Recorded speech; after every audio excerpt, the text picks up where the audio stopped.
Don't worry.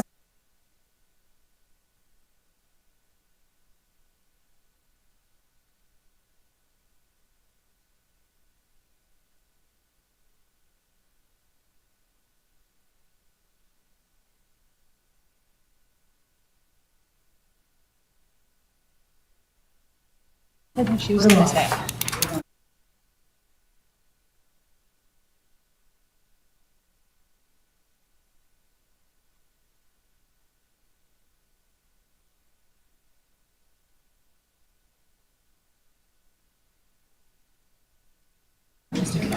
I don't want any part of this mess.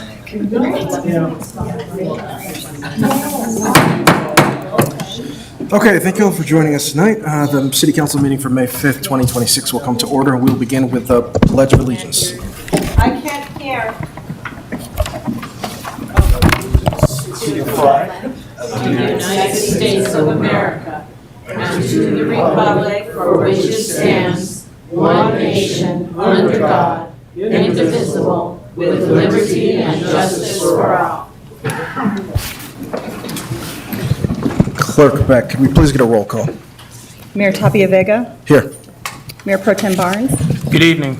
Councilor Bollier, Good evening. Councilor Friedland, Councilor Gallegos, Good evening. Councilor Gianola, Here. and Councilor Jensen. Here. Mayor, we have a quorum. Thank you so much. Mayor, I move to excuse Councilor Friedland. Second? We have a motion, we have a second. Any further discussion on that matter? All those in favor say aye. Aye. Anyone opposed say no.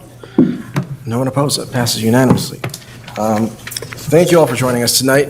We will begin, like every other meeting, with our public input. If you wish to speak tonight, fill out one of the speaker request forms and give it to our city clerk. Could you speak up? Yeah, we can't. Can't hear you back here. Can you hear me now? That's No. better. No? That might be a bad It's like Yeah. you're muffled. Do you want my mic? I've already asked you to Okay, switch that way. Is that better? Oh. Okay. Perfect, okay.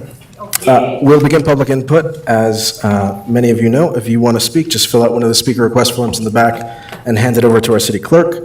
Everyone will have 5 minutes to speak. When you do come up, just please state your name and record, an address for the record. We will begin tonight with Frank Archuleta. First of all, before I get going, I would like you to recognize all these families here are the old families of Lafayette, and what happened, their moms and dads couldn't get in the swim pool. These are the children. I hope racism discrimination ain't going on right now, what's happening right now here. These families never did get no notice as far as this meeting. They never received the notice back in October. They never received the reports from the underground radar study. The remaining 270 unused plots. Council, do not betray the citizens, the senior citizens who own these cemetery plots. City council members, do not rush to judgment. Council, you must not pass resolution 2613. The senior citizens who paid and own these burial plots should have access and the opportunity to have notice that you're going to vote on resolution 2026 May 5th. They did not receive the resolution 2025-77 that states the city manager is authorized to make exceptions to the moratorium consistent with the findings of ground penetration radar project. They did not have council agenda memo, resolution 2026-13, or ground penetration radar copy prepared by SWCA, the environmental consultants. The city staff should have sent everyone who owns burial plots all this important documentation. SWCA reports that the cemetery appears overall organized and all the graves are appearing in rows and no evidence of stacked or overlapping. Now, the names that Doug and I came up with, the 200 names, they came out of the Potter's Field area. They're under the pavement on the east side. They're under the pavement on the north side, and they're under the pavement. They're in the cemetery. Okay? CWCA recommends that any excavation be undertaken with extreme care. They're not saying shut the cemetery plots down for burials. GPR results help to understand the concurrencies between open areas as identified in GPR data, owned but unused plots. Owned but unused plots. The problems were in Potter's Field area. The city did not record the records of the Hennings 100 burials. He was burying up to 4 and even up to 6 people in one space. Also, Chuck Wanica's family, then they also said people are buried in the roads and the ball fields. I was there during GPR at the cemetery when they were burying Fred Smith. I told Christopher Keller with LINC Partners, LLC, who the city contracts out to do the burial, that they were going to hit a grave from 1918 flu epidemic. They hit 3 feet down and they get hit. Your state archaeologist was there and all she recommended, move to the side. And they continued the digging and they buried Fred Smith there. This was all in Potter's Field. And the incidents that the archaeologists were there was only in Potter's Field, only 3 times. They do not understand the history of the Lafayette Cemetery. Council, you must be on the right side of history and for the true justice for all the people that paid and own these burial plots. Based on all the evidence found in the GPR results, there are still areas, many areas, that can still have coffin burials. The city did do a good job knowing where all these 270 unsure burials were at. I can take the entire staff up there, council, we can walk the cemetery, and you'll see it all. According to your map, it's all bundled up. That's not the way it is at the cemetery right there. After 98 years, our families have burial plots up there, and basically, we have never had no problems. We asked staff, is anybody buried there? No. And guess what? For 98 years, we've been burying our families, and there has not been any wrong things at all. Council, do not betray the people who own these plots. Council, you must be able to understand all the evidence and why Resolution 2026-13 should not be passed and must not be passed. Council, common good sense is important. The state archaeologists do not understand all the history of the Lafayette Cemetery and should not be able to recommend or to have the authority to close all coffin burials. Because of this, then 3 burials that happened in the last 11 months. Potter's Field. Beverly Abeta Smith, 22 years, Lafayette City Council from 1972 to 1994, said they had no major problems when digging graves. If they did hit the side of a coffin, all they would do is move to the left or to the right and continue the diggings. Council members, if you own burial plots in the cemetery, you would also be traumatized because you could not be buried or your loved ones be buried. Okay? Now, these plots, if you paid for them, how would you all feel? All of the senior citizens of Lafayette who own these plots that were paid for want to be buried with their loved ones. Their great-grandmothers, their great-grandfathers, their grandfathers, their grandmothers, their fathers, their mothers, their brothers, their sisters, their aunts, their uncles, their cousins. These families right here, they've been here in Lafayette for 100 years. I know you are all very young here. We know what the hell happened in this cemetery. We heard the stories over and over and over, racism and discrimination, and I hope right now it's not going again. Thank you very much, and I appreciate it. Thank you. Up next, we'll hear from James Ortega.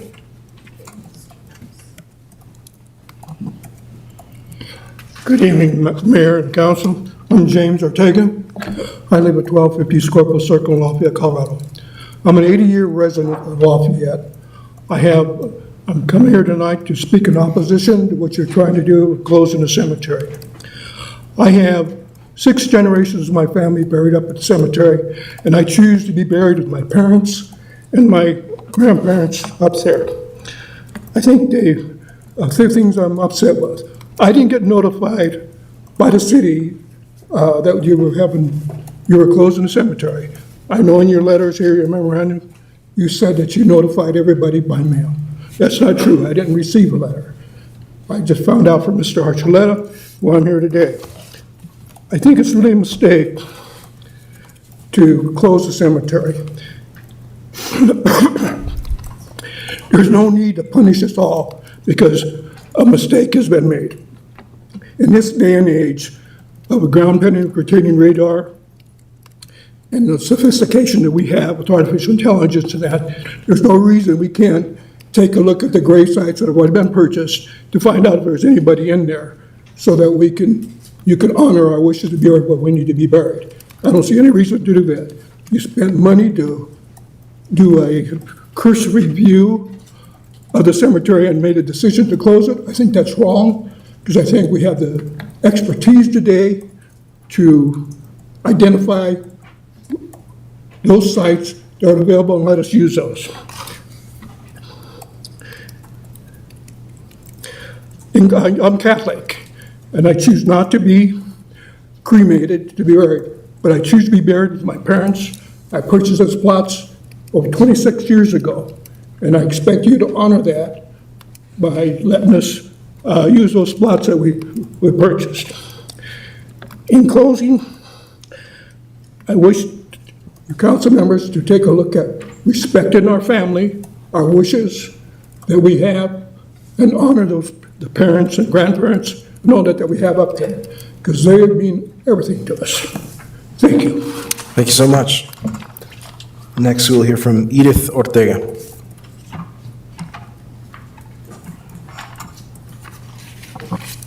Thank you. My name is Edith Ortega, more commonly known as Edie Ortega. I live at 1250 Scorpius Circle, Lafayette. James Ortega is my husband. I would encourage you to vote no on this and go back and look at what you're trying to solve. And I will confirm, by the way, we did not get your letter. So I know some said they did, but we didn't. And I have buried several relatives in this cemetery. It is a part of being in Lafayette, and I admit I've only been here 42 years. You know, when you marry a native, you kind of get to take it all on. So I would encourage you to really figure out what you're trying to do here, because the natives that I know, many in this room, want to be able to be buried in their cemetery. And we have taken some family members to other cemeteries, the one on the hill in Louisville occasionally. But when we bought our plots, which we've had for many years, we put them right next to his parents. And I'll never forget the day that my father-in-law, Jim's dad, also Jim, called and said, "They're running out of plots, get over there and buy yours." And we did, because it was that important to him.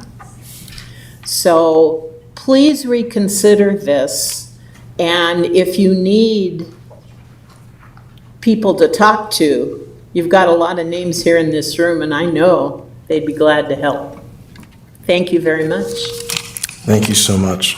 Next, we'll hear from Beverly Smith.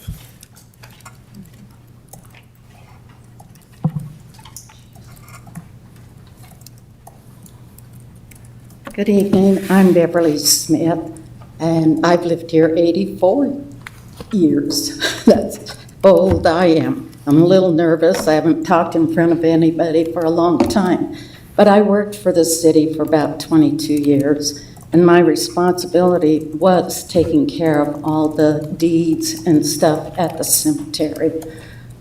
I don't recall there ever running into any other remains or any other caskets. One time, John Biggles, he was our grave digger. He did get close to a grave site that was on the side of one that he was digging. And I was called out because the director wasn't available. So I went out, and it's like, can't you just put a piece of plywood between the two grave sites, and then they're separated? So that's what they did, but I never did hear of anything. We have my sisters here tonight, too. We have grandparents and great-grandparents from both sides.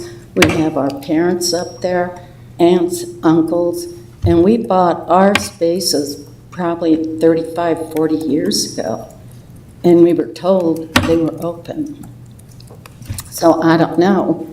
You know, we haven't seen the grid. We're in grid 1 and looking at the map, but we haven't been showing any results of any GPR. So I think when people come up, they should be showing everything. There's, you know, it's something we all want, to be with our family. And I'm sure you can address that and you can understand it. Because, like I said, I've been here for 84 years and have all kinds of relatives up there. And at one point, I even took care of all the paperwork on it. So I know Bill Coleman, he was the superintendent at that time. He did some kind of investigating or probing or whatever and declared certain grave sites that were open, and ours were some of them. So anyhow, thank you for your time. Like I said, I'm Beverly Smith, and I live at 1280 Scorpio Circle in Lafayette, and I've lived here all my life. Thank you. Thank you. Next, we'll hear from Doug Conero. You went in reverse order of, Doug Conero, 513 East Elm Street. And well, first of all, thank you for doing the GPR study. It's important. It's important for history. It's important for assessing what you need to do and the decision you need to make. I would request that a larger version of it be provided, though, a high resolution 30-inch by 30-inch, because if I took this to the associates, to SWCA, they'd be like, huh, what? And it's the same, you can't tell anything from this. Well, even an expert couldn't tell anything from this. So please provide a larger version of that. As mentioned a couple months ago to you, I am pretty,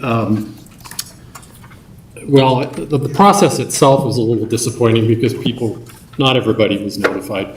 And this is typical of a process of the city that's occurred previously of you're on an island and you know everything, and the consultants that are hired know everything, and everybody else is left out of that process. And you try to send mail to them, but it doesn't get. But as I said previously, I would have been happy to help with it. Frank would have been happy to help with it. And because there are a lot of people who didn't get notified of this. Take everybody to the library and let's do a meet and greet and see, you know, this needed to happen 6 months ago as well with it too. But my biggest beef is that whatever compensation you provide for people who choose not to be buried is inadequate. And you need to do an appraisal. You need to bring somebody in to do an appraisal of what those lots are valued at.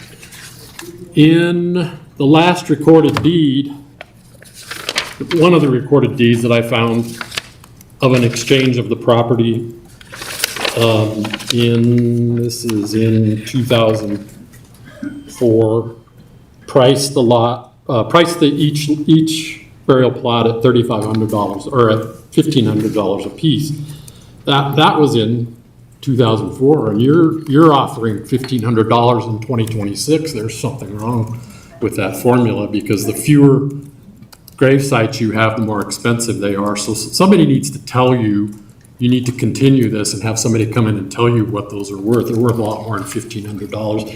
Culturally, I can understand why nobody from Lafayette wants to be buried in Louisville. I grew up in Louisville.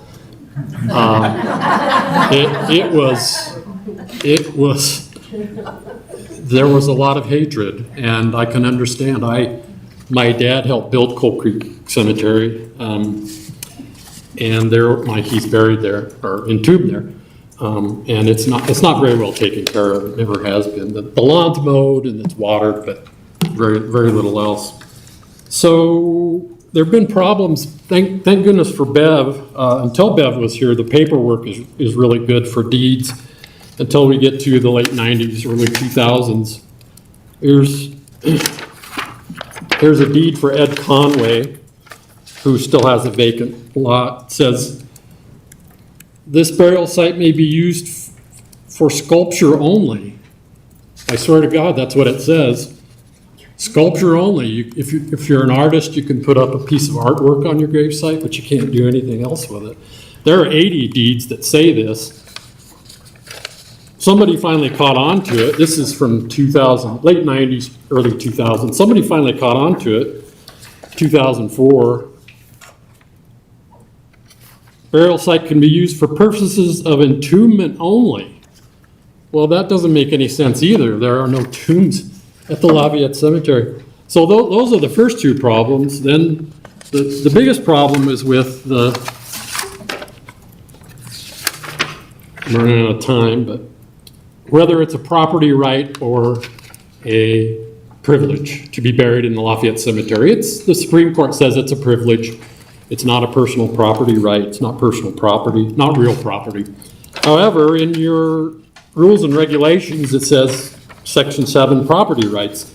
All lots and burial plots conveyed pursuant to a deed of ownership shall be the sole and separate property of the owner. Sole and separate property. It specifically states that in city documentation. In that instance, this is a takings. You are not compensating people for their grave sites at the proper level that it should be at. Even if that's not the case, you need to assess how much they're worth and pay people that if they don't want to be choose to be buried there. So, thank you. Thank you.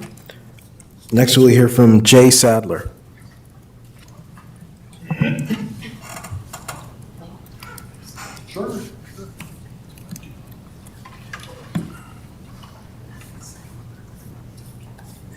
I'm Jay Sadler, 2204 Tameron Lane.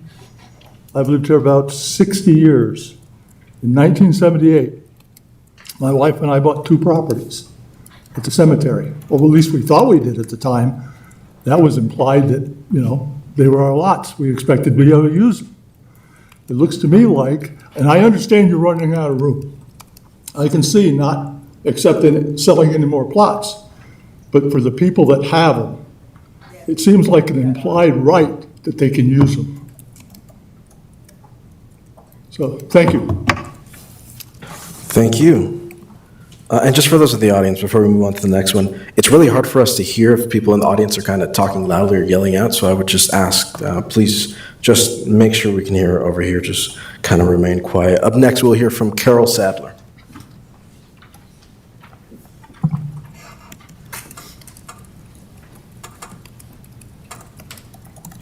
Hi, I'm Carol Sadler, 2204 Tameron Lane. I'm Jay's wife. I've lived here 79 years, so, I'm part of, I'm Beverly's sister. And when she was city clerk, she says, well, I have a good deal for you for real estate in Colorado, in Lafayette, cheapest real estate you're gonna get.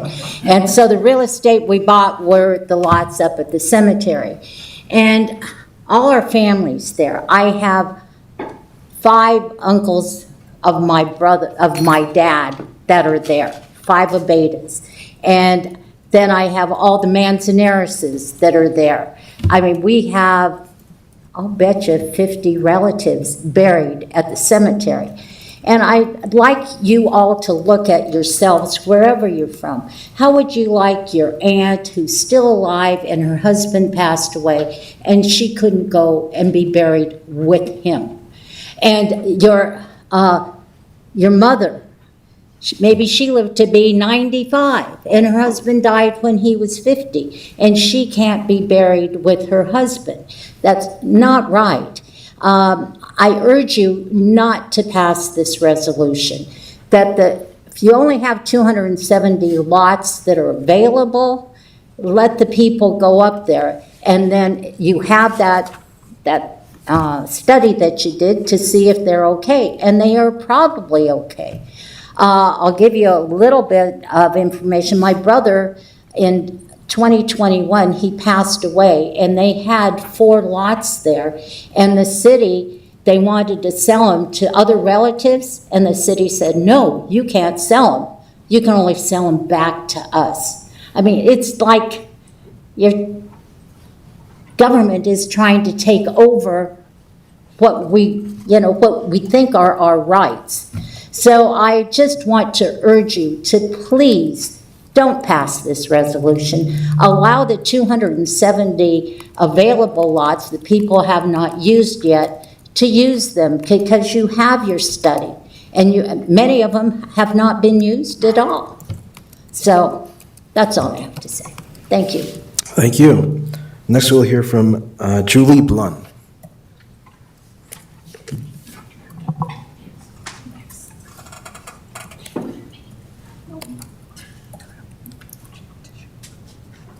Hi, I'm Julie Blood, 884 Taylor Lane. I kind of got thrown under the bus at 6:30 this morning and saw this post about what was happening. Obviously, I didn't get a letter.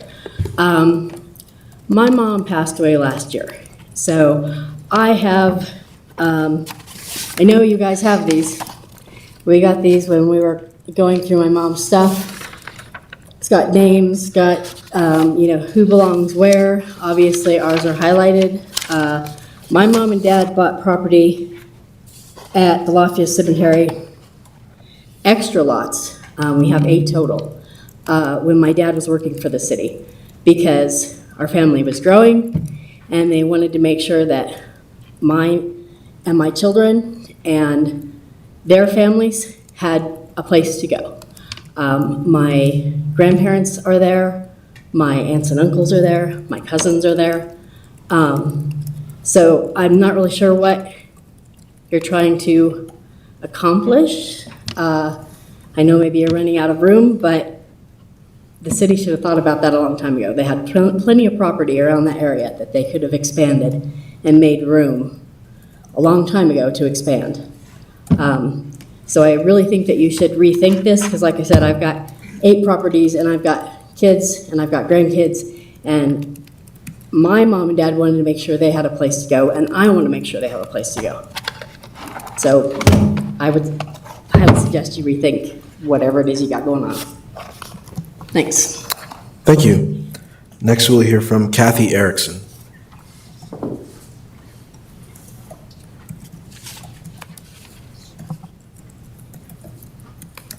I'm Kathy Erickson, and I live at 860 West Baseline Road. That's Affinity, and I'm in apartment 132.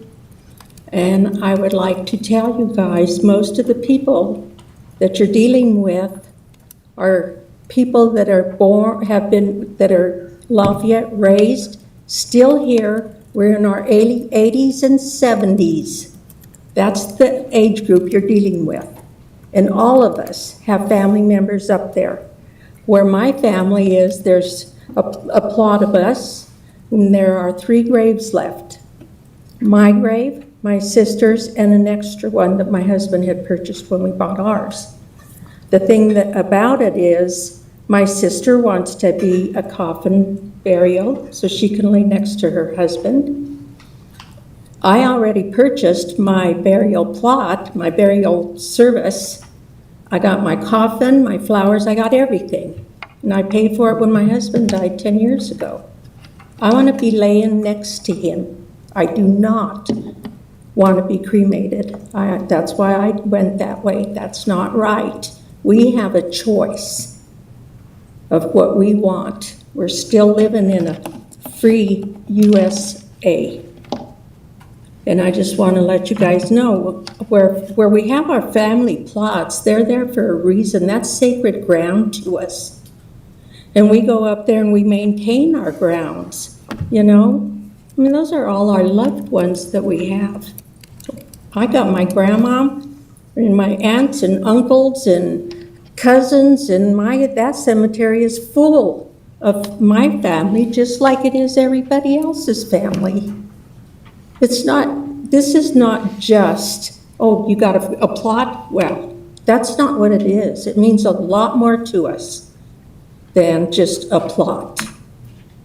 And like I said, I want to be able to be by my husband's side, laying next to him when God comes and calls us to be raised, and we'll be raised together. Me and my husband, my mom and dad, my brother, my sister, all of our family. That's why we did that. I'm done.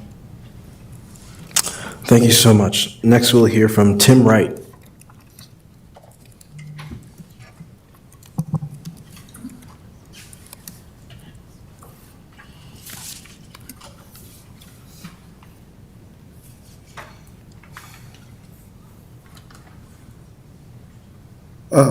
I wasn't really prepared to be speaking tonight since I found out about this meeting like 2 hours ago. But listening to all the people that are here, there's people I went to high school with, like Jill and Tony. There's people that kids I went to school with, that their parents are here.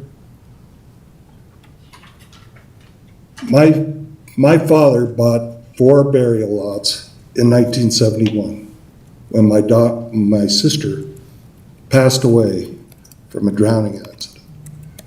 His wish was to have us all in one spot.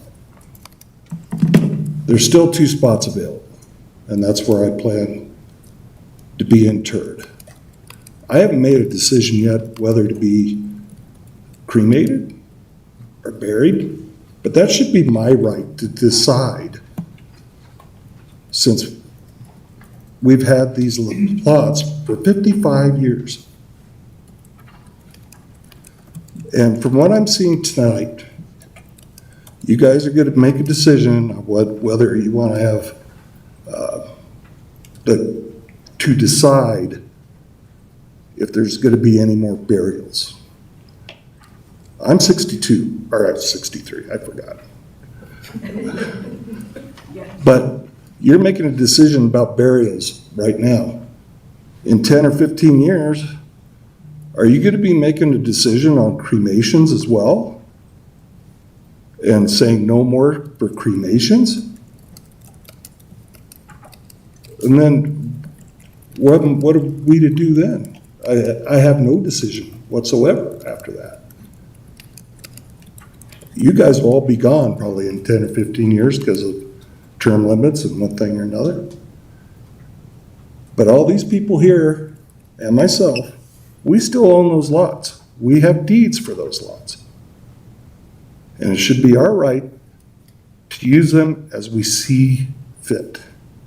If we want to bury somebody else in there, we should be able to do that too. I just asked the council to consider not voting for this resolution because you're going to affect many people here in this room and many people that aren't in this room right now.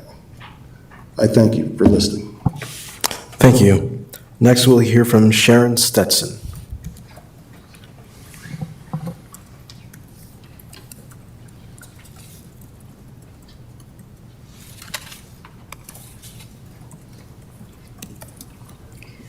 Good evening. My name is Sharon Stetson. I live at 626 Glenwood Drive. And I'm here because I'm very concerned about your resolution. And I would like to begin by explaining why the people in this room and others do not want to be buried in another cemetery.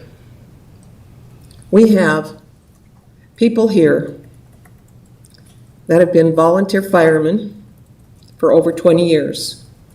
We have people in this room who have been employed by the City of Lafayette or family members.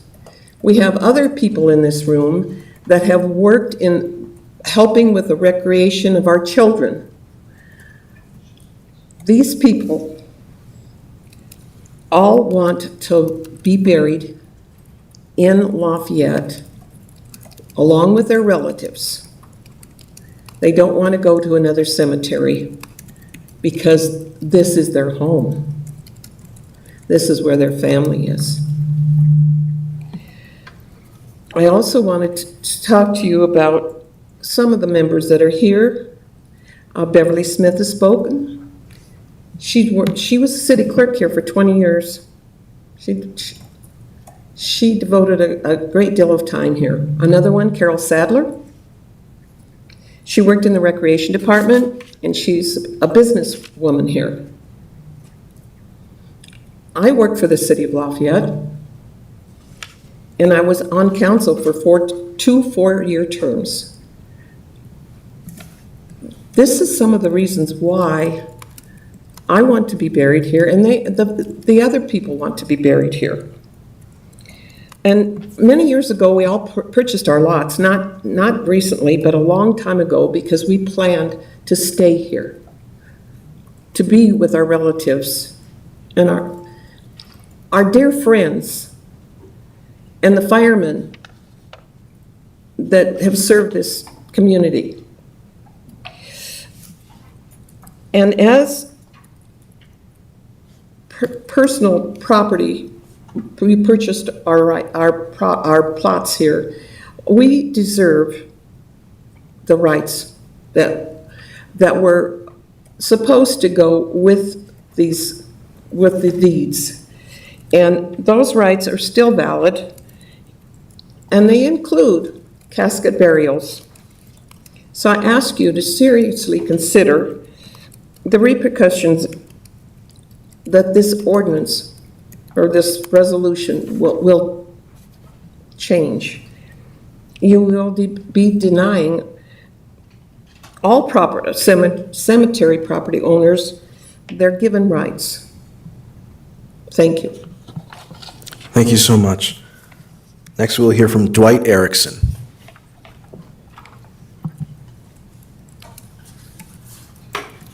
Evening, Councilman. Dwight Erickson, 13912 Hudson Way, Thornton. Yes, we've heard a lot of situations with the families out here that live in Lafayette or have lots in Lafayette, and I pray that you don't pass the resolution, because if the circumstances were reversed and you were out here and you were the age we were, and we planned being buried here in Lafayette, my wife has uncles, cousins, mother and father. I have my twin brother, my mom, aunt and uncle buried up here in Lafayette.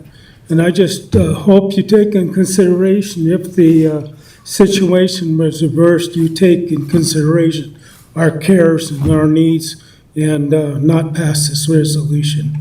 Thank you. Thank you. Up next, we'll hear from Linda Rosales.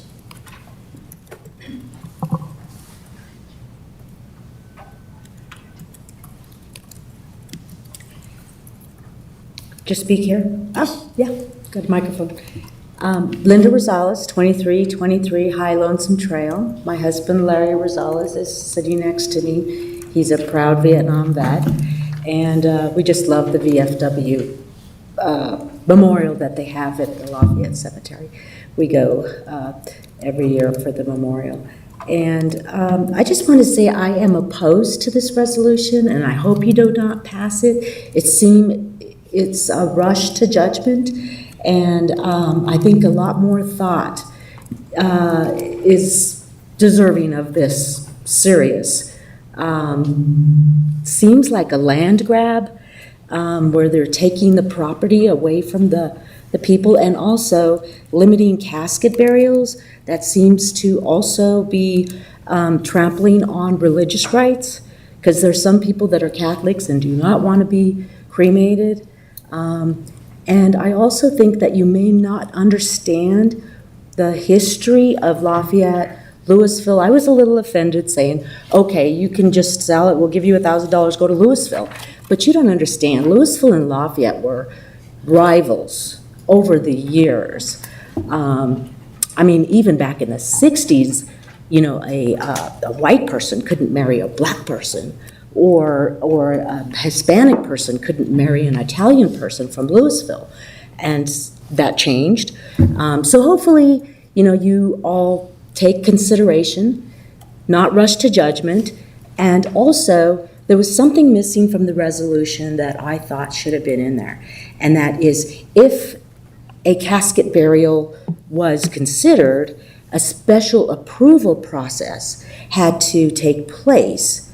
And in nowhere it mentioned who was going to pay for this. Now, there's some people in this audience probably that don't have the means to pay for the archaeologist to come out, or the other, the ground penetrating people to come out and do this special study. So it's going to cost them money. So if that needs to be resolved as well, how is that going to be paid for? And so I'm just thinking that the resolution was kind of rushed through, people weren't aware of it, and a little bit more time and thought and input needs to go into it before it gets passed. All right, thank you. Thank you. Next, we'll hear from Catherine Ishman.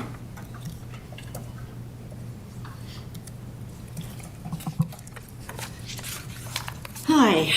Well, I kind of have the same kind of questions. For one, it's hard enough, that our parents had to make those plans, to buy their plots. I'm speaking for my dad, my sister, but my dad was born in 1913. He's got 7 children buried there.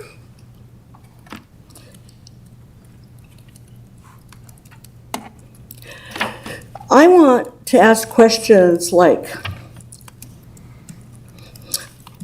I think that more people would be here today if this wasn't pushed through. I think that Lafayette needs a little bit more notice, and maybe even legal advice, because who is the SWA surveyors of New Mexico surveying our Lafayette cemetery? Why don't we have Lafayette surveyors here?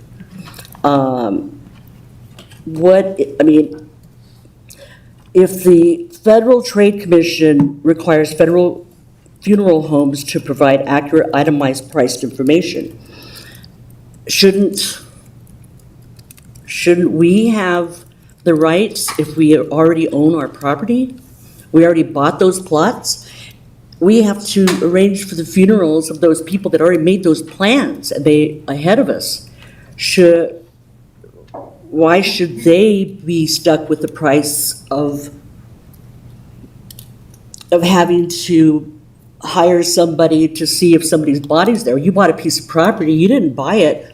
You would have bought it, but you wouldn't have bought it if you knew there was a body underneath there, right? It's common sense. So the city's better, I should think you would figure it out and not have these people here. It's hard enough as it is that they have to go through this. Shame on you. Move it out. Don't do this. Thanks. Thank you. Next, we'll hear from Tony Munoz.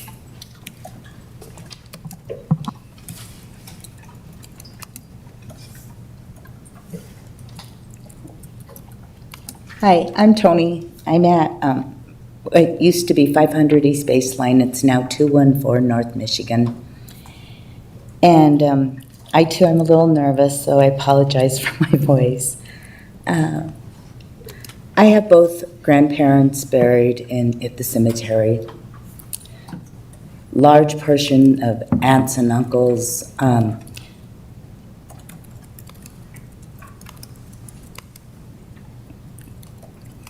Of course, I'm here to ask you to please really think about all of this.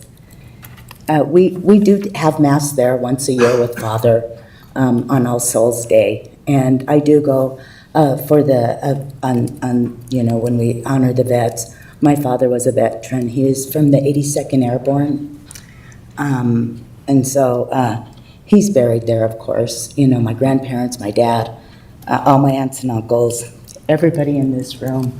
Well, almost everybody, but a lot of you guys I know really, really, really well.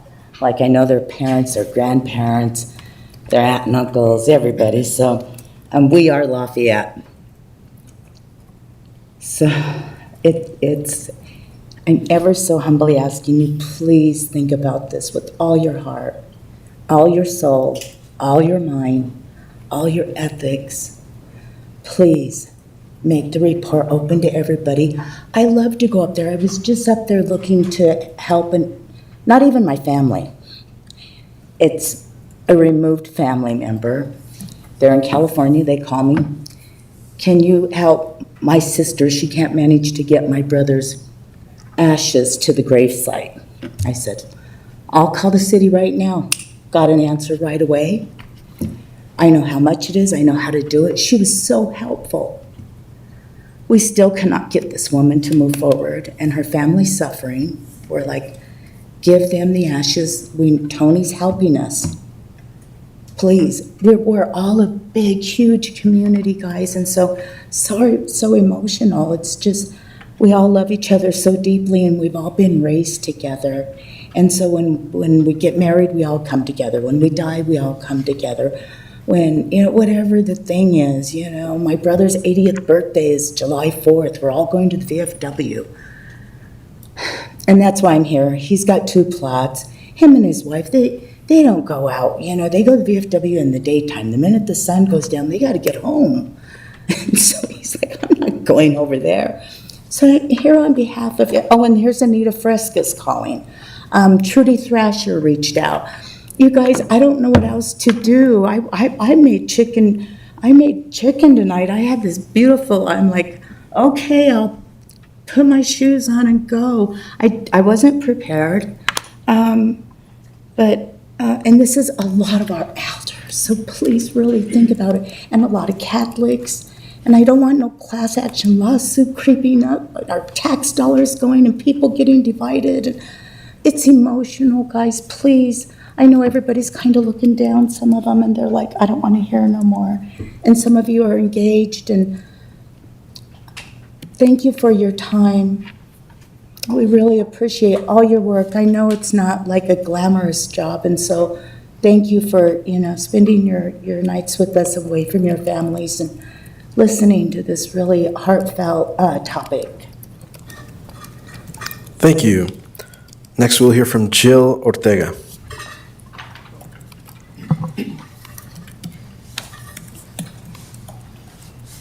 Well, good evening. My name is Jill Ortega. I live at 603 East Baseline Road in Lafayette. I've been a Bobcat, my family on both sides, my mom. And I'm sorry I'm a little emotional, but we just lost my father September 3rd. And he was seriously the pioneer. He was born on Down Street in Lafayette, born in his house. He was a birth home or a house birth. And so my father, the man that he is, he planned and he bought 5 plots. You all, this city, who we played football, cheerleading, swimming, parades, supported the town. My parents did, my family, the Ortegas, all these people here who have plots that bought them, you guys have to honor that. If we have a casket, doesn't matter what religion you are, whether you get burnt, whether you go out on a American Indian, they burn them on poles. There's many different ways. I'm a Catholic. I want to be in a casket. It's my God-given right to be in a casket. 1, my dad died. My mother has the God-given right to be with her husband in a casket. You guys sold it to her. You sold it to my dad. You said, hey, here's your plot. You're good to go. My dad took care of business. God rest his soul. He had a beautiful send-off. We want to do the same for my mom. And she should have the right to be by her husband. Not in Louisville. I would not separate my parents. They were married for 63 years. Why the hell would I separate them now in their resting place? My nephews are buried there that were murdered. My dad, the man that he is, gave his 2 plots up so that they can be buried and be with their grandma and their grandpas and their aunts, all of us. Now, one thing that you all are missing, a cemetery is a healing place. It's a healing place. When someone dies, I don't know if you people have lost someone, but it hurts. It hurts very much. That's why you have grieving places. When we go to our cemetery, we receive graces that God gives us. I don't know what your religions are. I know mine. As a Catholic, It has healed my sister, who her boys were murdered. It has healed my siblings for the loss of my brother, my grandparents, my uncles.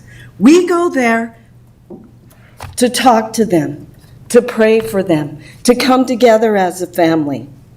And to separate my mom, and you people telling me I can't put my mom in a casket, that is morally and justifiably wrong on your part if you allow this to happen. What kind of people are you that would do that? If you don't have no more room in that damn cemetery, I shouldn't say that, Lord, it's a holy place, but you have another place. That's right, don't mock Jesus or God, because right now we're in end times, number one. Number two, new people that want to come in here and they want to be buried, well, okay, it's close. And right now, you got to remember, 1800s, you had pioneers going through this bloody place. You had American Indian shot. They would bury him right there. That is sacred. Those are sacred places. And you should not disturb that. You should not open up a grave and disturb the dead. That is wrong and it's inappropriate. And shame on you for doing that, because that is wrong. And the only thing I got to say here, we are a family. We are a community in Lafayette. I don't know you people. And I should know you better, but I'm a busy person, just like everybody else in this room. We have jobs. We have children. We got sports. We got to go home and cook, feed the dog, do the laundry, do the dishes. Do I have time to meet you? No. Did I get a little paper about the bloody thing? No. My mom was put in a situation that she doesn't even know that what now? Well, she might know, I don't know, because they just told me about it.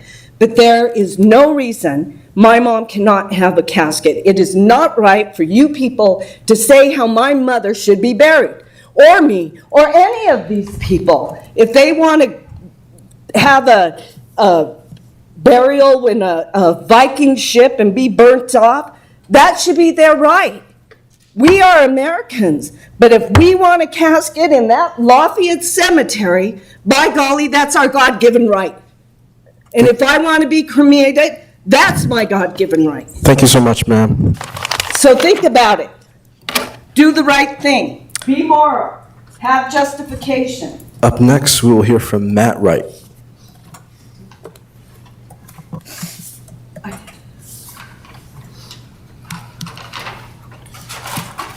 Evening, council. My father is also here. As he stated before, my grandfather bought those plots back in 1971 when my aunt had a drowning accident. Those plots are still there to this day. Now, my biggest issue, I know I'm on the younger side. I did grow up in this town. I know a good many people that are sitting in this room. And I have to think about, for my parents, when they go. We don't know when that's going to happen. And nobody in this room knows when that's going to happen. And they need to be prepared, and I need to be prepared for when that day does come. And it shouldn't matter what my parents' dying wishes are. If they should want to be buried in a casket, if that's what they want, I'm going to make it happen. I feel that it is not morally right for anybody in this room to have that right taken away from them. I understand the cemetery's full, and quite honestly, it's been full for a long time. I think everybody in this room has known that. Whether the plots have been bought or used, or it's still available, but every plot in that cemetery, I believe, has been paid for some way, somehow. I understand that things get found in the ground. I do construction work, I do dig in the dirt. I found things that have been shocking. And I'm sure for the poor people who did find that was probably a life-changing event. I understand that. But for each person in this room who has a plot or the family is buried here, they should have their right to be buried where they want to be, how they want to be. Religion, whatever they believe, That's their discretion.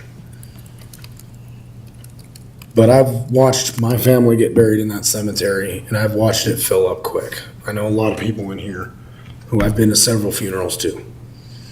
And I want to make sure that my parents are prepared for when that happens. So, thank you for your time.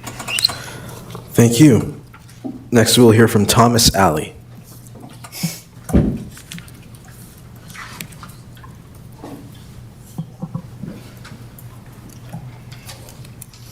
Hello, I'm Dr. Thomas Alley. I'm from Broomfield, your neighbor. I'm changing the subject here a little bit to talk about your study session. It's kind of strange to have to talk before you do your study session, but we went through. I wanted to commend you guys on having a study session on considering ranked choice voting. We did a similar thing in Broomfield, where the city council had study sessions. They then referred it to the voters, and we had a successful vote on that, where we've adopted ranked choice voting, and we'll be using it in 2027. I helped initiate that campaign there. And I just wanted to say that I think it is important to carefully consider this as a viable option for your city. I think ranked choice voting is a fairer system. It gives a voter more choice. It allows them to vote for who they love, who they like, and who they can stand by ranking the different members. And in Broomfield, we have a single winner contest with our city council and our mayor. Here you have the unique opportunity of using multi-winner ranked choice voting, which leads to a very desirable outcome, which is called proportional representation. So that you will, if you have groups that are divided in the city, the share of votes for one side will be represented on the city council. The minority will also be represented on city council, which is a much fairer system than the first past the post system we have in most places, where often the majority rules even on at-large councils. And I just want you to carefully consider that this could be of great benefit to the city. And from the experience of someone that's looked at this issue for quite a while now. Thank you. Thank you. Next, we'll hear from Zach Kramer.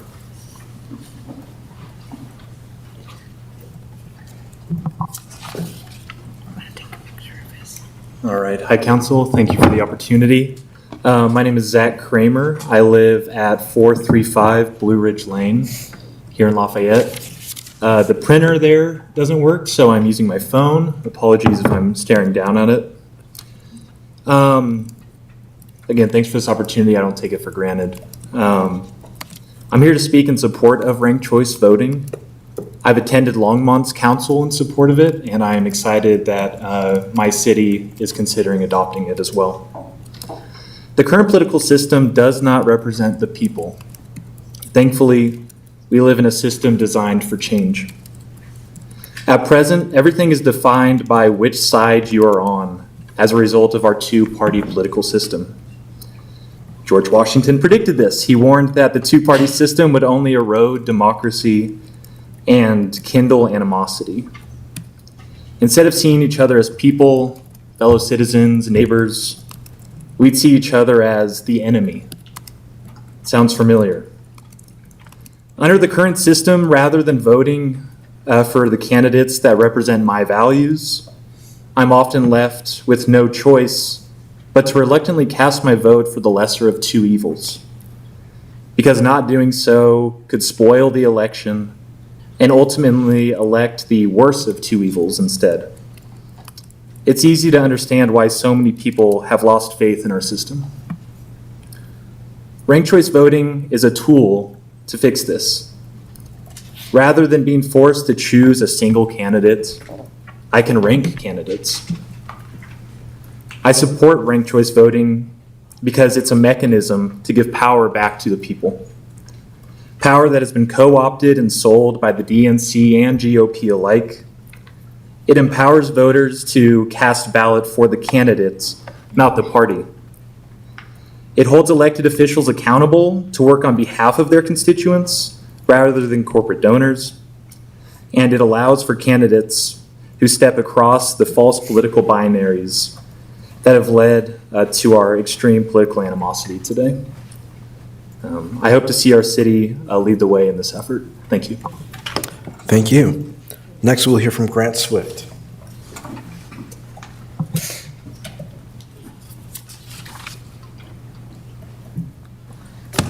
Good evening. Grant Swift, 608 East Geneseo Street.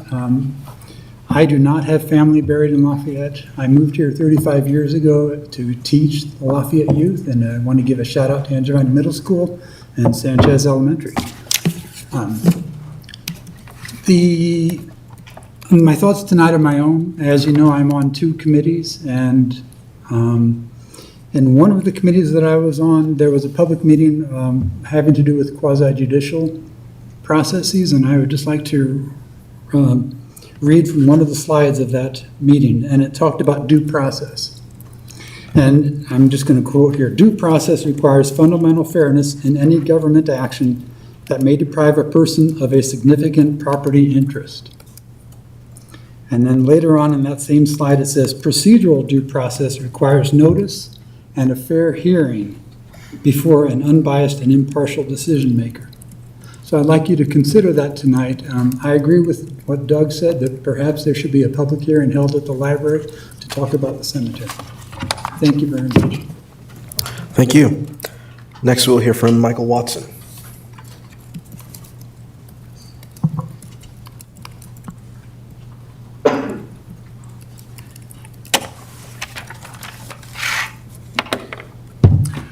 Mike Watson, 708 South Carroll Avenue.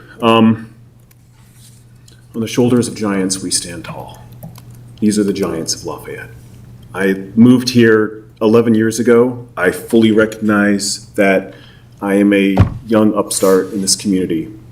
However, on the one hand, like every time the cemetery issue comes up, it's an amazing opportunity for someone like me to learn and experience the history of Lafayette and meet the people who literally built this town.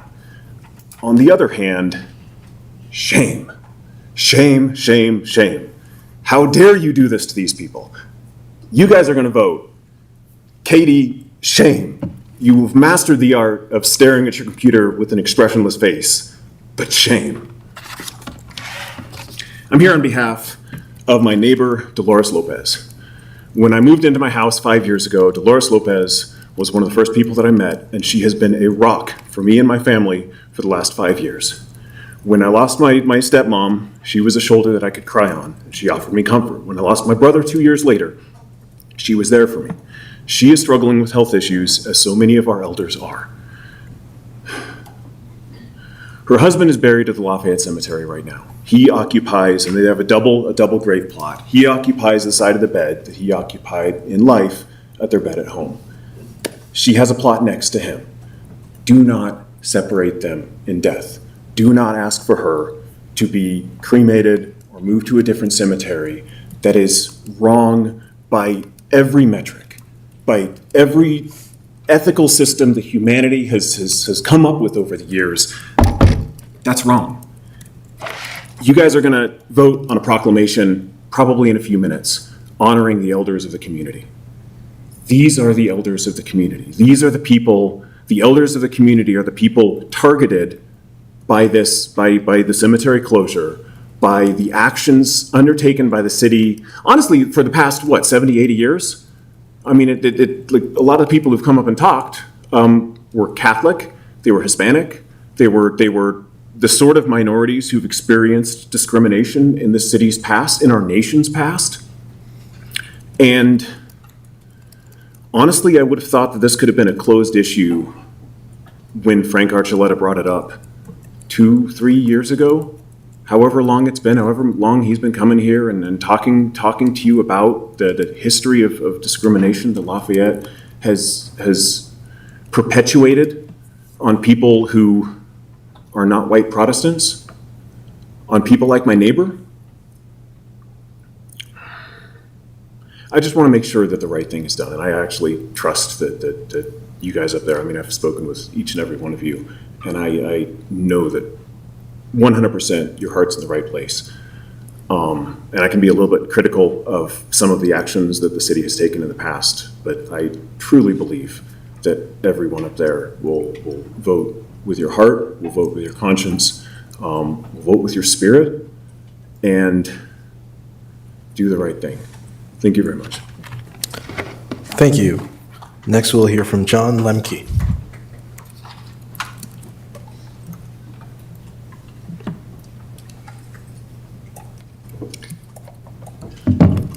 Good evening. My name is John Lemke. First, I want to say I feel bad about the snow. I was born in Buffalo, and I feel like I brought it here with me. Second, I'm amazed at how close you guys are to Bounce Empire. If you haven't been, I took my daughter there to K-pop Demon Hunters Night. I will tell you, it is unbelievable for little girls who want to bounce on the giant inflatable trampolines there. Highly recommend it. But I'm going to talk about something a little more serious. I live in Longmont. I ran for city council there. And I'm here to advocate for ranked choice voting and explain to you why. I knew as a voter why I supported it, but it wasn't until I actually ran that I understood the benefits as a candidate. I met with another candidate named Alex Kalkofer, and we talked and we realized that we had very similar views. And I didn't think that it would be a good idea for me to run because I thought we might split the vote. And he said, you know, the more people that are out here advocating for the same things increases the chances that we can move public opinion. I'm pretty certain that Alex and I did split the vote because neither one of us won. He's now on council though because the mayor, one of the councilors became mayor and he filled their seat. So he's on council. Voters experience the same problem, the vote splitting problem. And voters have to vote strategically. We got to see it in Longmont live on Reddit. People got together, they had a subreddit discussing of the 4 candidates for mayor. A lot of people had their very least favorite candidate. And they were all trying to plot on Reddit who to vote for of the remaining 3 to make sure their least favorite candidate did not win. We got to watch it live, and it was really phenomenal because it was like the proof was in the pudding. It was a little bit weird in Longmont. The race that I was in had 6 candidates, 2 winners. The person with the most votes who won with 29%. I ran and campaigned on ranked choice voting because I do not believe that people should be governing if you only receive 29% of the vote in your race. There's a much more, maybe bigger example. In Aurora, Mike Hoffman won because the 2 people he ran against were both very similar and he was very different from those 2 candidates. He won with just over 33% of the vote. The other 2 candidates combined, who were very similar, almost clones, had nearly 66% of the vote. So the person who got elected is very different from the people that voted for him. I'm sure that in the study session we'll talk a little bit about it, what it is, but basically you rank people. If there's 3 candidates, you vote number 1, who you love, who you like, who you can live with. Whoever gets the least votes is eliminated. You look at those ballots and you look at who is number 2 and you move the ballots to whoever's listed as number 2 and you keep doing that until somebody has over 50% of the vote. It helps find consensus candidates. The barriers aren't really high. The machines that everyone in the state has, they can all kind of do the counting. They can do it for single winner and multi-winner. Boulder County's clerk has already run ranked choice voting elections. There's a lot of interest and momentum in both Longmont and in Denver, so it's been very popular among the people there. There's one thing that may come up that I want to stress is not that big of a barrier. Right now, the Secretary of State has not checked the box that the machines can be used for multi-winner ranked choice voting. The machines can do it. They literally have not just checked the box that says, yes, you can use them. So Longmont is really leading the charge, in my opinion, because I think we're the furthest along, to get the Secretary of State to go ahead and check the box so that we can all legally use it. Because from a technical perspective, it's fine. I hope that I'm an inspiration and you guys can join Longmont and Denver in the momentum. Implementing ranked choice voting in cities has an unbroken streak of over 30 in a row. I actually think it's over 40, but I don't remember exactly. So it is very, very popular at the city level among citizens when they get the choice to implement it. Thank you very much. Appreciate it. Thank you. Next, we'll hear from Denise Walker.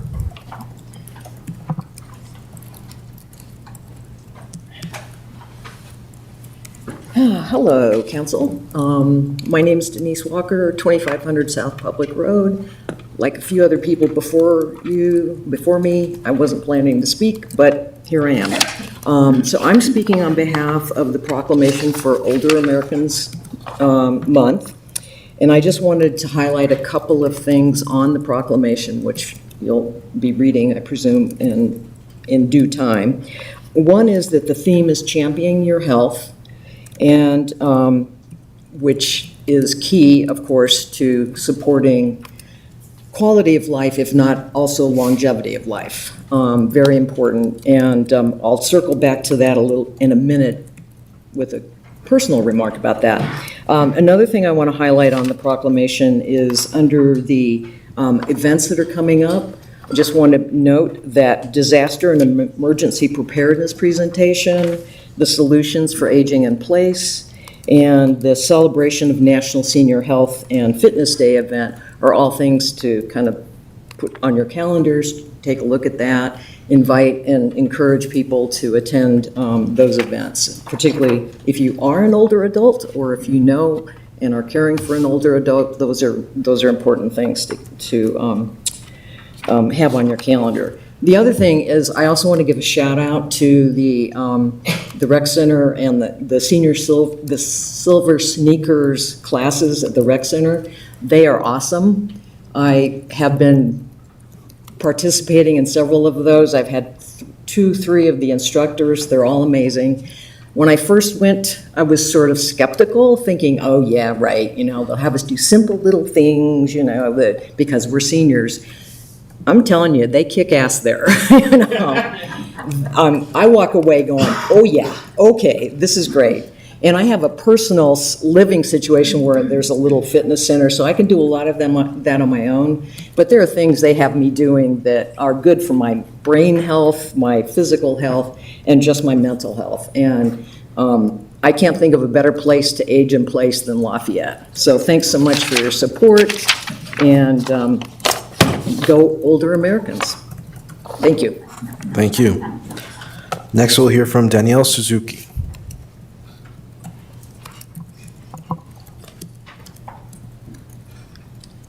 Good evening. My name is Danielle Suzuki, and while I am no longer a Lafayette resident, I am a healthcare worker in this city and have a deep appreciation for the city. Tonight, I'm here speaking on behalf of my mother, Anita Maynard, and the rest of my family regarding the casket burial moratorium at the Lafayette Cemetery.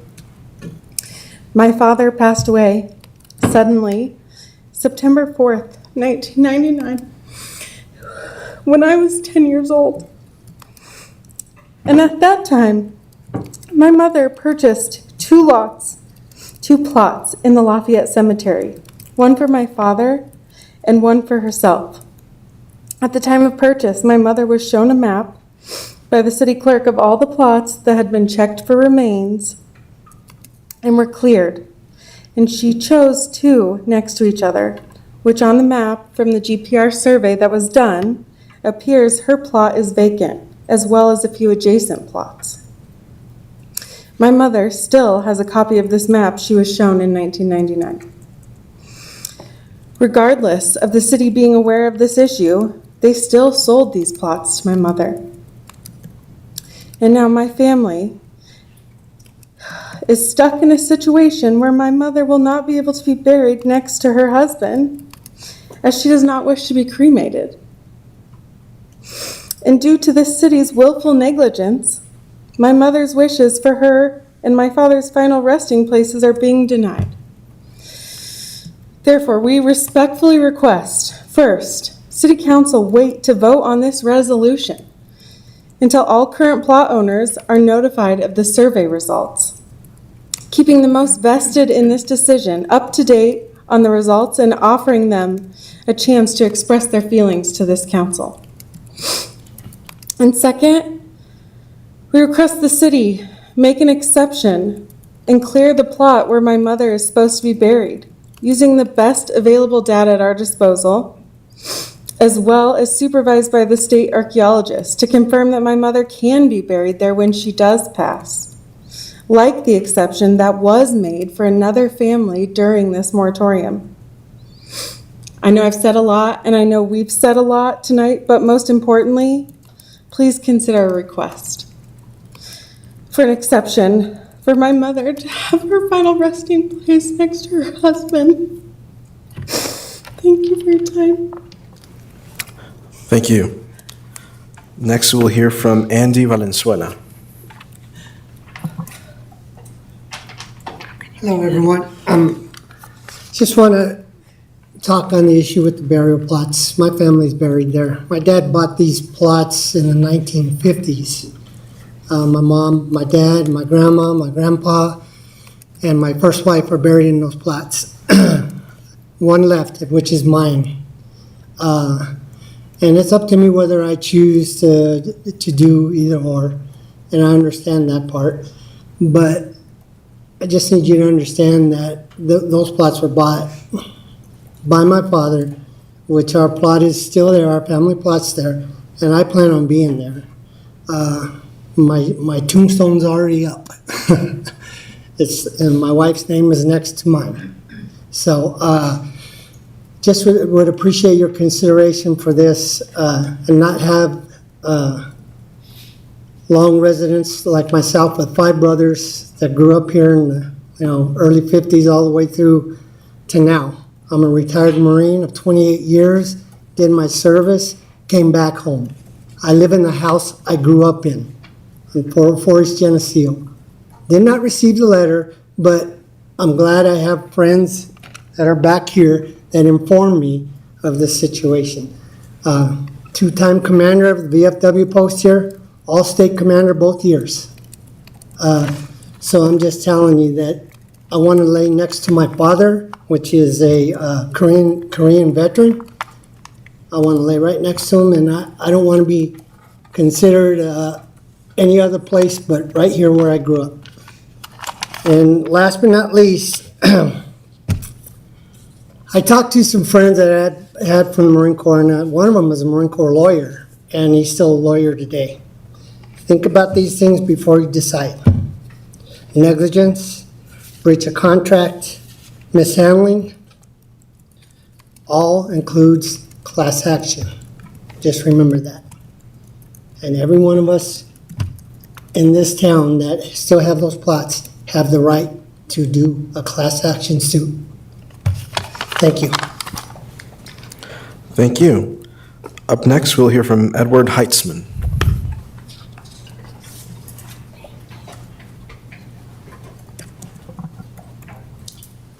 Hello? Do I hold this? You can set it down. Okay, thank you. It'll pick you up. Hi, I'm a PhD candidate at the University of Colorado Boulder in mathematics. My thesis is about auditing for STV elections, and the subject actually already came up earlier today. And I came here today to, first of all, commend the council on seriously being one of the cities in Colorado to first consider the use of STV for city council elections. Oh, yes, sorry. Single transferable vote is the multi-member version of ranked choice voting. So in particular, if you were to use a ranked choice voting election for 4 candidates, that would be an STV election. So I want to talk a tiny bit more about the status of auditing legally and academically in a second. I just before that want to add to the kind of list of benefits of STV that was brought before the council that it is also inherently insulated to gerrymandering. In light of the recent Supreme Court decision that we had on Wednesday, gerrymandering is on a lot of people's minds, and STV, or multi-member elections in general, is just a natural solution to these types of problems. And also, I want to emphasize the proportionality of the outcomes that you typically see under an STV election. So for example, my understanding is that Lafayette is 75% white. And using the current election method that Lafayette has for city council, if that block of voters were to vote cohesively, were to pick 4 candidates and all vote for the same person, they would get all 4 of the seats in a given year. And so we qualified that as a failure of proportionality.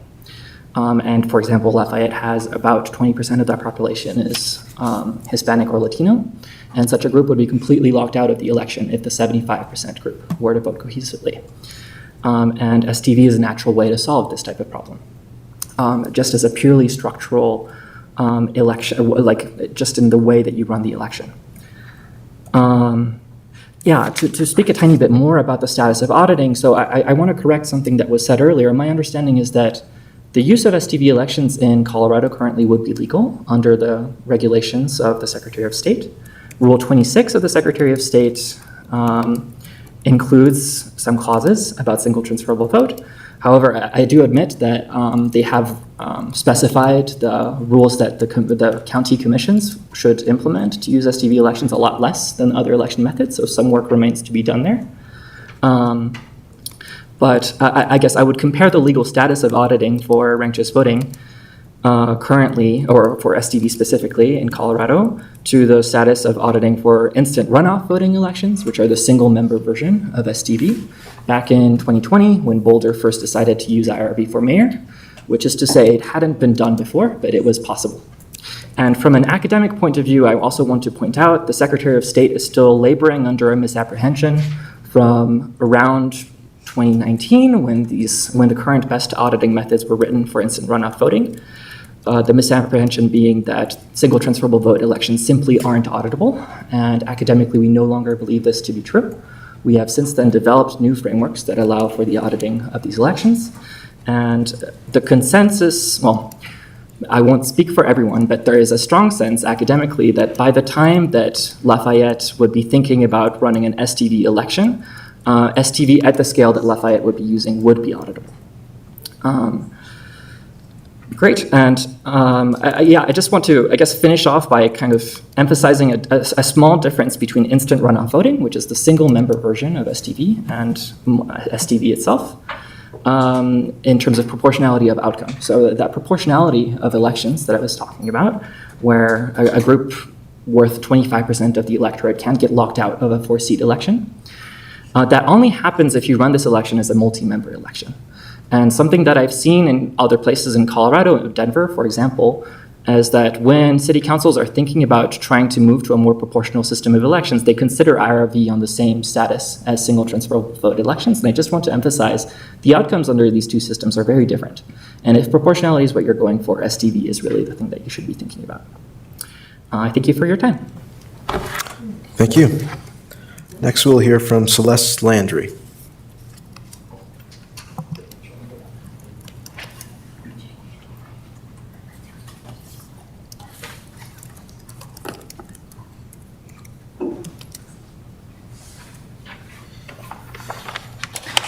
Good evening, Lafayette City Council, and happy Municipal Clerks Week to Clerk Lynette Beck and Deputy Clerk Christy Orzelak. My name is Celeste Landry, and I don't live in Lafayette. I grew up in Lafayette, Louisiana. I do live in Boulder County. I'm speaking as an individual with a lot of experience and knowledge on voting methods. Thank you for holding this study session on the 2 forms of ranked voting authorized in Colorado statute. I'm pleased that Lafayette is learning about the proportional multi-winner form known as single transferable vote, or STV. It is true that the Secretary of State has not written the rules as county clerks want them for conducting an STV election, but since 2008, we have in Colorado Revised Statute 1-7-1004, the statement, the Secretary of State shall adopt rules on the conduct of elections using ranked voting methods. The rules shall prescribe the methods and procedures for tabulating, auditing, and reporting results in an election using a ranked voting method. It goes on to say the Secretary of State shall provide guidance and advice to the governing bodies and designated elected officials of the local governing governments of the state.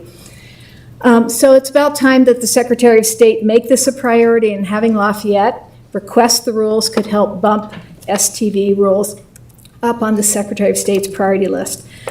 Some people will say that Lafayette has a diverse city council. In other words, they will say there's no problem to fix because the council is representative of the community.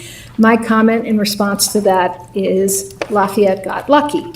Right now, there is no electoral structure to ensure proportional representation, but Lafayette has the opportunity to change to a proportional voting method to ensure for all time that you have proportional representation according to the will of the electorate. So maybe some people vote strategically, only voting for the one council member that they really want in order to boost that candidate. Lafayette's current vote for four system is a winner-take-all system. Please see those rack cards that just got passed out to talk about the difference between single winner-take-all and proportional. It's this one with the pie chart. Perhaps you saw the MS Now opinion piece from 3 days ago entitled, "The Best Response to Supreme Court's Calais Ruling, Proportional Representation."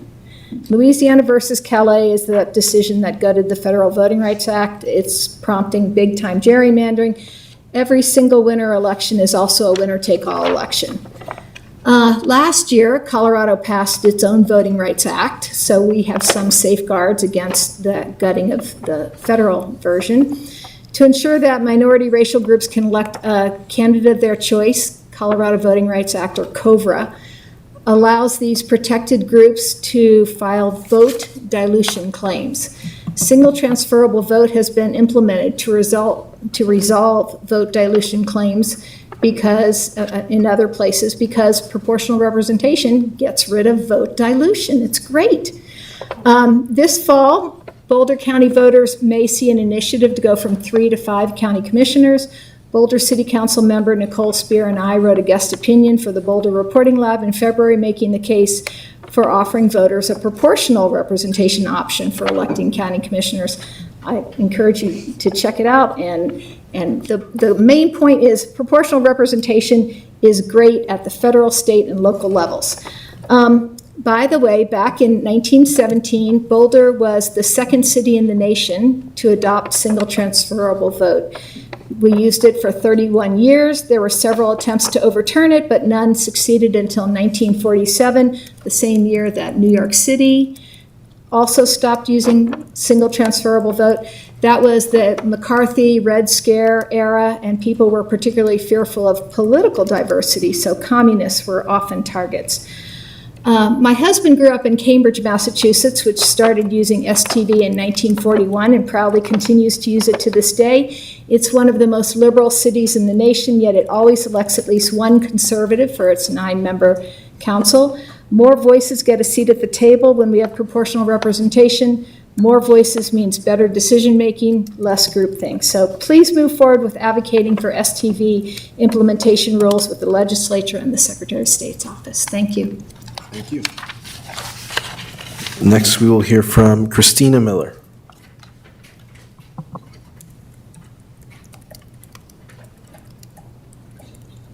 Hi. I'm a little nervous. I don't have anything prepared because I just found out about this meeting from my cousin a couple hours ago. And I drove almost 2 hours in the snow and the traffic from Denver to be here. My family first moved to Lafayette over 100 years ago and resided at 401 West Cannon. I'm here to represent my ancestors because they can't speak. My family's the Manzanareses, the Atencios, and the Robledos, who have been in this community, like I said, for 100 years. I grew up and spent every summer here. Lafayette is a great place. Everybody in this room has come up and been so compassionate and really spoke about their families and what this community means to them. And I know what this community means to me. These families worked hard, they paid their taxes, they loved hard, they had sorrow here, and they just want to be buried here. My entire family is buried in Lafayette Cemetery. Sorry, I'm a little emotional. My dad died, and he was a great man, and he wanted to provide for my mom. So they bought their plot over 30 years ago, their plots. And now my mother, who's listening by phone, who's 83 years old, should be enjoying her golden years. Instead, she's so worried because she doesn't know where her final resting place is going to be. She's a Catholic, like many people here. She grew up going to the Catholic Church here. She was married in the Catholic Church here. And she cannot be cremated. That's one of the options that she was given. Another was that they exhumed my father's body so that they could be together. I'm speaking from my heart because I didn't prepare anything. I'm asking you to please listen with your heart. When you became a council member or the city manager, you did this. This is a hard job, and I appreciate you taking the time to listen. But it's a hard job, but you did this because you wanted to change people's lives. You wanted to have an effect on this community. This is your opportunity. There's 8 of you. There are hundreds of people. Every person in here that's gotten up and spoken represents hundreds of people. Sorry, I'm really nervous and emotional. But like I said, I'm speaking for my ancestors, and I can feel them here with me. I want you to think, are you married? Are you a father? Are you a daughter? How would you feel if this was your family? We're talking about eternity. I want my mother to know that she's going to rest in peace. I want my father, who was such a great man and provided for her, to be at peace as well, knowing that she's going to reside next to him. And my Manzanares family, and my great-grandparents, and my grandparents. Thank you for listening. Appreciate it. Thank you. Next, we'll hear from Stephanie Carpenter.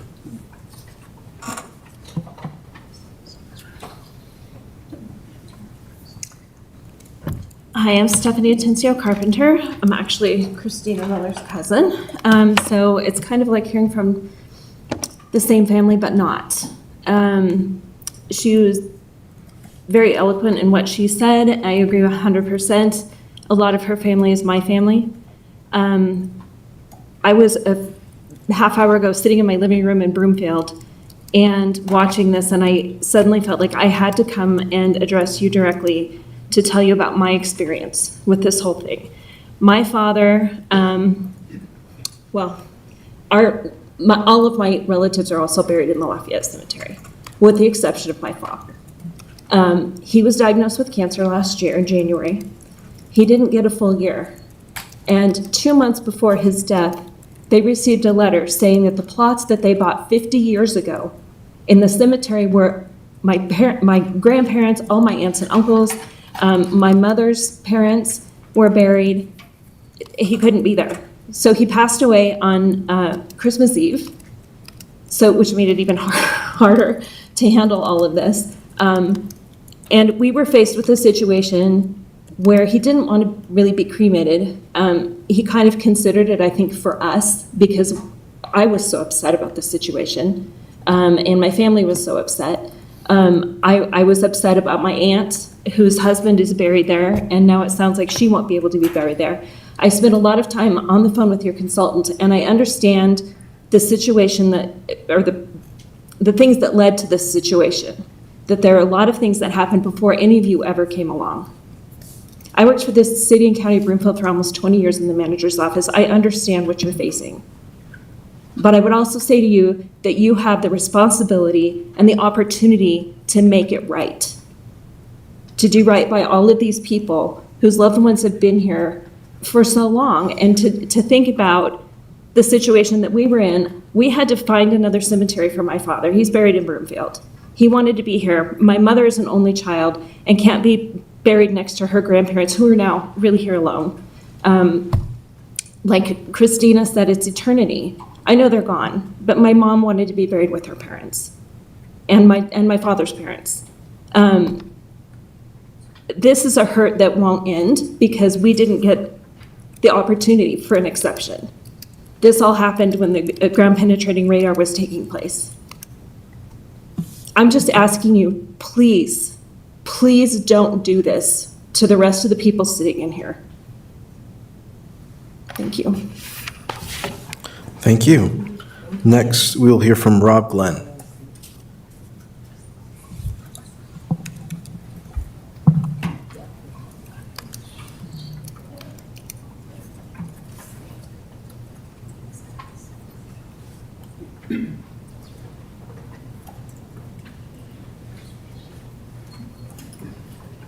Good evening, Rob Glenn, 401 West Cannon Street. Good evening, Mayor and council members. I first want to acknowledge how sensitive and emotional this issue is for the families affected. For the staff of the community, there's no easy, perfect answer, and there's really no right answer with these situations. What all has been learned over. I've kind of been a large part of getting to learn all about the cemetery issues just since last August when I started coming to a lot of the city council meetings and seeing a lot of this process, and appreciated the work put into getting the results and finding out information. When it comes time to, you heard a lot of families tonight, or people speak upon their families, and then there's tons that aren't represented.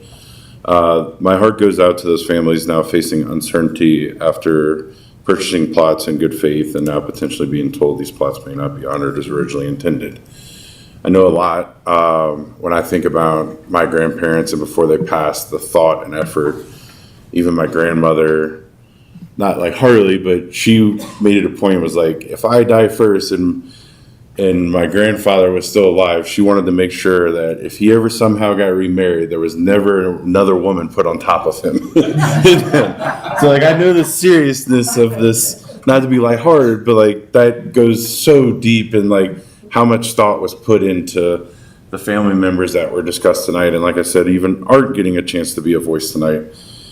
And I think that's an opportunity, as I don't know if this is something that can be done for circumstances like this, but when you look at process, and I've gotten to sit in front of a lot of where y'all reviewed SPARs and so on for different buildings, there's usually in a situation where there's public hearings and opportunities that are in the policy for something serious of a building being put. Well, these are lives and where they're going to be put. And is there an opportunity to more bring this to the public, or even like there's a presentation tonight? Usually when we look at something being built, the presentation's made, there's a public hearing after that, and then y'all have your questions, and it's timed and everybody has the facts, because the packet gives what y'all are going to hear tonight, but you're going to get a lot more context that I'm looking forward to hearing on the studies that were done and the information that's being brought. So I ask, is there an opportunity to look at process going forward for something as largely serious as what's being considered as a proclamation tonight, of creating a more process where that presentation and the individuals, one, are getting a lot more awareness and time frame of that, two, that presentation is made to where they can hear, or whether it be online or in person, and then three, have their public input after that, and to where then you can take all that information in together when you normally have your quasi-judicial moments. So just a food for thought. Don't know if that's plausible or doable or not, but something when I thought about something this sensitive of an opportunity that could maybe be thought about going forward. Thank you. I'm not seeing any more speaker forms. Is there anyone in the room that would like to speak that has not had the opportunity to speak? Not seeing anyone. I will turn to our city clerk, see if we have any calls. We have 3 people online, Mayor.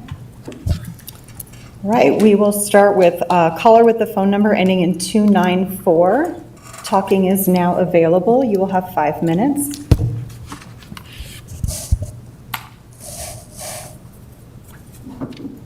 Phone number ending in 294. Can you hear me? Yes. Hello? Great. Good evening, Mayor and council members. My name is Amy Spicer. I am the Chief Impact Officer at Courageous Colorado, which is a cross-partisan organization working to strengthen democracy across our state through community-based efforts and policy change. I live in Denver. We work with communities across Colorado. I had hoped to be there in person tonight. I made it about halfway up 36 before I made the decision to turn around because of the snow, but I really wanted to make sure I could still speak with you tonight. I encourage you to support referring a ballot measure to allow Lafayette voters to consider proportional ranked choice voting. Across Colorado, we are seeing something shift. In communities across the state, and especially here in Boulder County, there's growing momentum to rethink how our elections work.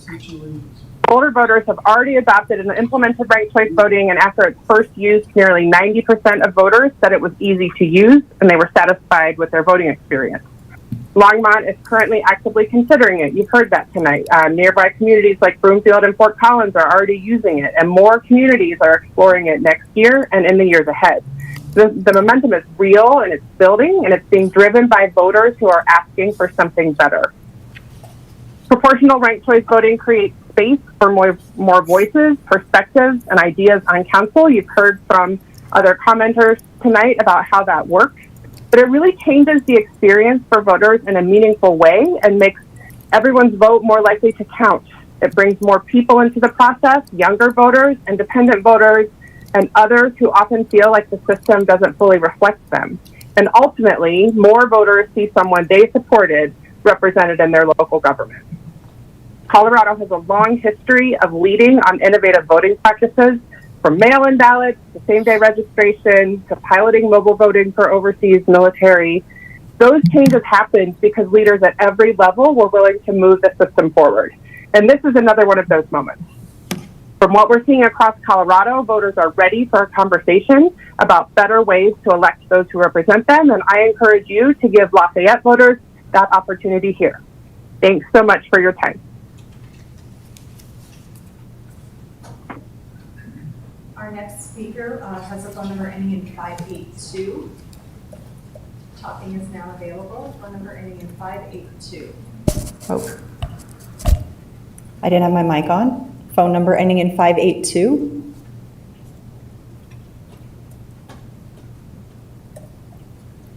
Caller with the number ending in 582, talking is now available. Oh, can you hear me? We can, thank you. You may go. Okay, my name's Anita, and I've lived in Lafayette all my life. I stand with everybody there that is against you closing the cemetery. I too have family that is buried there, and I have plots, and I did get a letter, and I have plots there also.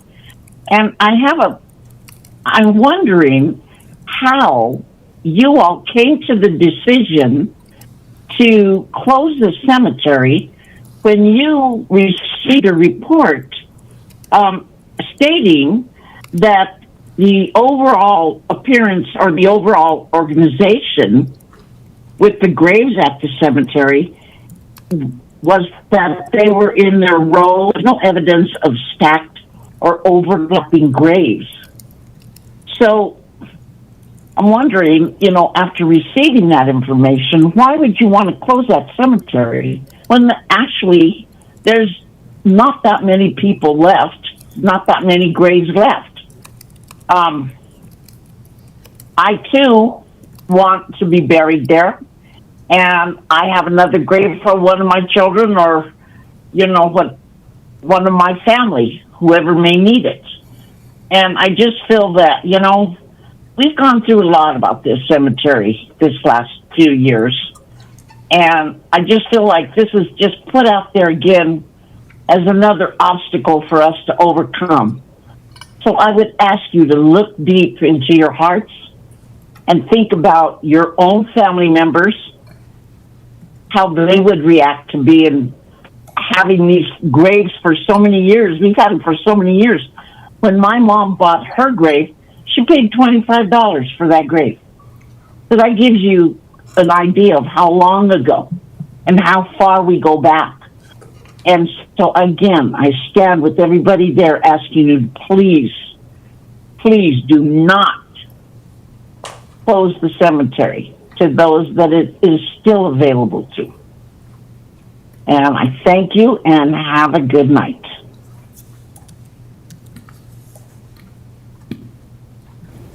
Our next caller has a phone number ending in 757. Talking is now available. Phone number ending in 757.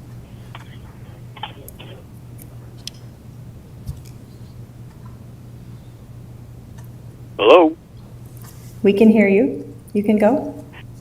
My name's Christopher. I live in the Luna Community Co-op. I've heard a lot of emotions today about this graveyard thing, and that's understandable.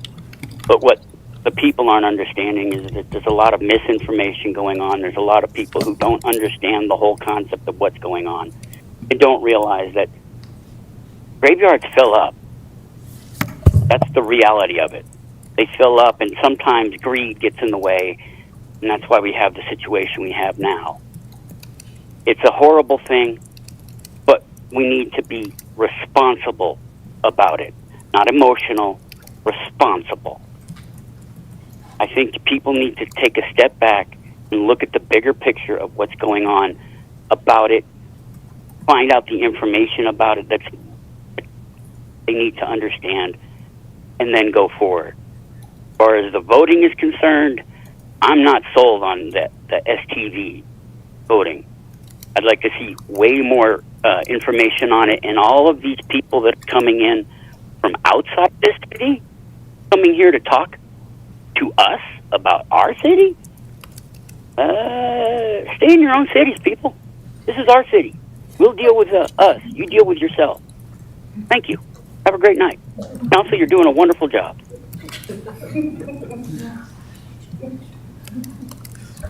There are no more callers. Thank you so much. And with that, we will close public input. And we will move quickly right into tonight's consent agenda, which has 4 agenda items, including agenda item A, April 21st, 2026, City Council Special Meeting Minutes. Item B, first reading of ordinance number 10, Series 2026, adopting the 2025 Colorado Wildfire Resiliency Code by reference. Item C, motion to approve an amendment to an intergovernmental agreement between Boulder County and the City of Lafayette regarding the administration of a waste reduction incentive program for businesses and authorize the city manager to execute the amendment. And item D, motion to approve the 4th amendment to the Regional Grant Management System Collaboration Agreement. Is there any items council would like to pull? Not seeing any. I will take a motion. I move the consent agenda for approval. Second. We have a motion. We have a second. Any further discussion? All those in favor say aye. Aye. Anyone opposed say no. No one opposed. That passes unanimously. We will move into proclamations for tonight. Mayor, if I could? Yes. I know we have a process outlined here on our agenda. I wonder if it's possible we could reorder this in the interest of the public who are here, who have been speaking on item number J, if we could move that up before the proclamations. So I believe we can make a motion to reorder the agenda, and if you have a second and we vote, I think that's completely possible. Can I ask a question? Are we taking testimony on J at that part? We have No. presentation. I know, okay, I knew that, but I thought you were saying people wanted to talk. Well, we've heard from the public tonight on that. I think it would be in the public's interest if we advance that in the agenda. Got it. So I'll Particularly move- with the snow. I'll move that we proceed to item J and hold the rest of the proclamations until after item J. Second. We have a motion. We have a second. Any further discussion? Seeing none, all those in favor say aye. Aye. Anyone opposed say no. No. That passes 5-1. We'll move on to regular business then. Move on to item J, Resolution 2026-13. And I will turn it over to our Deputy City Manager. Okay. Actually, we'll give her a minute to pull everything up, and then we will turn it over to our Thank Deputy you. City Manager. All right, thank you, Mayor and City Council. Just give us a minute. We do have our consultant, Jenny Strum, who is joining us remotely from SWCA, and then we have Dr. Holly Norton here as well. So we're just going to take a minute and make sure that we can get Jenny in remotely, but she is on. And so let's get that set up. Okay, there we go. Great. All right, thank you, Jenny. We're going to get started. Thank you. Happy to be here. Great, thanks. Okay, good evening, Mayor and City Council. We're here tonight to talk about Resolution number 2026-13, a review of the GPR findings and resolution regarding closing the Lafayette Cemetery to casket interments. As I mentioned, we have tonight Dr. Holly Norton, who's from the Colorado Office of Archaeology and Historic Preservation. She's here with us and is going to be joining for part of the presentation and then to answer questions as well.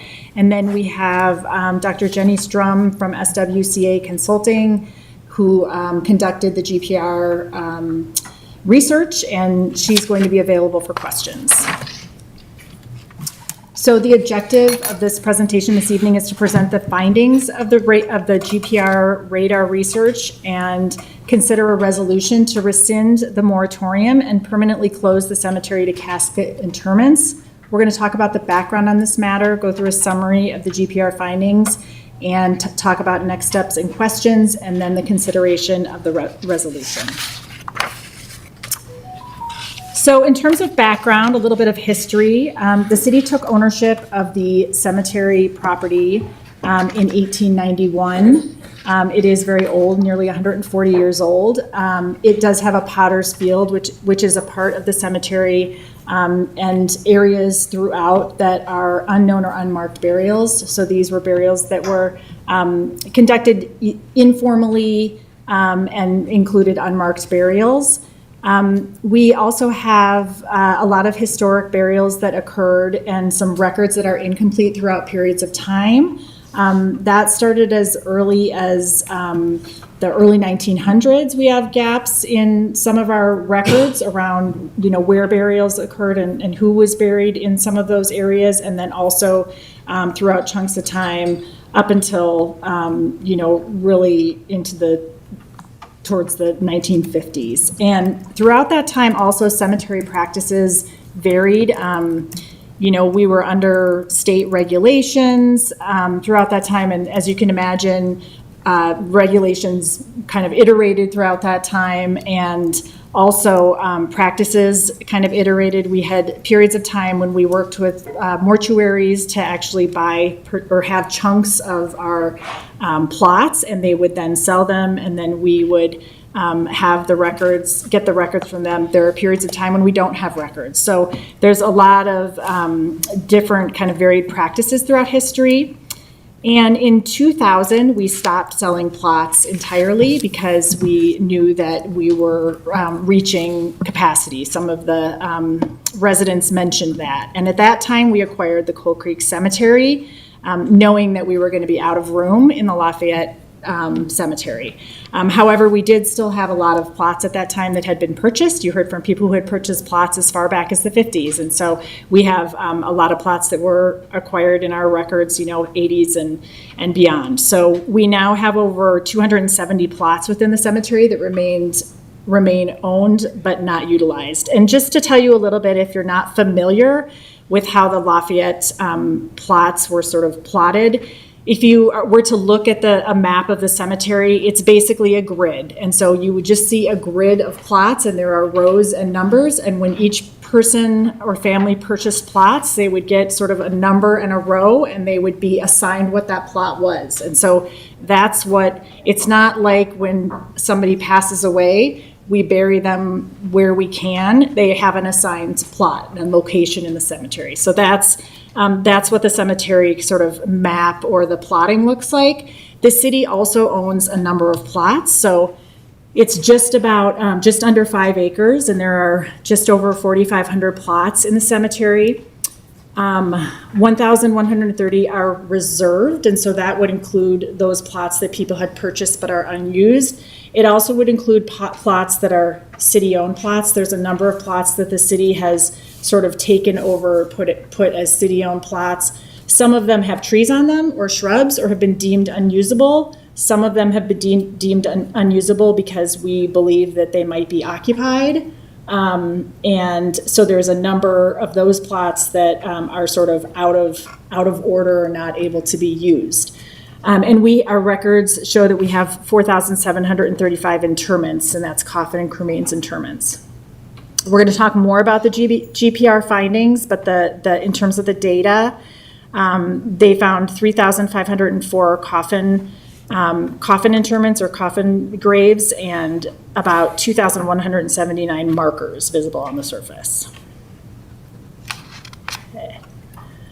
So just to talk a little bit about the current conditions and what we have encountered over the last, 10 months most recently. So beginning last September, we've had recent observations of possible human remains during our routine burial practices. And that's happened when our staff were out conducting a routine burial of a casket. And we also have had data and field observations that have occurred when we're out in the field, again, conducting burial practices where we've had an open plot where we believe that no one is in the plot. It's owned by somebody else. And we've found that there's someone in it, that there's a casket in it. Either we've run into a casket, whether it's a corner or a full casket has been in that plot, or that there's been some kind of sort of infringement where it's a portion of a casket in that spot. So that's kind of been something that's occurred. It's occurred prior to September as well, where we've had those issues. Conditions and ongoing burial activities like this, they're really putting city and staff at risk. It's actually, there's regulations around what you do if you encounter human remains when you're conducting a burial. So the city we did the right thing in September of last year, and we reached out to, we followed the protocol outlined in state statute. And that's involved contacting the local authorities, and then ultimately the state archaeologist. And we became connected with the state archaeologist who came on site and started working with the state archaeologist to better understand the conditions at the cemetery. Our city attorneys have also been involved regarding this matter to make sure that we're not putting the city at risk and that we're remaining compliant with state law. So I want to turn it over to Dr. Holly Norton and have her talk a little bit about her involvement and some of the recommended actions that she has provided for us through this process. Thanks, Megan. Good evening, everybody. It's nice to see you. Unfortunate under these conditions. So yes, last fall when I first came on site, there was a lot of different activity, and because of all of the human remains that were being encountered really rapidly in a short amount of time, I recommended a moratorium until you all were able to get some more information. That is when you acted very quickly and you conducted the ground penetrating radar survey with SWCA. A couple of things that I'd like to make sure that we understand prior to really digging into the GPR data.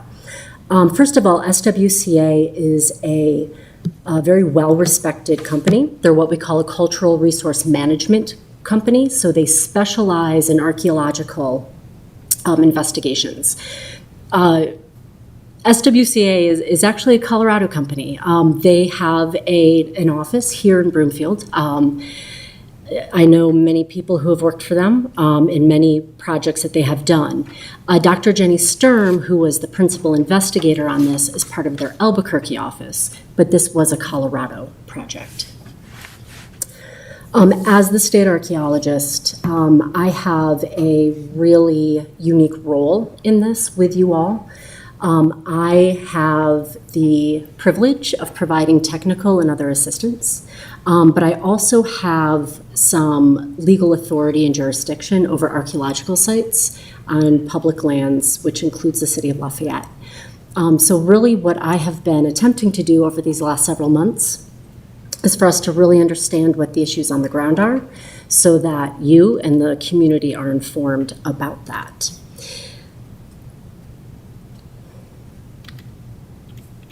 I feel like perhaps we missed one of our, okay. I apologize, I thought there was another slide, but we may have missed it. I'd also like to tell you a little bit about what I observed when I first came on site in September.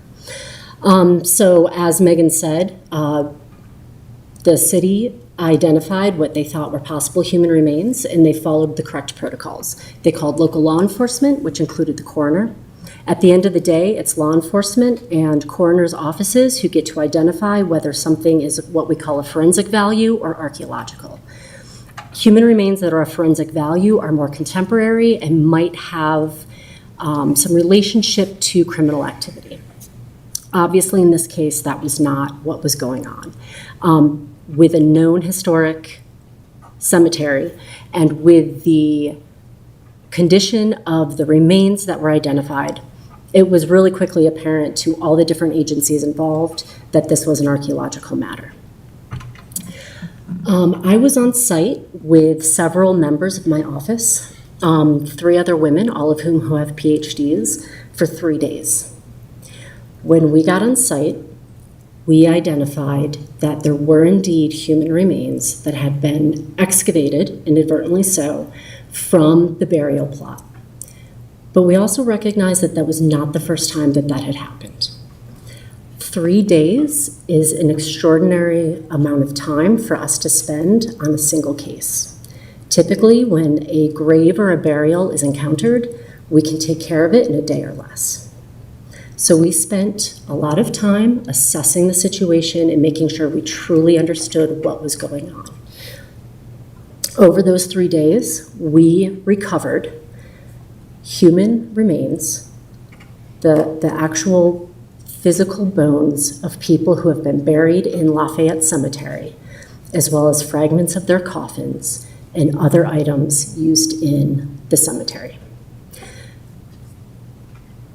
I just want to make that clear that these are physical things. These are the physical remains of humans that we now have the duty to take care of in a very responsible way.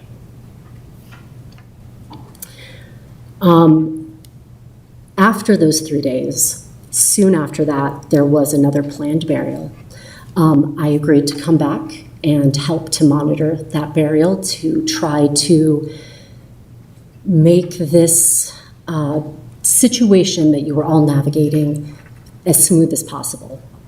During that monitoring situation, we did encounter yet another coffin that had to be avoided. In almost every instance that I have participated in the last 8 months with this city staff in a reburial activity, we have encountered previous human remains. I would also like to make the point, because people don't often understand what it means to encounter a previous burial.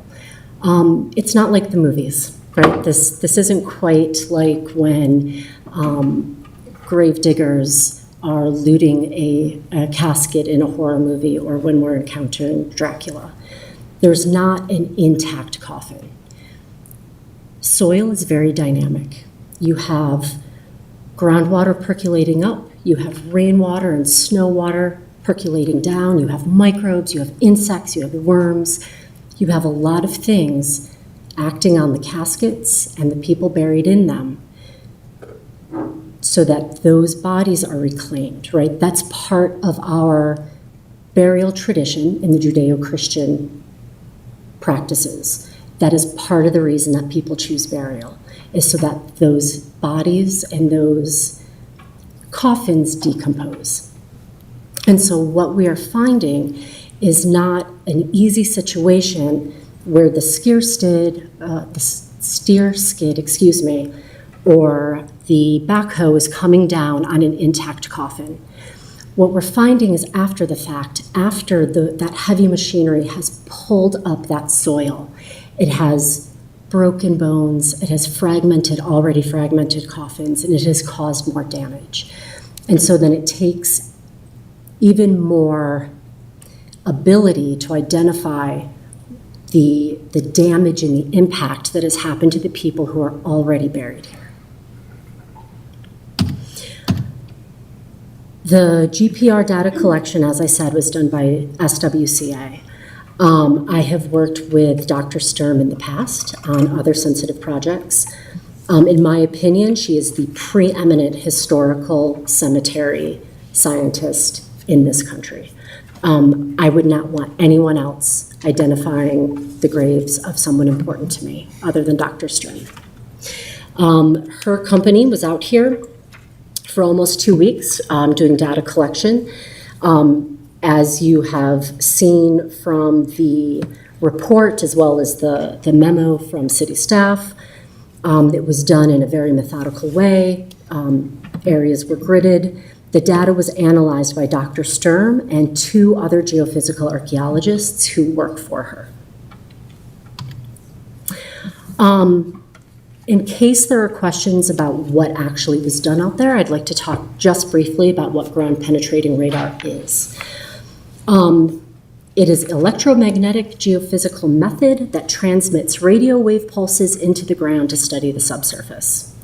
In a little bit more vernacular language, what that means is that there are pulses of radio waves that come out of this machine. It's very tiny, like smaller actually than most lawnmowers. And those waves travel through the ground. And as they encounter different types of soils or different types of materials, then it bounces back in different ways. And what it creates is this map that is a series of blips to the uninitiated like you and me. This gray box here is an example of what that looks like. These blips, these anomalies, these differences in how these radio waves are coming back to the surface to be recorded by the GPR device is what tells experts like Dr. Sturm what underneath the ground looks like. GPR does not provide pictures or photos or anything that we may have seen on CSI. Right? This is not CSI Colorado. And so it takes expertise to understand how those soil changes look and what they mean, and then how we can interpret them. Again, just to kind of make sure that the community understands what is possible with GPR, we see changes in soil. From those changes in soil, we can identify numbers of burials. We can even identify sizes and depths of burials, orientations, layouts. We get other cultural features, such as utility lines, and that occurred with your GPR study at the Lafayette Cemetery. And then we can get non-cultural disturbances like tree roots. What it can't do is tell us who individuals are. Again, we don't see skeletal images. We don't see the people. We see the area where they were buried. We can't tell what communities they come from, when they were buried, or their causes of death. So these are kind of our limitations in how we are applying GPR. For this particular study, it was very straightforward. The soils in Lafayette are excellent for this type of investigation. And so the GPR was able to identify intact caskets, burials without caskets, which is not that uncommon historically, collapsed caskets, which is also quite common from historical burials, and then grave shafts, which again would be a disturbance in the soil where somebody had dug a burial place, but for whatever reasons, the actual coffin or burial itself might not have been seen by the GPR. The depiction of the casket placements on the map might be slightly shifted, and I'm going to discuss again, the limitations of that map in a moment. Trees, roots, and utilities are more shallow than typical graves, and those interfere with the GPR mapping, which I'm going to discuss in a moment as well.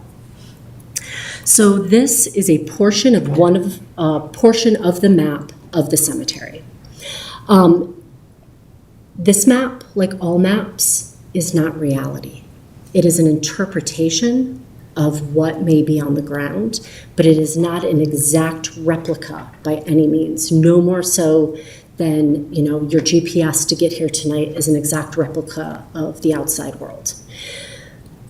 These orange boxes do not denote exact places where individual burials are. Dr. Sturm and her team interpreted those blips from that gray box that I showed you earlier. And this is their best approximation of where individual graves most likely are. we will not know for sure where exact graves are until we do what we call ground truthing, which is excavating, which is opening up the ground and identifying those changes in soil or those coffins, coffin fragments, and human remains. This particular area has been called out in this portion of the map because it's significant. Just as the GPR study was being finalized, there was another family who also needed to be buried at Lafayette Cemetery. My understanding is that the spouse had been buried just a few years ago, I think approximately 2023. I'm happy to be corrected on that. And so the other spouse passed and wanted to be buried next to their individual. If you look at this map, where their plots were within this yellow circle, which looks clear from the GPR. That pink line, that series of dots is actually a utility line. Something like a utility line, because it has metal in it, will interfere with those electromagnetic radio waves that are coming out of the GPR. So you're going to get bad readings, essentially, or no readings. There's any number of things that can interfere in different ways. So city staff went ahead with one of my staff monitoring to, again, ground truth this situation. And they excavated in that quote-unquote clear area to try to bury this spouse. And they came down on another gravesite that people, another coffin fragment that people didn't know were there previously. What's also significant about this is that the spouse who was buried in 2023, a very new, very modern and fresh, relatively fresh, excuse the terminology, grave did not show up on this GPR either. So the 2023 grave didn't show up and this older historical grave didn't show up. In this case, in my opinion, city staff worked really diligently to try to shift and find an area close by that spouse could be buried. It was towed ahead in there, right? So that burial was able to happen, but it was very much without a lot of room between other burials that are in that area. So we have to be careful with taking just a look at how this map is portrayed and say that there are open areas that are going to be easy to have burials. We always have to approach this cemetery with the idea that we have a high probability of encountering other previous burials.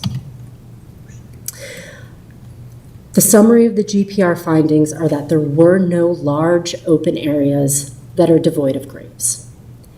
There's potentially small areas that exist. How those are investigated is very serious and challenging question. Again, due to some of the factors that I identified earlier, there is some potentials for misidentification of graves, both false positives and false negatives. Given the density of the graves in this cemetery, again, we believe you have to be extremely cautious and undertake any excavations with extreme care. And I do believe that the GPR data reinforces the recommendations that we should avoid casket burials in the cemetery. I think at this point, I turn it back over to Megan, but I'm available for questions afterwards. Okay, we're going to take questions at the end, so let's just get through next steps. We have before you resolution number 2026-13. This is very similar to the moratorium that's in place. It closes the Lafayette Cemetery to casket burials. but there are no exceptions. The plot owner is offered 3 options moving forward: cremains burial in the Lafayette Cemetery in compliance with the Lafayette Cemetery rules, exchange of their plot for a plot in the Coal Creek Cemetery, or a sellback of the plot to the city for $1,500, which is the current price of a plot at the Coal Creek Cemetery. The city manager is authorized to amend the Lafayette Cemetery rules to carry out the intent of this resolution. And the moratorium, which was authorized in November of 2025, is rescinded as of the closure of the cemetery. The closure would become effective in June 30th of 2026. As an aside, the closure effective date would be somewhat consistent with the timing of the installation of the names of the unrecorded burials that council has requested previously. That is in the works right now. Staff is working on having that created as we speak. A little bit more about the closure information. The remaining plot owners would be notified by letter regarding the closure and their options. I want to recognize that we heard from some folks today who have said they did not receive any correspondence. We are operating from a list of our database from basically plot owners, the plot owners database. So it's the last address that we have on record. So we would encourage anybody who did not get a letter and is a plot owner to contact the city and let us know their address. I did write down some names, and we have the names of those who spoke tonight, and so we will cross-check the names to see. I did cross-check one, and I noticed that there was an empty address there. So we'll try to follow up with people, but that is definitely an issue. We know that, again, some of those addresses may be, 50 years old. So we will send letters to those, and actually intend to send letters to our entire list about a resolution if council is to take action. And for those owning plots, we would request a response to better understand their future burial decisions around any closure at the Lafayette Cemetery and the Coal Creek Cemetery. And we would like to update our records related to contact information, so we have updated information. And we are happy to answer questions. Again, both Dr. Strum and Dr. Holly Norton are happy to answer questions. Our city attorneys, I think, can answer questions too if you have some that came up during the community questions, and I'm also happy to answer any questions you might have. Thank you. Questions from council? I have a few questions, Mayor. Councilor Bowler. Thank you, sir. Thank you very much, and to our state archaeologists for the presentation. Thank you also for the remaining members of the public. I'm glad folks went home given the snow that's still falling. I'm hearing a bit of a talking past each other from what we're hearing from the public and what we're hearing in the staff and state presentation. I think the presentation from city staff and the state has been excellent, but it also doesn't at all fit what we're hearing from the public. So I think there's this 2-track, and so I think we need to try to meet those. We heard from a lot of residents today, why are you doing this? And in the long presentation I heard, because I think I'm a bit familiar with this issue like my fellow councilors, but I wonder if we could just state very clearly why this is even on the table, as clearly as humanly possible. Mm-hmm. Yeah, so we are in a situation right now where, the city manages the cemetery and the cemetery is full. And so we have reached capacity for this cemetery, and again, it's just under 5 acres, and so there's a limited amount of space, and the amount of burials that have occurred in the cemetery and with the plots that we have owned but are not occupied, we can no longer fit any more, basically any casket interments in the cemetery without encountering other grave sites. And so our goal is to protect those who have been buried in the cemetery already, and to protect those who would like to be buried as well as staff. I mean, I think we, that's, yeah. I appreciate that. If I could, and I'm not speaking for the city or for the state when I say this, if I could boil that down to like one sentence. I'm hearing when we try to dig to bury deceased Lafayette residents, we hit another casket almost every time. Or we're digging Or up other remains. human remains. I take the point. I just want us to be really clear about that because I think in the verbiage and specificity, we are losing the main thing, which is we Yeah. don't want to disturb other people's families. Correct. So I want to hit that point. Thank you. Point number 2, I think we collectively have a process issue to sort out. I'm very sympathetic to the argument I've heard from a few residents this evening that this is such a special weighty topic that we probably should have had a separate session specifically dedicated to this. So I wonder if, Mr. Mayor, if we could consider that for the future. A third thing, I heard from a lot of residents that didn't receive the mail, so I really appreciate your note and staff's work to take down those addresses and reach out to them. But I'm trying to wrap my mind around how many people we're talking about, because I believe there's a couple hundred plots in question, but we know there's something like 40 people this evening, and they speak for other residents. I would love to know what is the plus or minus number. I'm sure some members of the community have a good sense of what that number is. I think that would help us discuss this and look at this topic in public. And lastly, given that we're absent a counselor and given the freighted topic, I am uncomfortable with deciding tonight. I'm open to changing my mind, but I'm uncomfortable with deciding tonight and would just put on the table that we do have the option to push this decision to the right. Thank you. Any other questions, thoughts from council? Councilor Gianola? Thank you, Mayor. I do have some questions for the state archaeologist, if you wouldn't mind.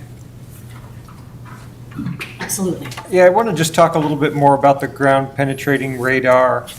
Can you just help us understand, are there other ways that we can investigate what's going on below the ground that are non-invasive? So there's a suite of tools called remote sensing or geophysical tools, geophysical investigations. These are the sorts of things that Dr. Sturm specializes in. Can't hear you. Yeah, I'm sorry, is the microphone catching me? Okay. Yeah, go ahead, try again. Yep, so there are a number of tools that's called geophysical investigations, remote sensing. So there are other types of similar tools, something like, magnetometers or others.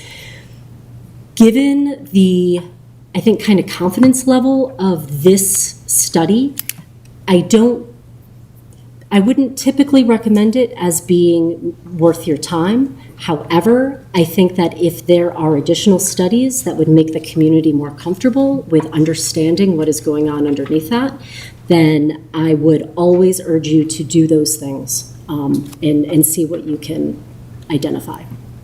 I would recommend talking to a professional who understands those, since Jenny has been out here and knows the property, knows the soil types, all of those things. She might have a different recommendation than I do. Yeah, I'd love to hear from Dr. Sturm on this. Yeah. If there are other ways to investigate this, what those are, how they compare with GPR, and are they more precise? Are they less precise? Are we kind of dealing with state of the art here? I'd love to hear thoughts about that. Yeah, thank you. It's a great question. GPR is really considered the gold standard when it comes to cemetery and unmarked burial and forensic applications for a couple reasons. It's a very high resolution method, more so than some of these other techniques that Dr. Norton just mentioned. It is also the only method that actually gives us depth in the ground. So we can make that determination if there are overlapping burials or stacked burials or tree roots on tops of burials. That is the type of information that is possible with GPR. We are using state-of-the-art equipment, so no need to fret about that. We're using state-of-the-art processing and bringing our experience to this analysis.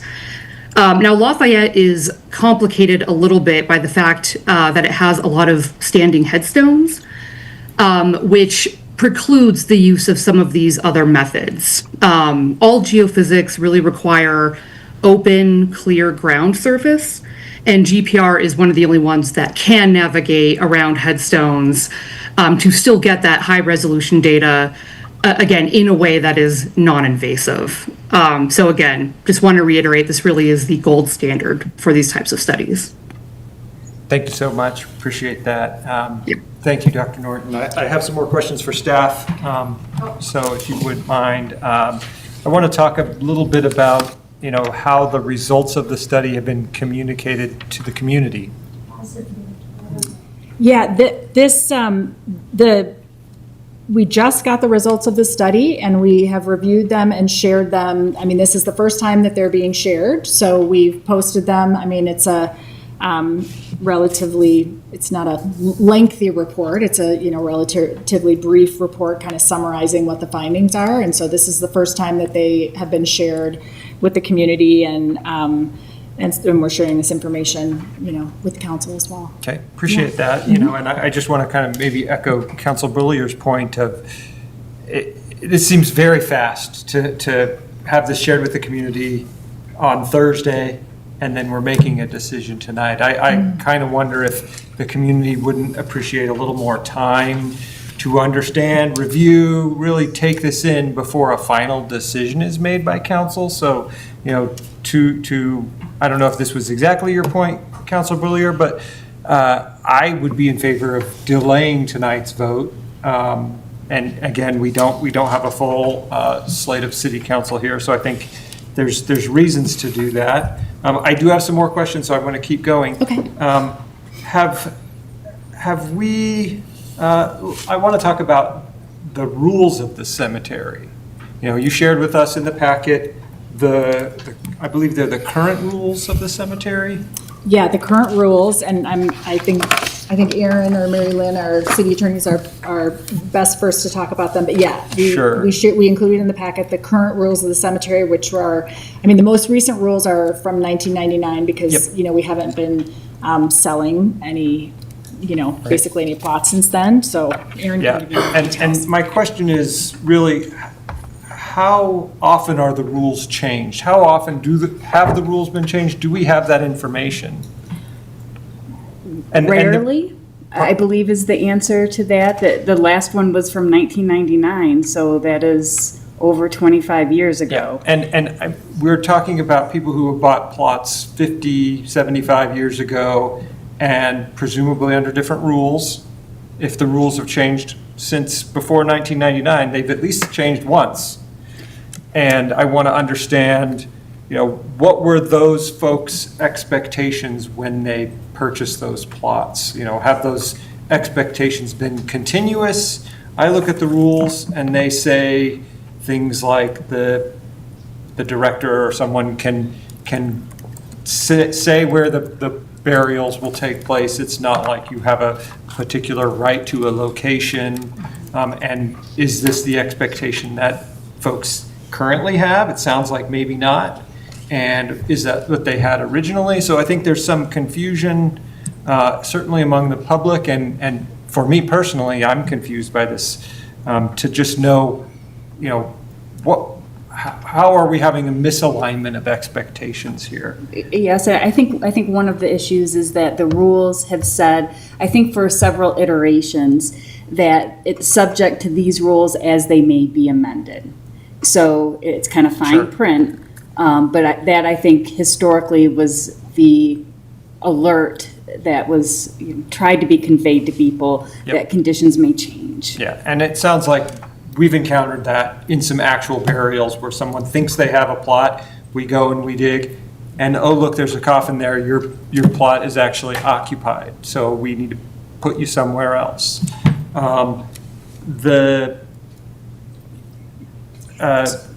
Mary Lynn, do you want to speak a little bit more? Give a little bit.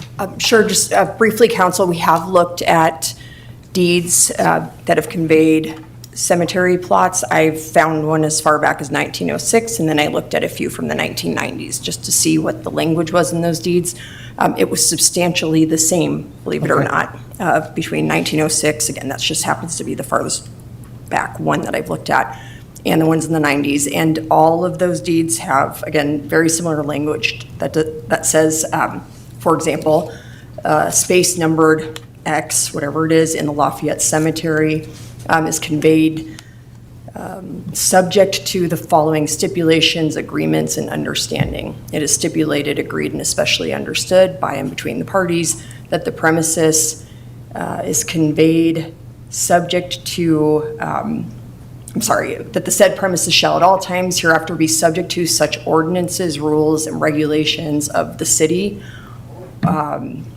as are now in force, so depending on the year that the deed was transferred, or which may hereafter from time to time be passed, adopted, or established concerning the cemetery, and also subject to such laws of the state of Colorado now in force, or which may hereafter be passed concerning cemeteries or titles to lots in the same. So every deed is, I'm making an assumption here. I didn't look at deeds in every year between 1906 and 1998, which are the years I did look at. But the language between those two is the same, and it seems to be a pretty standard cemetery deed form. Looking at the deeds, it appears to be a form that maybe many cemeteries used in the state.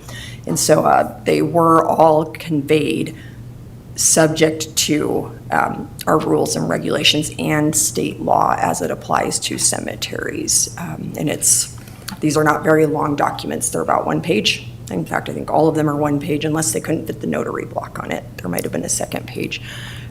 Thank you so anyway, much. I hope that's helpful. Really helpful to understand, kind of this, at least some of the old rules have kind of the same language in it. I think it's probably likely, but though we don't know for sure.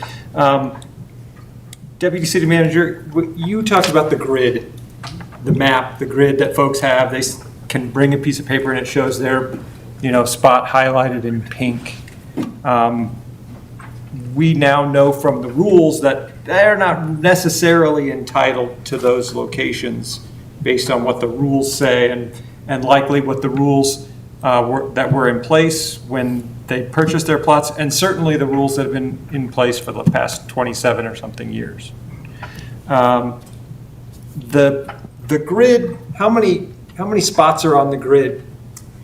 I don't know if you had that in Well, first I your- would say, I don't know that anyone got the grid and they said this is, what's in their agreement is what they would have received, is that, this is the plot that you're assigned or that you're, and it, again, is subject to the rules and regulations. Right. And so we have, Alex is going to help me find the number, but it's just over 1,000, I think, but he's going to help me find it. I guess my question is, if we looked at the whole grid, how many grid locations are there? Yeah, I know exactly what you're asking, and I'm going to have to look up.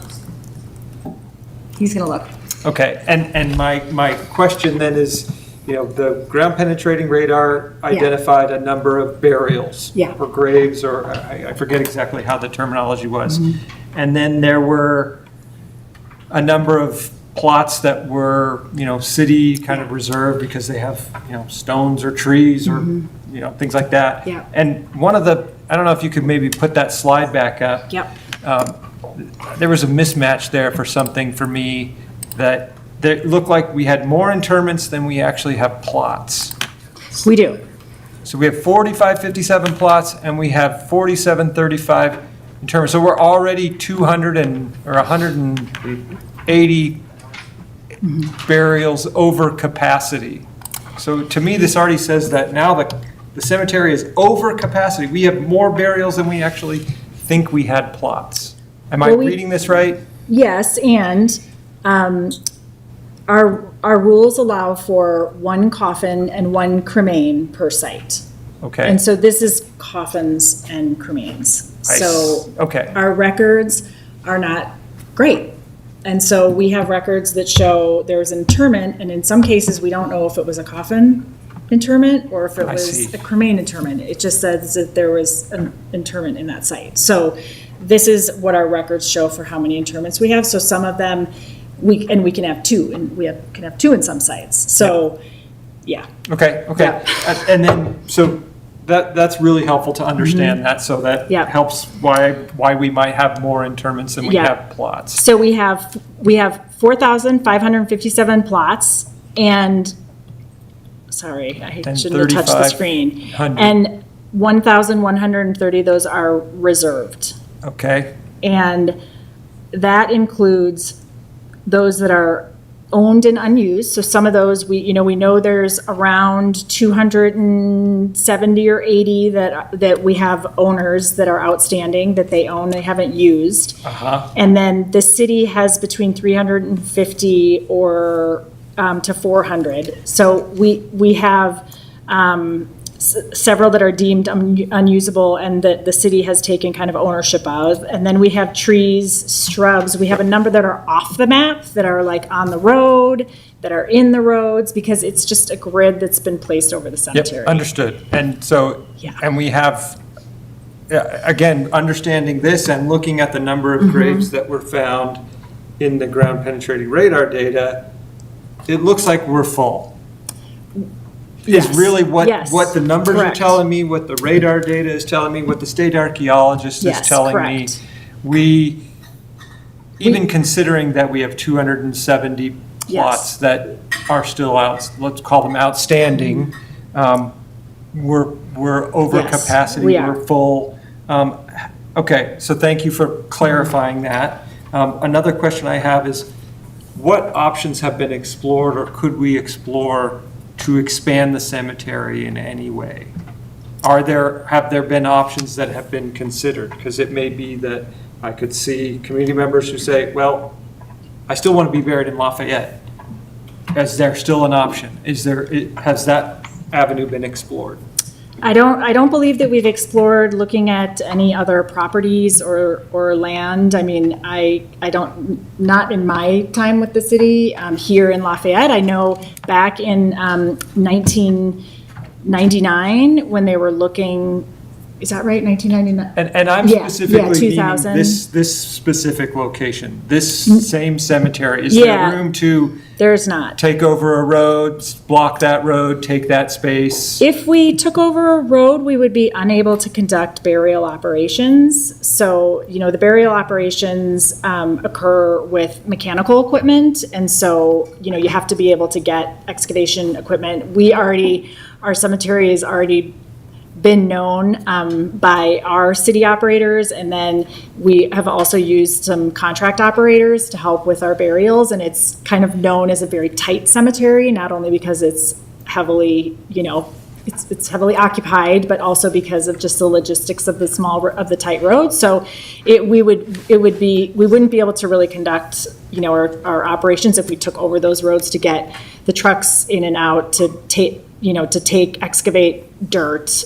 And I guess, there are roads that are not within the cemetery current boundaries. There's a physical road that cars drive on. Correct. Both on the north side of the cemetery and on the east side of the cemetery. I think there's a walking path and maybe a road that's like a service road for There's a the rec service center. road for rec center So I'm not saying that I'm just putting out there concepts and ideas to say, I really wonder if there's the ability to explore additional options. From the report, it also looked like there were old roads in the cemetery that had been that were historic at one point. And I mean, all we know is that it looked like there were old roads that then were taken over, but then new roads were kind of configured. Yeah, and I guess on that point, did the ground penetrating radar go under the existing roads that are with it? Because I think there's like a road that goes straight across and there's a road that kind of curves around. Did the ground penetrating radar look under those roads as well? Jenny, I'm just going to confirm with you on that because I know that we identified some sites under those roads. I don't know that you did a comprehensive review of the roads within the cemetery. We did do the roads in the cemetery. We surveyed the entire cemetery. We did not, and some of those main roads, we did not identify any unequivocal graves under those. There were some that appeared to poke into them. Yeah. So And that's what it looked like from the map. So thanks for clarifying that. I just, again, this to the community and to me, this feels like a drastic action to close the cemetery when there are at least roads that have space available. Could we close some of the roads and reclaim that space and let folks bury their loved ones in this cemetery? Possibly, but I just want to make sure that if we're going to go as far as taking the drastic step of permanently closing the cemetery, that we explore all the options before we go there. So I think that's my last question. I want to give other folks a time to ask their questions. So thank you very much.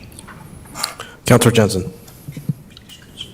When you excavate and you find human remains or a coffin, do you go back to any data that we have and look at whose grave might have been disturbed, give any notification to a family, or what happens when you think, oh gosh, we've just dug on top of a coffin? Well, so in the recent occurrences that this has happened, it was after the soil was removed off site. And so we put the soil, we take it to a space and then bring it back to fill it while we're conducting the burial, actually having the service. And so there's a pile that has, where we've actually brought dirt from previous burials. So we were unable to really determine if that was, where it came from. Yeah, from that exact site. But let's just say you've got a hole, and you've taken some material out of the hole, and you've taken it over to your pile. That hole, does it have any documentation that somebody was in that particular space? And then is there any action taken to say your loved one's grave was disturbed? And I mean, I would yield to Dr. Norton, because I think what the action we take is we follow the state statute, because it's against the law to, if we encounter human remains, we immediately would, we'd follow the statute, and then we would ask them what our actions would be. So. Yeah, I might further elaborate. We wouldn't have dug if we felt like we knew. Yes. Yeah. Oh, that's a good point. That's the challenge, is Yeah, oftentimes because it was on March, we wouldn't have known. I mean, we could make an assumption it's within our radius, but then we're notifying a whole bunch of families and maybe unnecessarily upsetting them as well. So Yeah. it is a real conundrum when we hit that, because we wouldn't have anticipated hitting it. Well, and what I'm seeing that is so hard is a bunch of people who want what they believe they had committed to and paid for, and that means a lot to them and their family. But also people who maybe don't live here anymore, who feel my mom and dad are at rest in Lafayette and safe, and where that I want them to be. And that's part of their mental health and their, grieving process, is to know their family is cared for.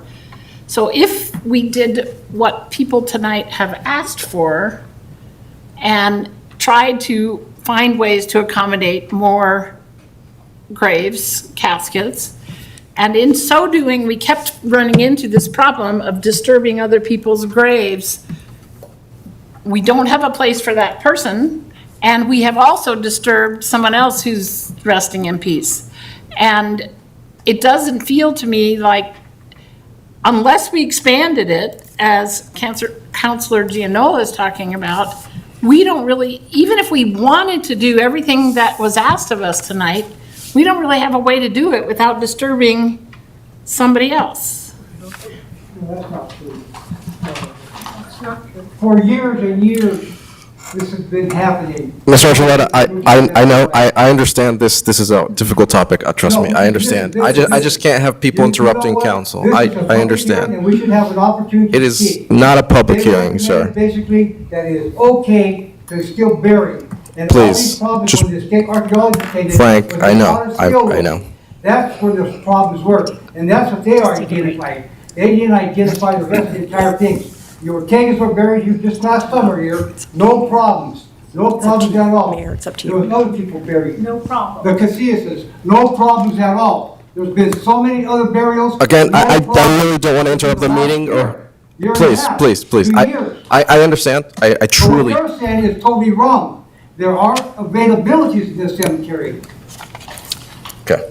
I don't want to have to take the action of putting us in a recess or having to take any further. I want to make sure we get our questions out, we get everything answered, and we ideally get to a vote of some kind tonight. I understand this is a passionate topic, and I understand it's a topic that's very personal to a lot of people. It's personal to me. But please, I want to make sure council gets our chance to ask the questions and get there. So I appreciate you all. I appreciate you all sticking around. I know it's getting late and I know it's snowing outside, but just let us get through this. We really want to just get this done. And unfortunately, we cannot take questions during a process like this, but I appreciate everything. And Councilor Jensen. Thank you. Right. So one, I was just over there looking at it this weekend, and I think, there's a ball field right to the east, right? Has anyone ever talked about taking away some of the ball field space and expanding the cemetery? And I'm not recommending that. My kids are ball players and they would hate me. So I'm not just in terms of options that are on the table, has anyone ever explored that? Not to my knowledge. And if we took away a ball field, knowing the baseball community as I do, that would not go well. But there might be another location for a ball field that we could trade this for or something like that. I'm just spitballing here, ideas or thoughts of things that nobody wants to do this to these people. Nobody is excited about this, and everybody's heart is breaking for the pain that the community is feeling about this. But we have our expert, and we have rules about not disturbing human remains, and state laws about not disturbing human remains that we are in a pretty stuck place about. And so I just want to see if in the, and not only that, but we don't want to talk about this forever either. We have a very full agenda with lots of things on it, and the amount of time another solution might take could be a very long amount of time. And so I'm trying to think if there are one or two other options we could throw out there that we could pursue to see if there's any alternative, and that would take another meeting. And I'm a baseball mom. I don't want to make baseball go away.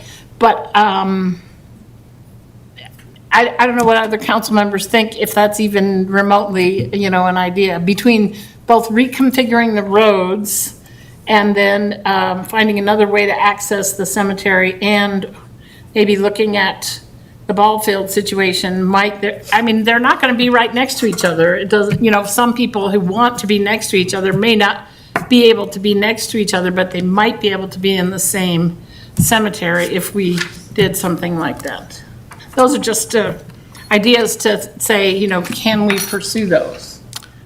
Okay. I know there are a few more questions. Before we do that, I just kind of want to bring us back to the resolution at hand, and the one that was noticed is to close the cemetery. I appreciate that there are ideas to maybe expand or maybe do other things, and we can certainly give direction to staff to look at those for a future time. But at the moment, I just want to make sure we're kind of keeping on track and speaking to the resolution that we are looking at.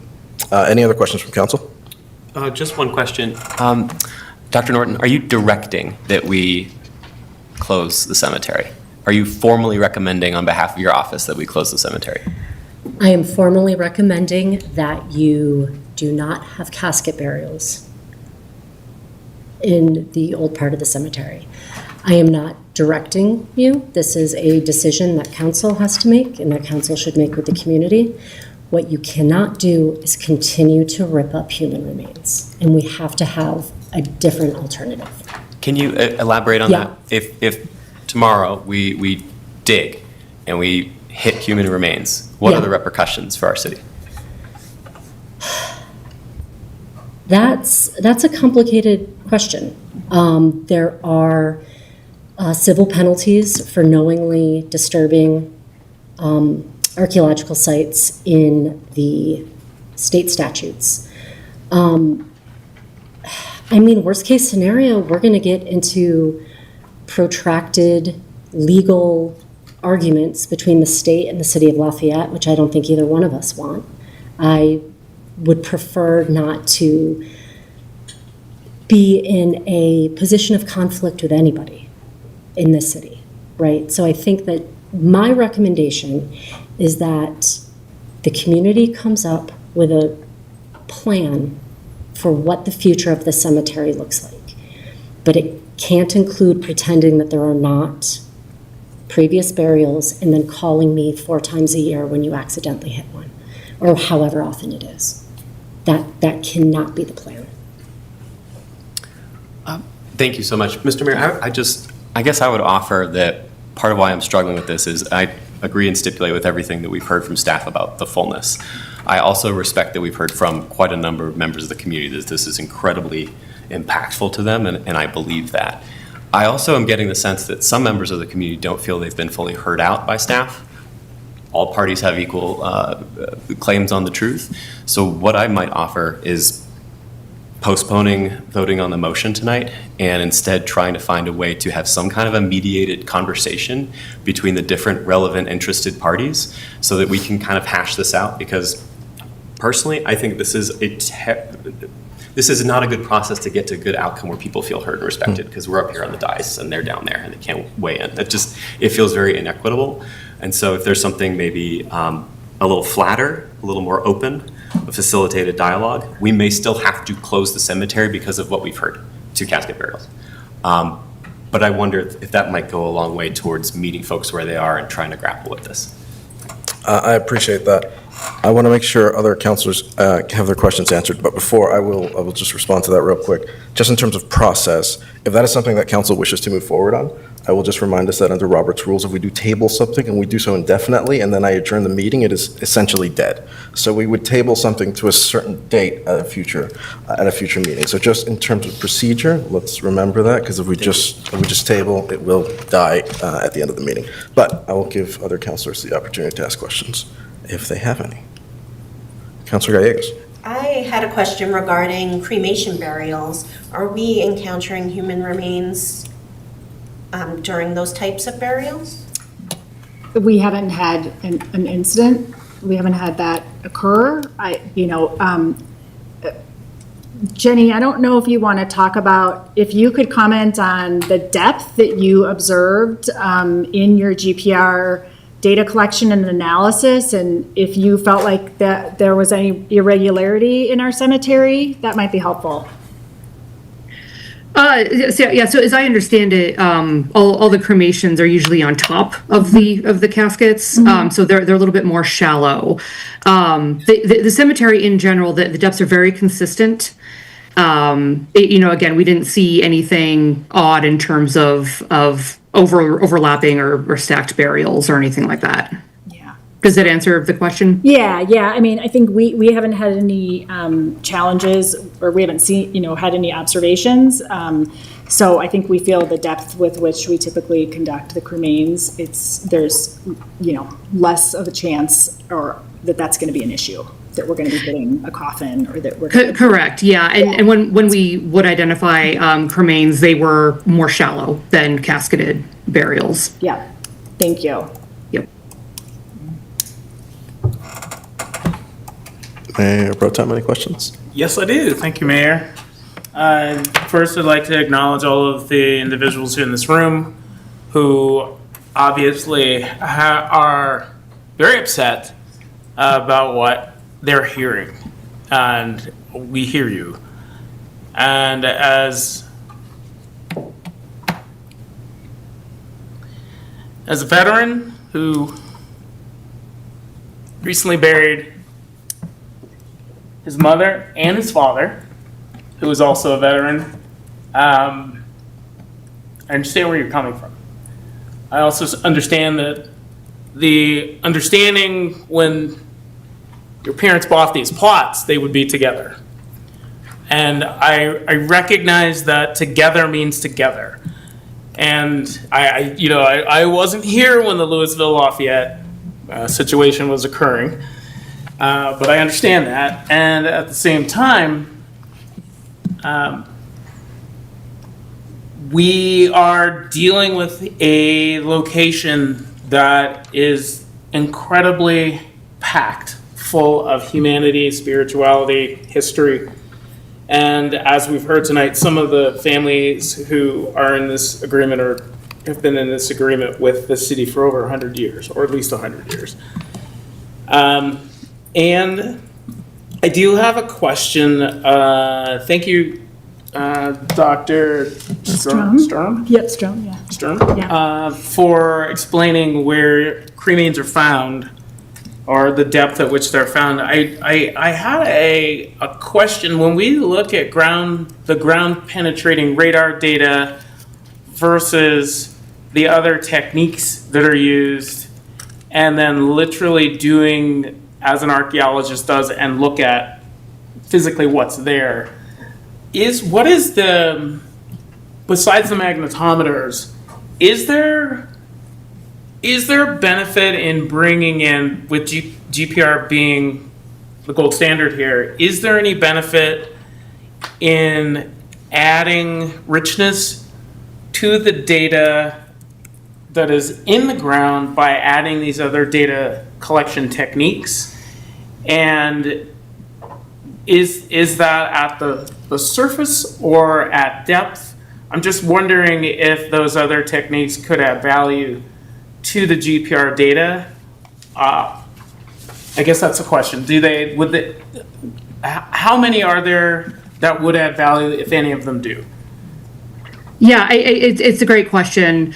So again, Lafayette is a little different, a little special because of the number of standing headstones at the cemetery. If we were dealing with a totally open, unmarked cemetery, which we do a lot, I would say absolutely, let's throw some other methods at this. Let's see what else we can add. I'm not recommending that here because it's going to be very difficult to even maneuver the instruments, given the number of headstones, the number of trees that are here. I also question the utility and what they might add, given that this is an urban environment. There's a lot going on. We have irrigation lines, pipes, overhead power lines. All of that can affect the instruments in various ways. One thing that you could consider to add richness to this is actually some more surface mapping, which might be a really high resolution mapping of each headstone to further correlate where we are identifying each burial in the GPR with what we're seeing on the surface. See if we can match up those headstones a little bit more closely. There might be some other surface mapping we could do as well that could further elucidate some of those patterns. Thank you. I did have one more question for Dr. Sturm, yeah. Oh, I can't get that. Understanding that we potentially could have, and I understand that cremation doesn't work for people of Catholic faith, maybe others. But if we were to would it be possible, in your understanding, Dr. Sturm, that if we understand who is very committed to getting into the Lafayette Cemetery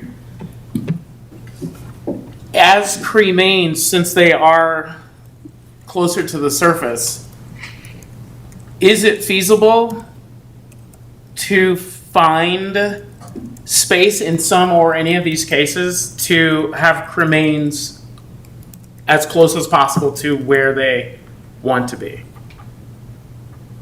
Potentially, yeah. We have that data. It would require sort of parsing through some very specific areas. If I'm understanding your question correctly, if we are looking at individual plots, burials, and determining what is kind of there in the very near vicinity, that's just it's a different level of analysis, but it is possible. Thank you. Yes. That's all the questions I have. Any other questions from council? Seeing that, I just have one question, and it's for our state archaeologist. It's similar to a question asked earlier by Councilor Bollier, but I just want to make it as clear as possible. You talked about archaeological sites and how your office works on these, and then you talked about the specific legal authority that your office has over these archaeological sites. Can you talk to that specifically in reference to our cemetery, and maybe what next steps would be if you were to have to take any sort of route further than what we have up until today? You kind of trailed off at the end, sorry. so I didn't quite understand. Just what the end of next the steps would be under that legal authority that your office has? So, under the legal authority that my office has, it's a difficult authority that I tread lightly with. Some of my predecessors have used a hammer. I prefer to work with communities and have a good relationship, and that we co-steward your sites together. And so my role is to help you find the best possible way forward in stewarding and preserving your cemetery, in this case. Yes, there are legal consequences potentially, but I don't think that those are what we should be discussing. And I think what we should be discussing is how we work together to come up with a good plan for this. I understand that. Okay. Yes, I Okay. fully understand that I- is. What I okay. wanted to do is just for, of course, That's great. our And- edification and then that of the Okay. public, if you could speak to it, maybe at a high level, if you will, but just Okay. kind of speak to what that may look like. What That, legal you conflict using a would look legal like? authority on any sort of, and we don't have to speak specifically to this. We don't, and if you want to make it more, maybe speak to examples of times your office, maybe in the past, has looked and used their legal authority across the state for other archaeological sites. So our office has used our legal authority to stop construction projects, to stop other development until appropriate archaeological work has been done. So we haven't had a case such as this for a cemetery. So usually what we're talking about is a site that does not have human remains. And in those cases, again, there are brief pauses. I don't believe that I can't come up with any example in my tenure that we have had a permanent stoppage where somebody or a municipality was not allowed to move forward with their plans. What we have done is we have requested and worked with them to make sure that they are doing appropriate mitigation or the appropriate studies, working with the descendant community, doing the appropriate work so that they are not just destroying history, and that the public has a right to have some sort of compensatory measures for that history. Remains are a little bit different, right? And so when it comes to human remains, again, typically with other historic cemeteries, it hasn't been this kind of case. We've been able to be more proactive. This cemetery is not unusual. Every historic cemetery has unknown graves, every single one. And they are often outside of the legal boundaries of the parcel, outside of a fence line. They are where people did not expect them to be, because that is the nature of historic cemeteries.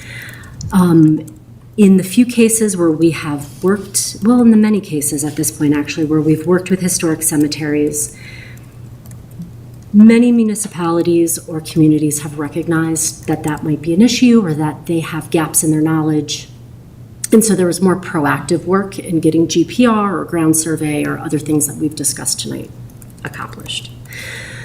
The other types of unmarked burials are not, they tend to be individual burials. Sometimes they're pre-contact burials, and so they're related to the Native American community. We don't know where those are until they're encountered.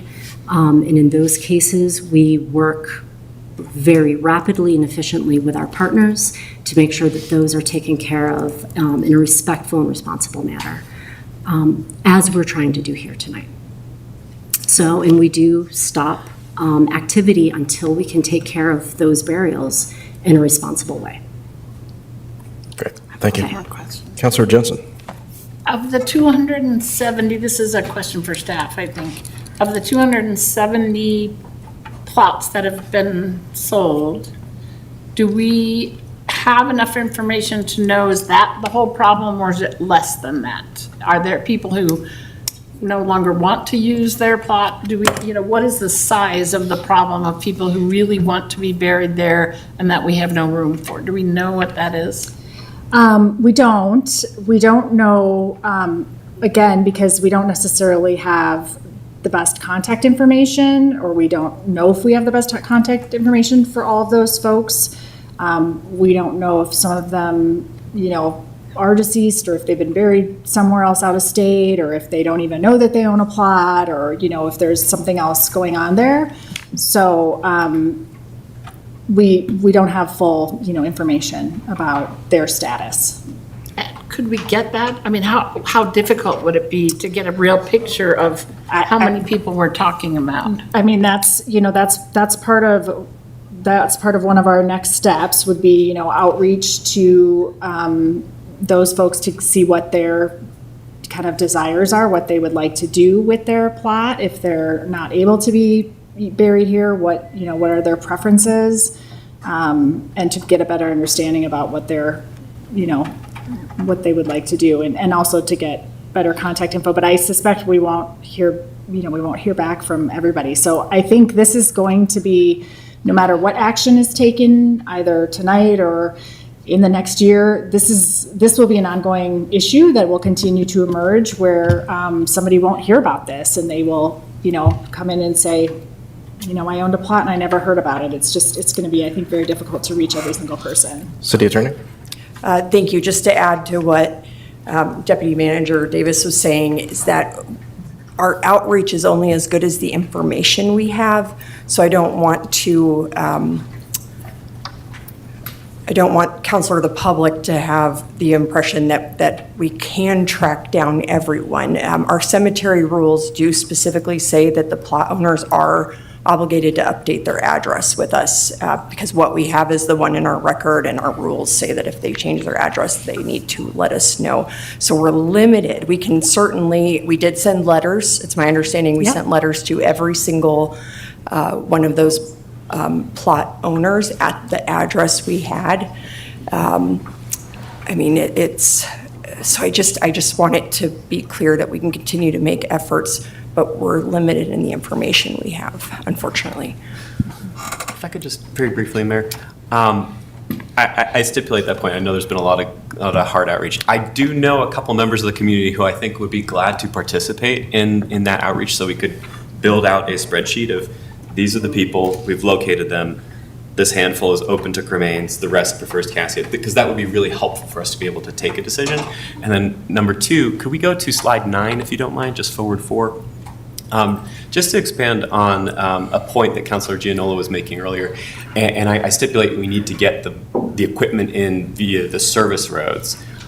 But I guess, and forgive me, this is kind of a naive question, could you just sort of put like an X in the middle of the road and then work out from there? Because according to the GPR image, which unfortunately isn't in this slide deck, you see the thousands of graves in little orange boxes, and the service roads are pretty clear.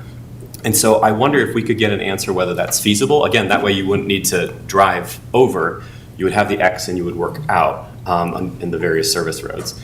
If we could get an answer to that for a future conversation, I think that would give us something to hang our hat on, since I really appreciate Councilor Jensen's creativity with the ball fields up north, the Bob Burger Center east. But to me, it does seem like we have some possibilities within the space. That would be really helpful to know. Thank you. Apologies for speaking for you. Okay. So there's a few things here, and I just want to kind of get us back on track. From what there's a motion for the resolution, but from what I hear from a few councilors, it's for a few different reasons. First, just to allow the public to kind of digest this information a little longer, have it with them and just understand, and maybe they have the possibility to ask questions or to speak to councilors, whatever they want to do in the time we give them, just kind of give them a little more time with the report, with the information, and with the data. Secondly, we don't have a full council tonight, so that's been another reason that I kind of heard that at least a few members of this council wish to table this item. I just want to kind of see where the rest of council is on this item. Candidly, I think I'm ready to make a decision tonight, but if the majority of council believes tabling the item is what we should do, then that may be the route we go. Councilor Gallegos. I would be in favor of tabling this decision. I'm personally struggling between emotions and the facts that the state archaeologist shared. I am also Catholic and believe my religious beliefs may sway my decision.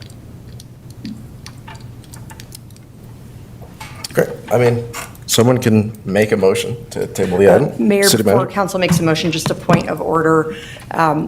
Your options in terms of considering this item at a later meeting would be a motion to postpone to a specific date, so a specific meeting date. Alternatively, you could move to postpone it indefinitely, wherein it would be up to council to decide when to bring this up. So it's, you need to either select a specific date when you'd like this to come back to council, or you could postpone it indefinitely, or you could take no action. So I just wanted to be clear about the terminology. If we postpone indefinitely, is it not taken as a failure at the adjournment of the meeting? It would allow you, okay, so I'm looking at our rules. It would allow you to cease consideration of the item when it isn't desirable either to approve it or to defeat it. So when you're not ready to take action, you can also just choose not to take action. So it just would need to be called back up by council at a later date, not by a motion. You would direct staff when to bring it back. Yep. So can we talk about how much time we think we need then? I saw Councilor Gianola's hand up. Thank you, Mayor. I just on that last point, if we don't do something tonight, whether we're tabling that or to a specific date, or we're postponing it indefinitely, or we take a vote and the answer is no, what is the status of the situation in that event, in any of those events? It would, if you postpone it, obviously you'd consider it at the meeting you choose. If you don't take action or you postpone it indefinitely, you've taken no action, there is no more status until council directs staff to bring it back up. There's on that, we have a current status of the cemetery. I guess this is where I'm going. Our current status of the cemetery is that there is a moratorium on burials. And that stays in place if we take no action. Yes, so this item would be done. Yeah, The moratorium would be unaffected. I see. Yes. Sorry, I wasn't Okay, thinking the that's next okay. step. So I it's, had yeah, to the restate. moratorium, It's okay. no change to the moratorium either. Do you have a question, Councilor Johnson? Well, my question is to get, I'm more concerned that the community hasn't had time to digest this. I think whatever we do, we have a difficult, awful situation, and more time may or may not make that better. But the community hasn't had time to digest it. Some people didn't get the notice.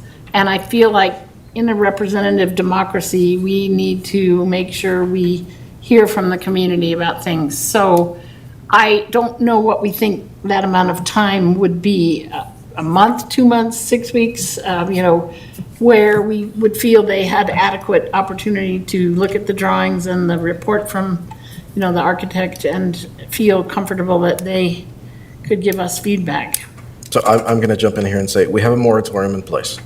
And if we were to take no action, at some point in the future, we could direct staff to bring this back. So if we take no action, we could give our residents as much time as we feel they need instead of forcing us to postpone to a certain date tonight. Yeah, but I personally think we just should have a kind of a plan about when, so people have a sense of how much time we're going to take and when, they need to be thinking about coming back. Not that we need to be precise, but just some framework of how much time, so, they can go on vacation or do whatever they want to do. Did you? Yes, I was just curious how long we felt it would take to send letters to those people whose contact information we now have, but did not have previously, to make sure they have the information they need.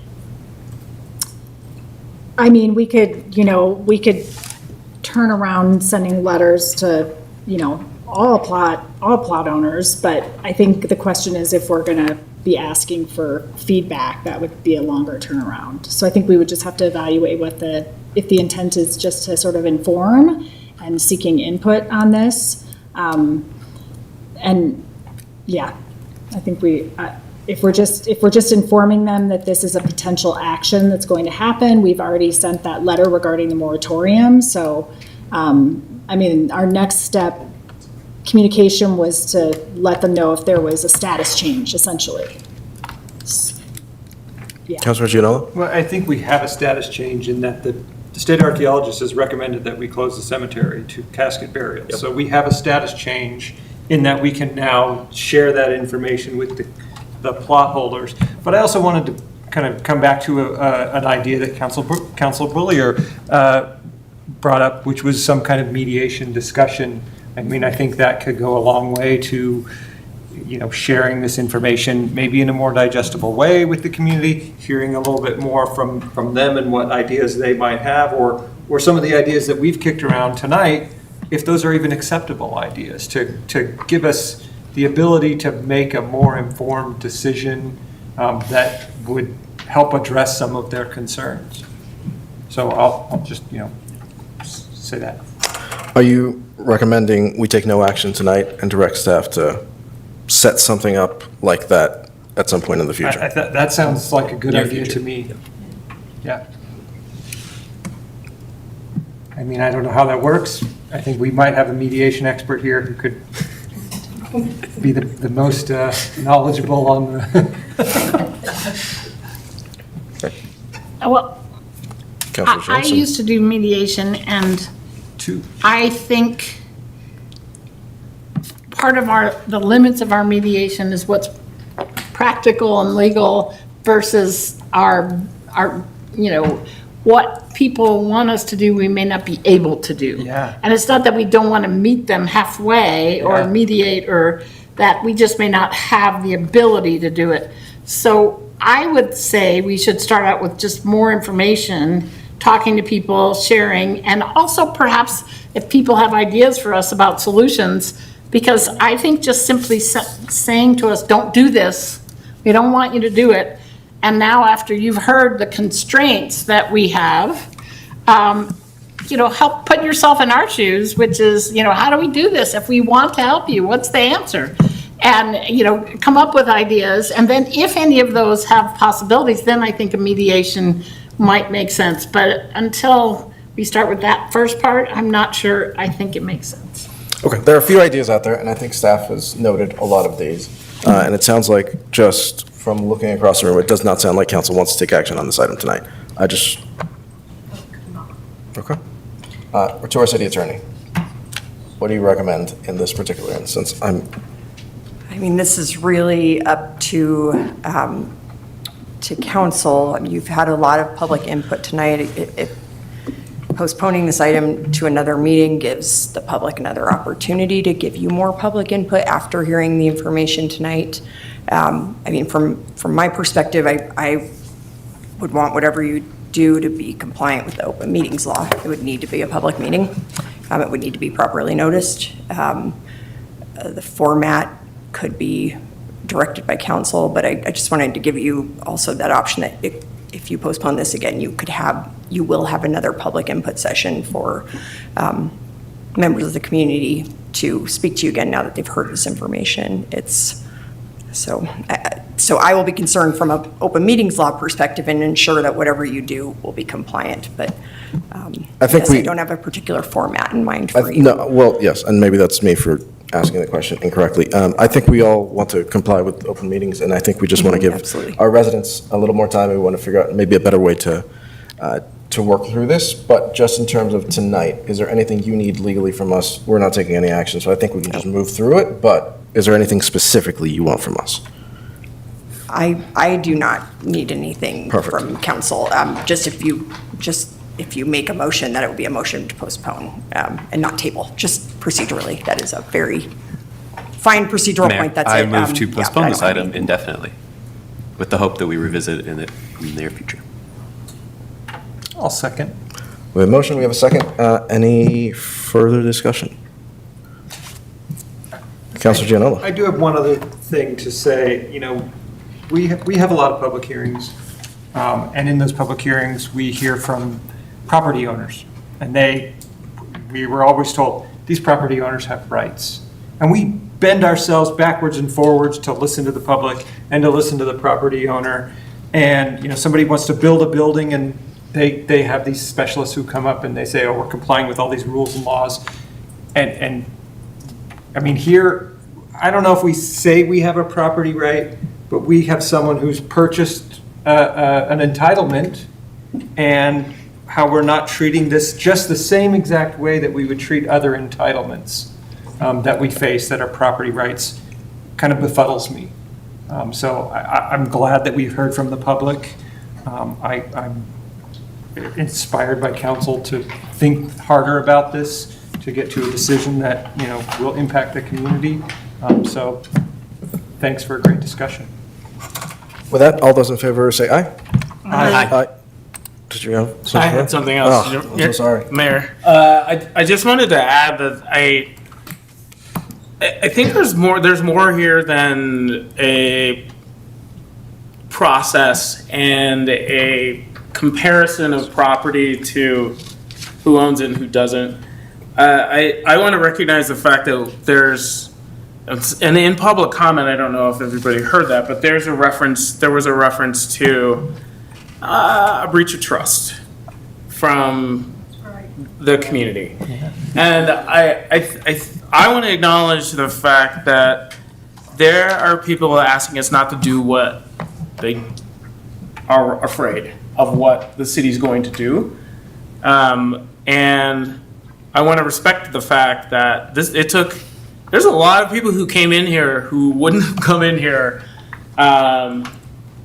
and did tonight, because this is it really hits deep. It's family, it's spiritual, it's what makes Lafayette great. There's that thing that makes Lafayette great is apparent tonight, and it's been apparent at other times. And I just want to acknowledge that there's a deep hurt from this impact, and I would like to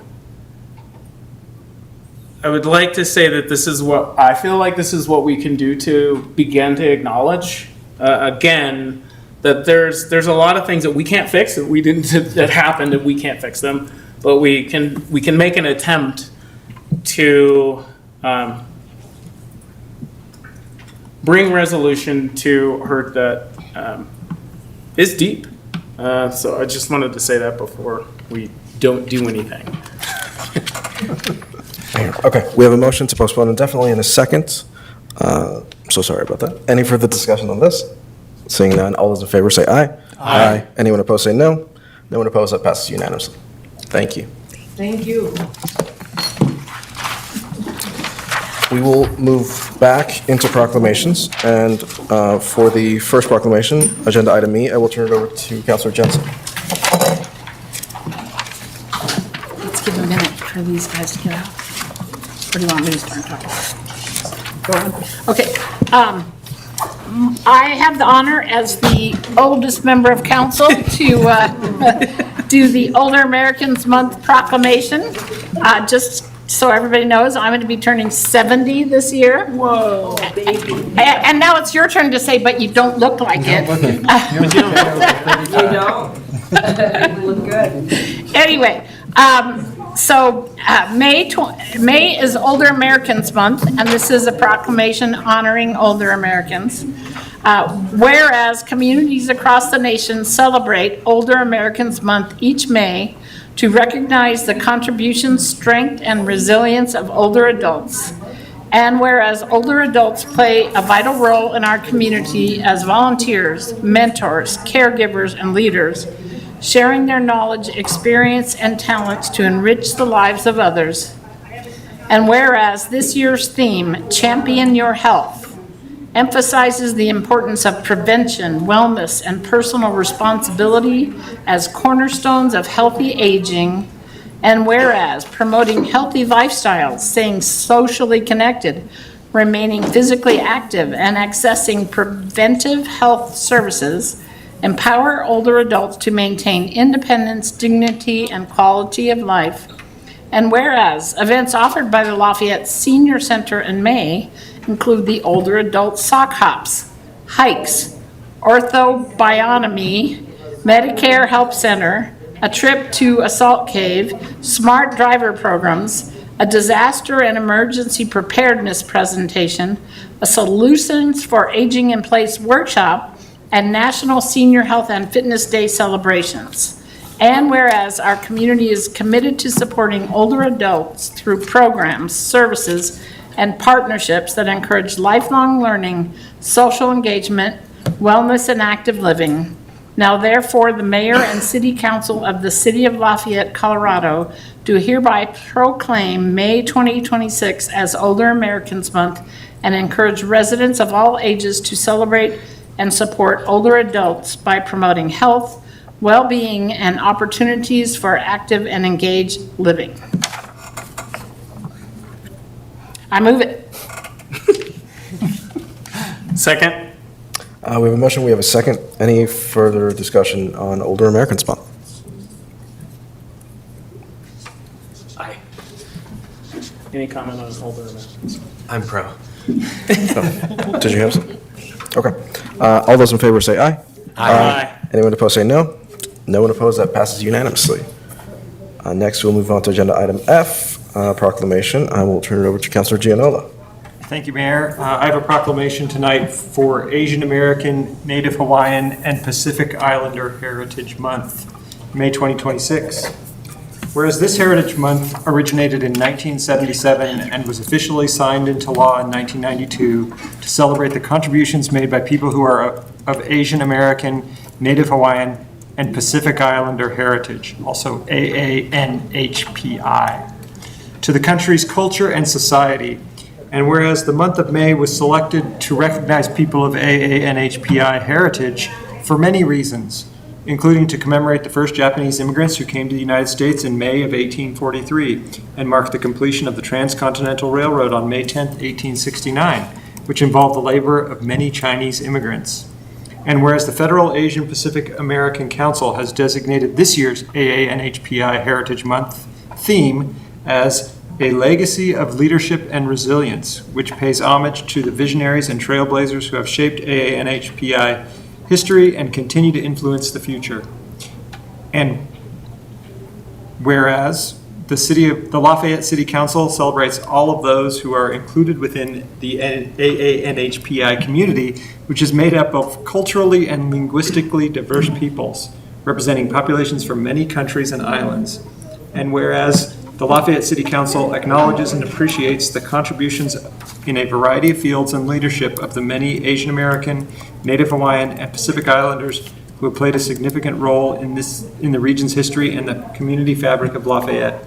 Now therefore, the Mayor and City Council of the City of Lafayette, Colorado, do hereby declare May 2026, as Asian American, Native Hawaiian, and Pacific Islander Heritage Month, and encourage all Lafayette residents to share in this special tribute by learning about and celebrating the generations of Asian Americans, Native Hawaiians, and Pacific Islanders who continue to enrich the city, state, and nation. So moved. Second. We have a motion, we have a second. Any discussion? I would just say I'm very lucky to be married to an Asian American, and I'm a huge proponent of this proclamation. Any further discussion? Seeing none, all those in favor say aye. Aye. Anyone opposed say no. No one opposed, that passes unanimously. Moving on to agenda item G, Mayor Pro Tem. Thank you, Mayor. National Public Service Recognition Week, May 3rd through 9th, 2026. Whereas National Public Service Recognition Week is an opportunity to express gratitude and appreciation for the hard work and commitment of our public servants across all levels of government.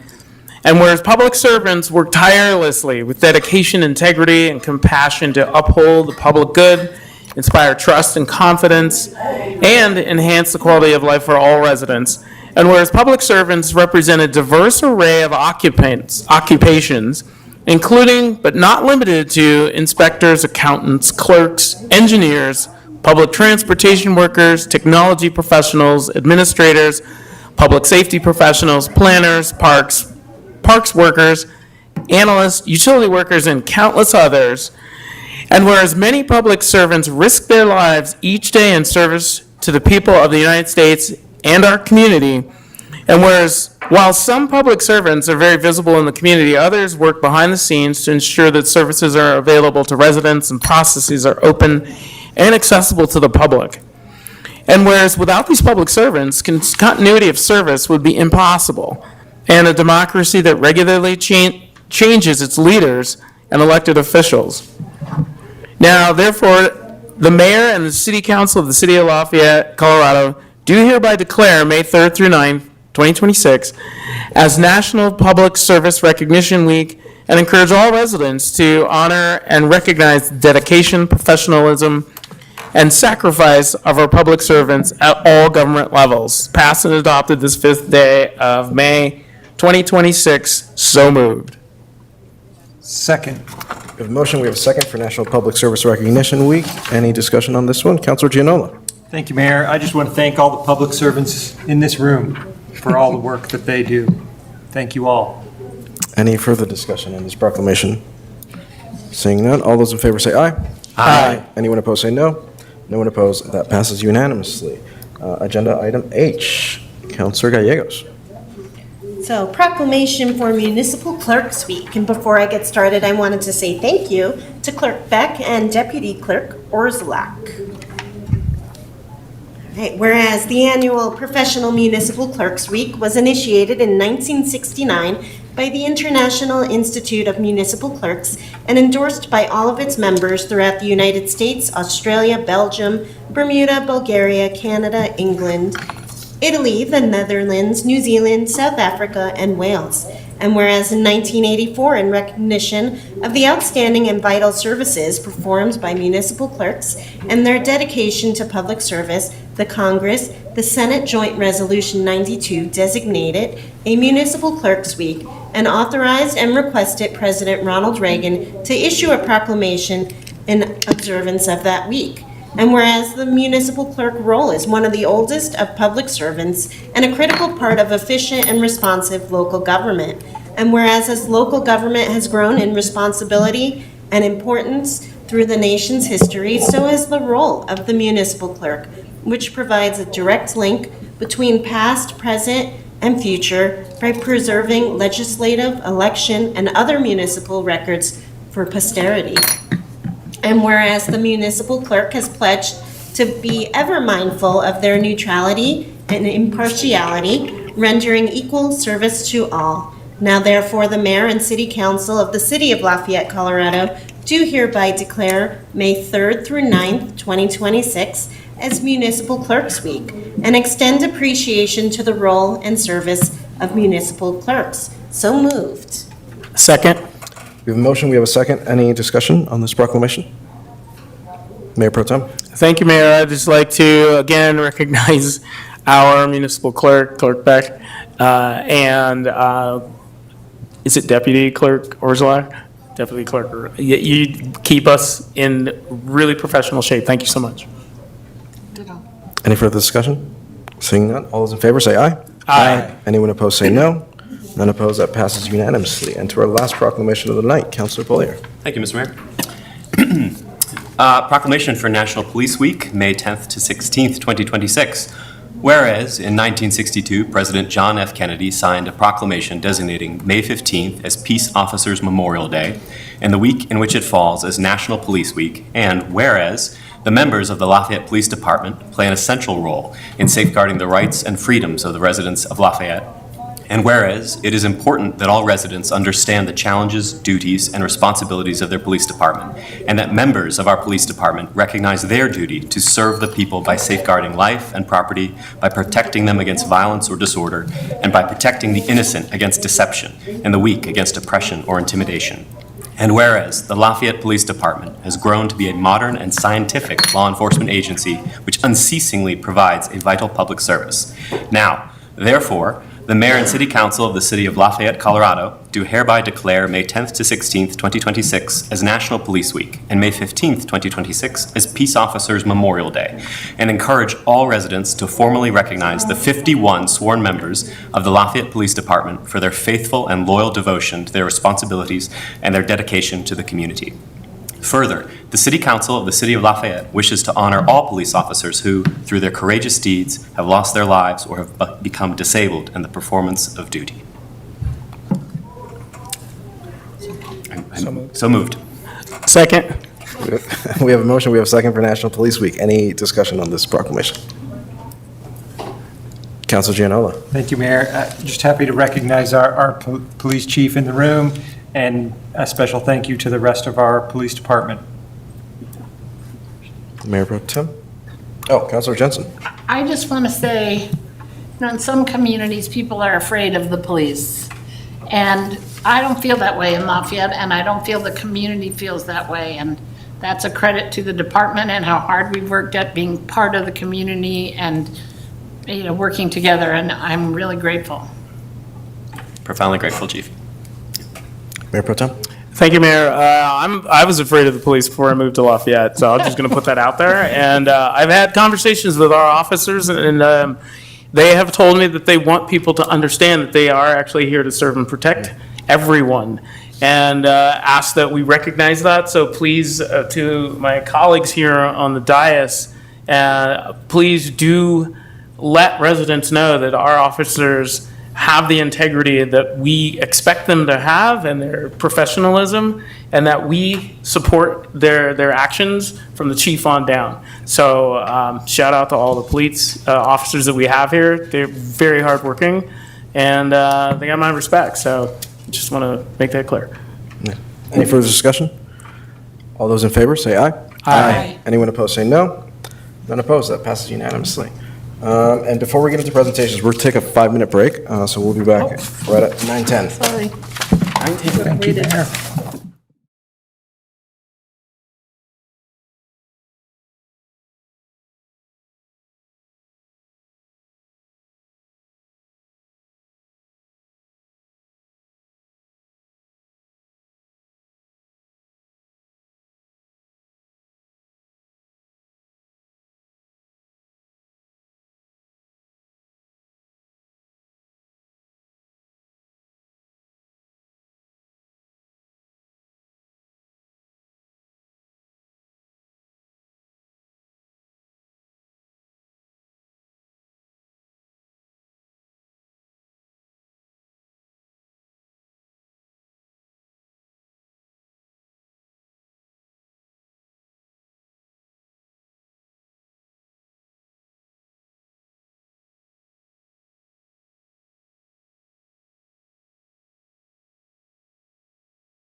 ranked choice voting and ask them.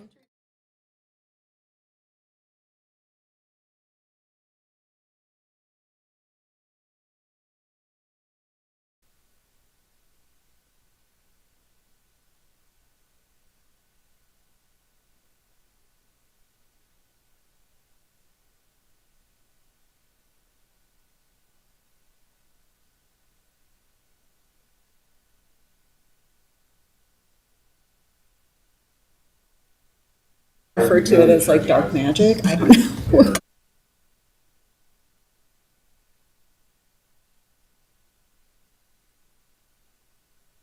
Director, so. Okay.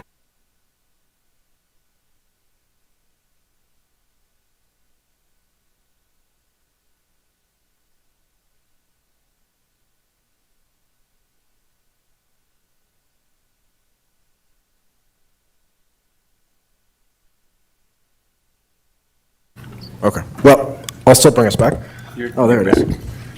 We're going to move into overview of ranked choice voting. Before we do, it's, the weather's getting a little bad, and we just want to, run this by council, see if we want to push anything. Specifically, I'm thinking the economic development update to our next meeting. Mayor, I move that we postpone the economic development update to our next regularly scheduled meeting. Okay. Second. We have a motion, we have a second. Any discussion on that matter? Seeing none, all those in favor, say aye. Aye. Any opposed, say no. None opposed. That agenda item is moved to our next scheduled meeting. What about the South Boulder area plan? Yeah, we'll do the other two. Okay. Great. I will turn it over to our city clerk. Good evening, Mayor and Council. I'm joined tonight by Stephanie Ganoza, the Boulder County Elections Director, and we're going to kick off a discussion for you about ranked choice voting. This topic came up during your ballot measure workshop in March, and so we're happy to provide you with some more information and then answer your questions at the end. When we talk about ranked choice voting, we're using an umbrella term for methods where voters can rank candidates in order of preference. So there are two types we're going to talk about a little bit. Instant runoff voting is one type, and that's when one candidate is elected. You're probably familiar with that from the Boulder mayor election. And in that method, it requires the candidate to receive more than 50% of the votes to be elected. Single transferable vote, or STV, is where more than one candidate is elected, and that would be what would be applicable to the way we do our elections currently in Lafayette. I don't know of a current community in Colorado that is using this type of ranked choice voting right now. STV does have a lower threshold for winning than the other type, and that threshold is based on the number of candidates to be elected. So in a 4-person race where 4 people are elected, the threshold for winning would be just over 20%. As an example, if we look back to the 2025 Lafayette election, and these are the actual final results, in this race where 4 people are elected, the threshold to win would be just over 20%, like I just said. And you can see from that far right column that after a first round of tabulation, there would have been no winning candidate, right? No candidate reached that threshold. So then here's what I think happens next if this were to have been an STV election, is candidate number 10 with the lowest amount of votes would have been eliminated, and those votes would have been reallocated based on the second preference on those ballots. Okay, so I believe that it continues like that until you have a candidate that reaches the winning threshold. And at that point, you take the excess votes over the 20-some%, and those are somehow, with dark magic, proportionally reallocated to the other candidates. Any questions about that are going to go to Stephanie afterwards. So yeah, I think the math is a little bit complicated, but those are the two general ways that the votes are calculated. So this time, this is the important part, there's not a certified Secretary of State certified voting system that could be used in a single transferable vote election. So that means that right now, the way we do our elections coordinated with Boulder County, we would not be able to do that. In order for a voting system to become certified and be available for use, the Secretary of State would need to write rules for the voting system certification, and then the voting system providers would have to apply to the Secretary of State to have their systems graded against those rules. So right now, that's kind of our roadblock, so to speak, with this type of voting. From a cost perspective, the City of Boulder paid an additional $77,000 for its first mayor in instant runoff vote election in 2023. So they do go down, like their costs for the same IRV election this year in 2026 are estimated to be about $30,000 extra dollars on top of the regular election costs. So Lafayette has coordinated 4 of the last 6 elections with Boulder County, and the average cost of those is just a little over $18,000 per election. If we were to move to ranked choice voting when it becomes available, our estimated costs would include voting system licensing, voter instructional materials, printing costs, results and audit solutions, and the estimate for that could be similar to the first year of Boulder's IRV race. So we could be looking at up to around $70,000. Okay, I'm going to turn this over to Stephanie, who will cover some of the finer details involved in ranked choice elections. Just to start with, I think really big picture from an elections operations lens, most of our operations do remain consistent when implementing any of the ranked voting methods. But what I'm going to focus on here is a couple of those key callouts. So voters who are participating in a ranked voting election, their ballots will look a little different. So they'll have that ranking grid on it based on the number of candidates to be elected and the number of candidates running. And then with that will come additional instructions. So for City of Boulder, we landed on the best method for that was additional inserts in their mail ballot packet, as well as socials, websites, all the other stuff that comes with it. But the direct costs that voters saw, or that the city saw that voters received were those actual additional printed inserts to make it really clear that they were getting something new, and these were the instructions for how to vote this race. The second thing would be that all that other stuff in terms of notifying voters and educating voters. So there would be a significant amount of collaboration between the city and the county. So right in plurality races right now, it's pretty easy in terms of education or collaboration. Those rules are not really changing often at this stage. And so with that, we are not needing to collaborate on education campaigns, website updates, terminology, anything like that. And in the case of adoption of STV, we would need to partner and do that. The other thing that would look a little different would be the results themselves. So we would still post them through Boulder County, just like all of the results are posted, but we would look to try to do visualizations so that when we start talking about vote transfers and people start being interested in who got eliminated in which round, were they official, were they unofficial results, that people would have a way to visualize like what's actually happening in the race and the results. And then an additional thing, so in addition to all the things that we would do as a partner, there is a statutory obligation that would be new for the city, which is the city would be under a statutory obligation to conduct a voter education campaign. And so what that would look like, it's kind of an open slate, I think, for what the city would deem appropriate. So how do you communicate with your community? What would they need? What resources are already available to you? And so with that, the costs would be essentially determined by the city, whether or not you're using staff time or you need to employ additional resources to make any of that happen. Those costs are not estimated in the costs that we mentioned previously. You would benefit from likely leveraging materials from other jurisdictions, from the City of Boulder or potentially Longmont. Should the timing of things suggest that there's other jurisdictions in Colorado that have already used these methods. Okay. So that is the end of the formal presentation. Questions? Questions from council? Councilor Benson. So, lots of people I know, including the people who spoke tonight, talked about ranked choice voting as a way to get more proportionality. I heard what you just said about how it's done, and I don't understand how that creates proportionality, and was hoping somebody could explain that to me because I don't get that. So I will say one thing to start, which is Boulder County Elections Office doesn't have an opinion on whether or not ranked voting is better, worse. And I didn't say better or worse, I just said more proportionality.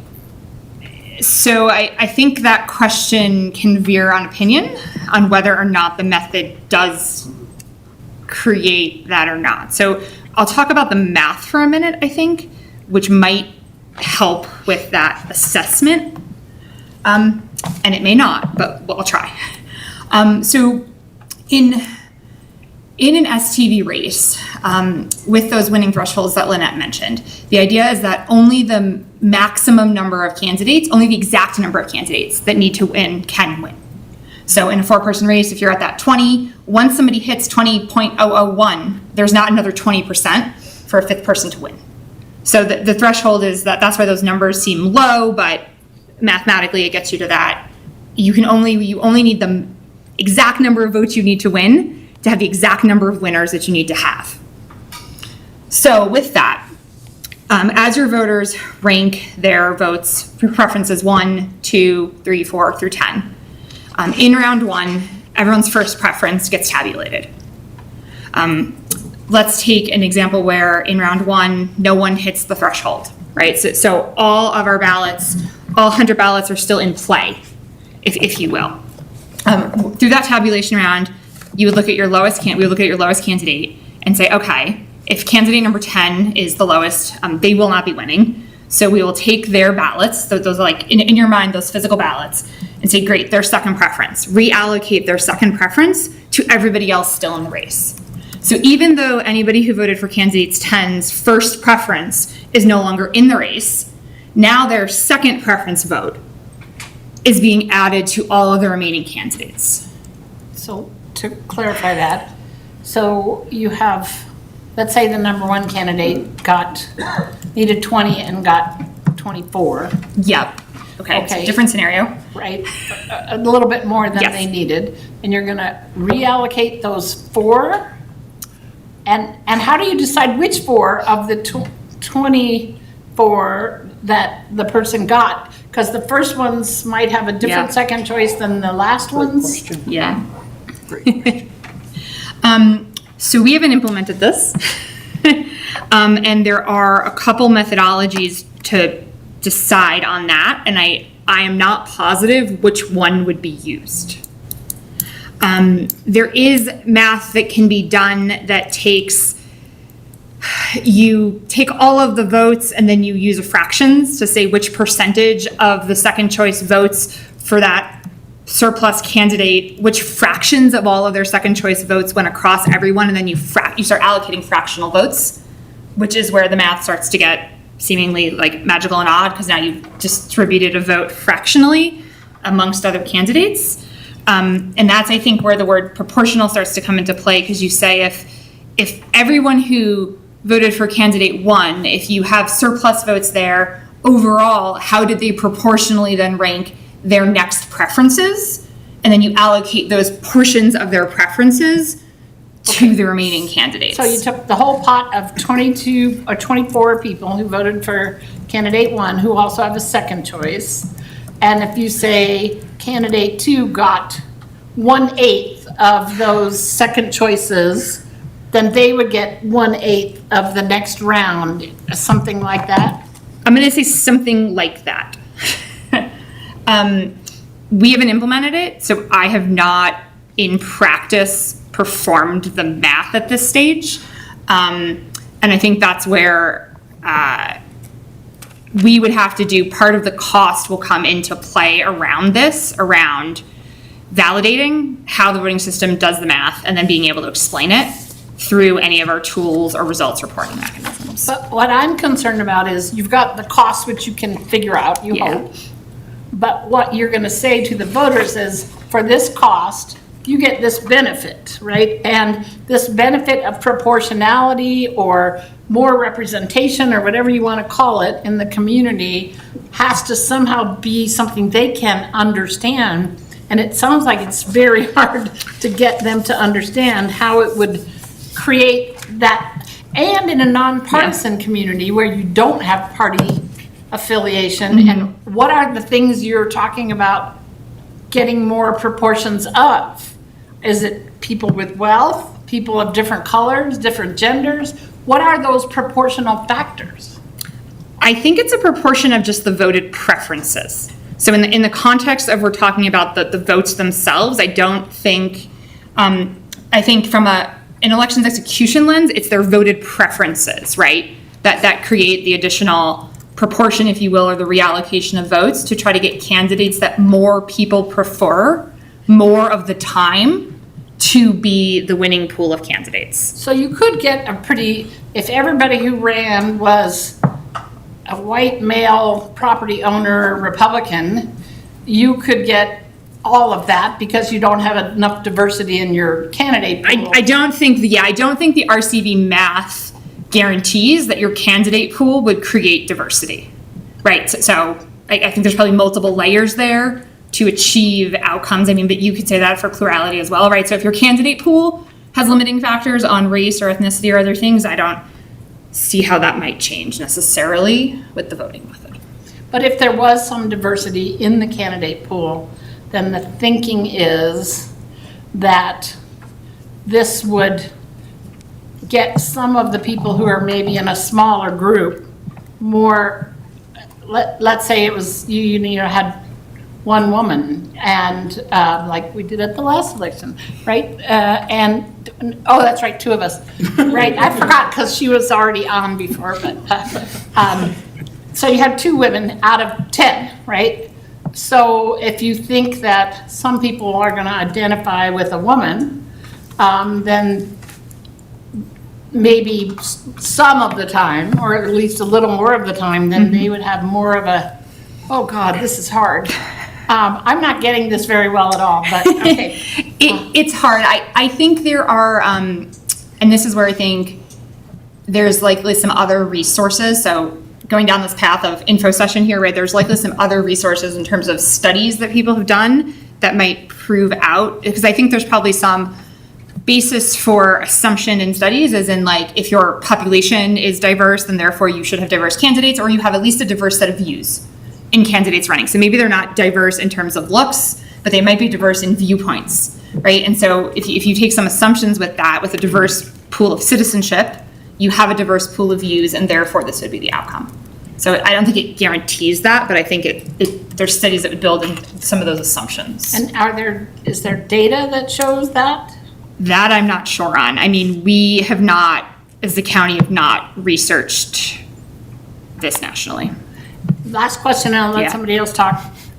The people who spoke to us tonight suggested we needed to put this before the voters. Do we need to do that, or can we do it by just council fiat? That's a city question. Yeah, you would need to change the charter. Okay. Councilor Gianella. Thanks. Just a couple questions on how this works. I'm confused with the counting of votes. Yeah. Because it seems like you can only do the second round once the first round is complete. Absolutely. And so you have to actually tabulate all the votes of the first round before you can do the second round. And we know that it takes time to tabulate votes. Yes. Am I right? But no. Yes, and. Yes, you have to, in ranked choice voting races, you have rounds. But when you tabulate a ballot in the voting system, you tabulate all the preferences at the time of scanning. So essentially, you have a database of all the preferences. So the rounds are achieved with the press of a button. So there's not actually delay Yes. in terms of rounds, production, or for results releasing in a ranked voting race versus a plurality race. So what we see now is we see the final round of a one-choice round as the votes are counted. Yes. Would we, in the reporting, see, here's the results from round 1, round 2? We could see that as more votes are added, because it will change. Because every round will change. Could change, yeah. Could change. Yes. So the reporting could still be similar in that we would just collect the votes as they come in and update the graphs as they go. But now instead of seeing one graph, we're going to see 4 graphs because we're going to have 4 rounds. Yeah, essentially. So we would still have unofficial results on election night that would be incomplete, right? So that would not change under ranked voting.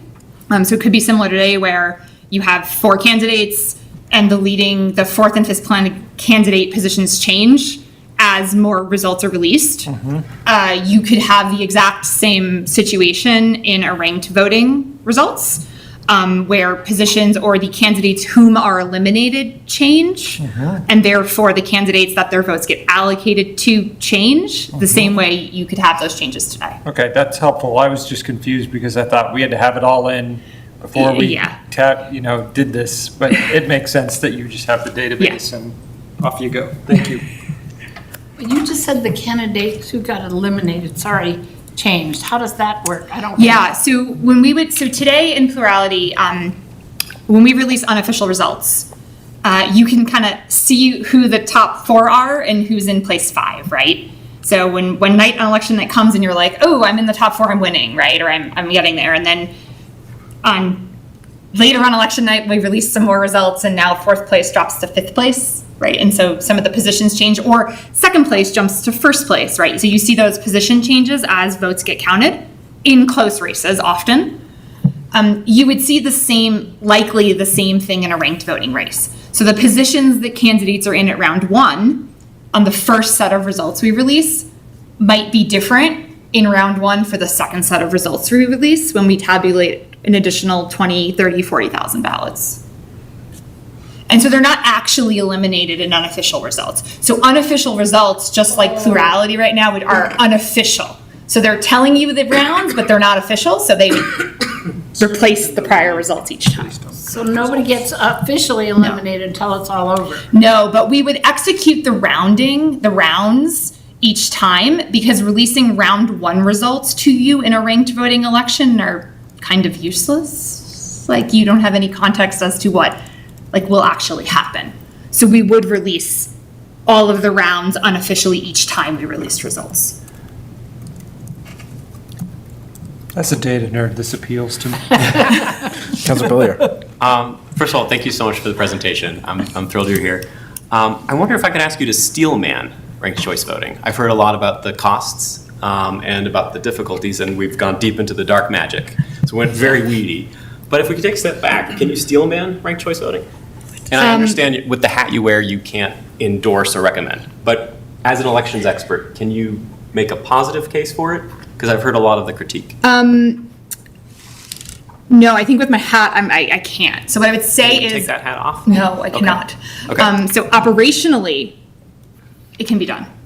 So as an elections operations official, frankly, the costs are probably your biggest negative.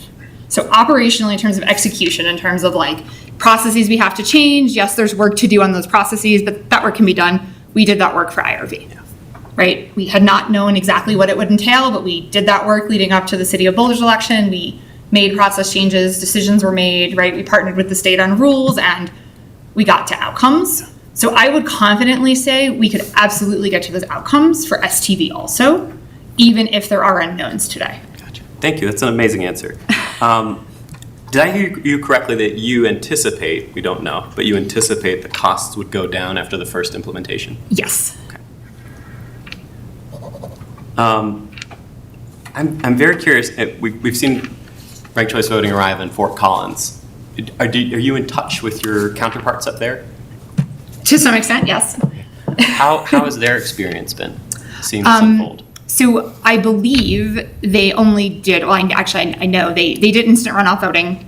So their situation was almost identical, I think, to our situation that we did with City of Boulder and the mayor race.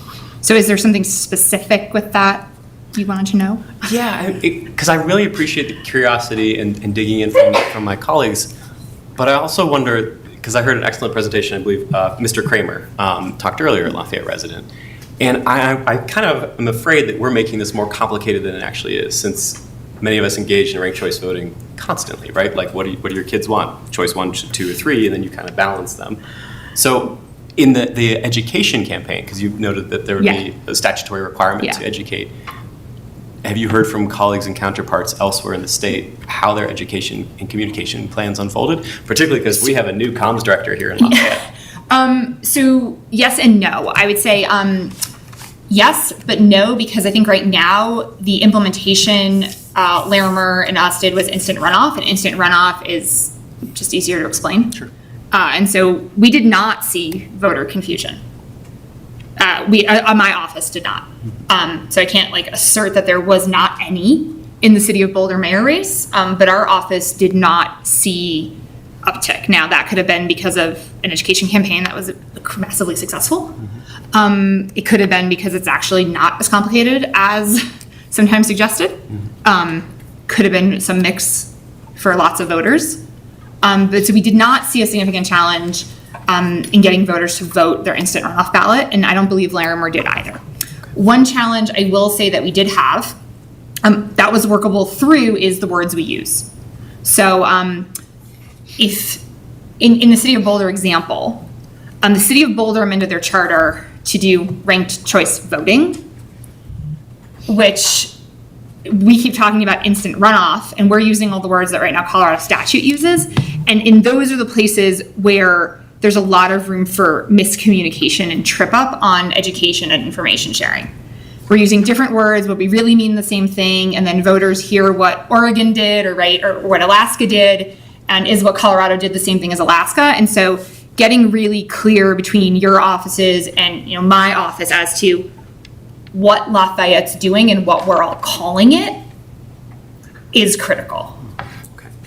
No, that's fantastic. Thank you.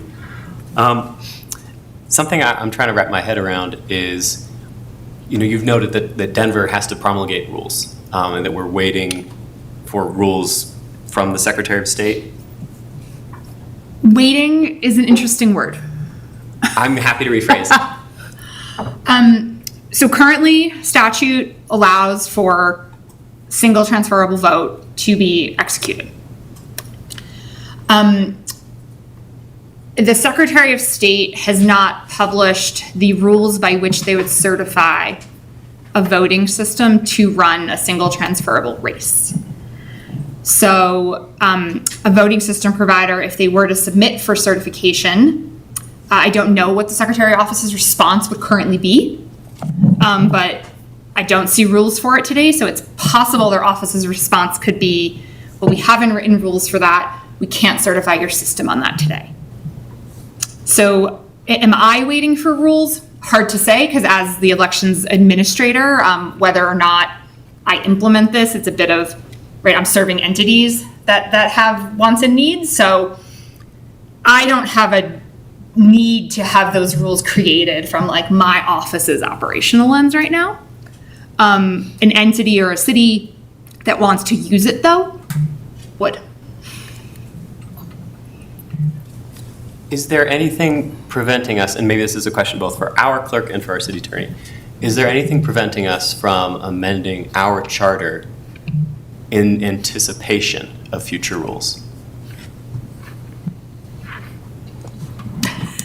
There's nothing preventing you from going to the voters to amend your charter as long as whatever you're proposing can legally and administratively be implemented. And I think that's one of the issues here, right? Yes, so I would stipulate that because it feels, I guess I'm hearing a little bit cart before the horse, because I understand you are a partner and you serve your partners here in the county.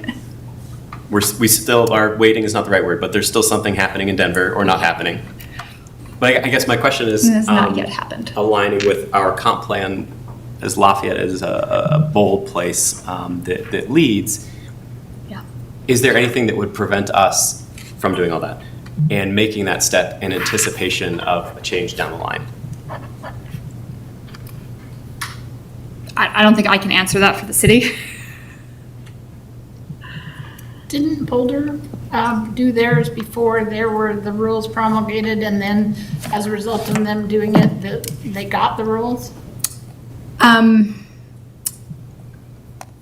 Partially, I believe. So I know City of Boulder, prior to my role in my office, started something similar with information sessions. I don't know the extent at which they held them, right, or the extent at which the decisions they faced were exactly the same as the decisions you're facing. In that timeline, in 2021, there was legislation. And in that 2021 legislation was the legislation that created essentially the standard for IRB and STV as allowable voting methods under Colorado Title I. I can't remember offhand which year Boulder put their question out. And which year was it? 2020. They put their question out in 2020. So I don't know how their question was worded offhand for their charter. So I don't know what they wrote in to meet legal obligations had that legislation not passed. I don't know what they would have done.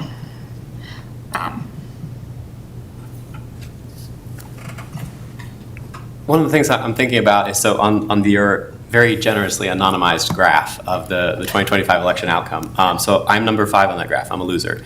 And my friends, Mr. Glenn and Mr. Watson in this room are also fellow losers. And we're in that club together, between the three of us, that's something like, math in front of other people is hard, 8,000 votes, 9,000 votes. And I understand these are not individual votes because Lafayette voters vote on average for a few candidates. I get that. But I guess something I'm thinking about is, would it be helpful for us to have like an illustration? Maybe this is a question for council of like what a process like this could look like in terms of kind of the movement as folks rank individuals that they vote for and those move around. Something a bit more tactile for us to take a look at. Could be helpful. Are you asking staff, or are you asking the county, or are you asking Maybe I'm council? asking fellow council. Okay. It sounded like a council question. Maybe it's a council I'll weigh question. in on that. Please. I just figured out how weird I really am because your explanation made complete sense to me. And I think the number one, the visualization that you mentioned is going to be imperative. Number two, it's going to parallel the other cities, because as soon as they start saying, well, it doesn't sound like that, Longmont doesn't use those words, Broomfield didn't use those words. So we just need to have an understanding. Could it be called weighted voting? No, is it? So not called. Is it? I mean, it's really weighted. Your votes are weighted. I mean, so the terms I have stuck with using when it comes to everything are the terms that are currently defined in Colorado statute. I can say that the city of Boulder did not use those terms in their charter, right? They decided that instant runoff voting was not the words they were going to amend their charter with. So they did not. And therefore, when we went to market, if you will, in 23 to run that first race and started that coordination, we did have a lengthy discussion with them about what would we do now, right? Because if my office had started it, I would have called it IRV and City of Boulder was calling it RCV. And where we landed was that we would go with City of Boulder's charter. So in this case, there was no legal obligation our office saw within Title I that would require us to not take a city's certified content and publish it on the ballot the same way if you have a Tabor measure or another charter amendment. The legal obligation for that ballot language to meet any statutory obligations is on the city that certifies it to the county. And so as we went through that process, the pros and the cons, at that point in time, they were the only one. So we did not have a conflict across jurisdictions. And so we went with ranked choice voting. I would, for the rest of my fellow counselors, or colleagues on council, I would suggest we very clearly figure out what it's being called in different places as different municipalities move together. And we have a clear way to explain if we can't agree on words, we have a fit kit, a way to communicate what they do mean across the border, I feel like people are gonna really feel like there's something shady going on. And it's not black magic, it's just analysis. It's data. It's there's nothing weird about it. There will be work. AI is black magic. There will be work to, like I said, because we have not implemented this yet and no municipality has moved to have a ballot measure at this point that I know of for STV specifically.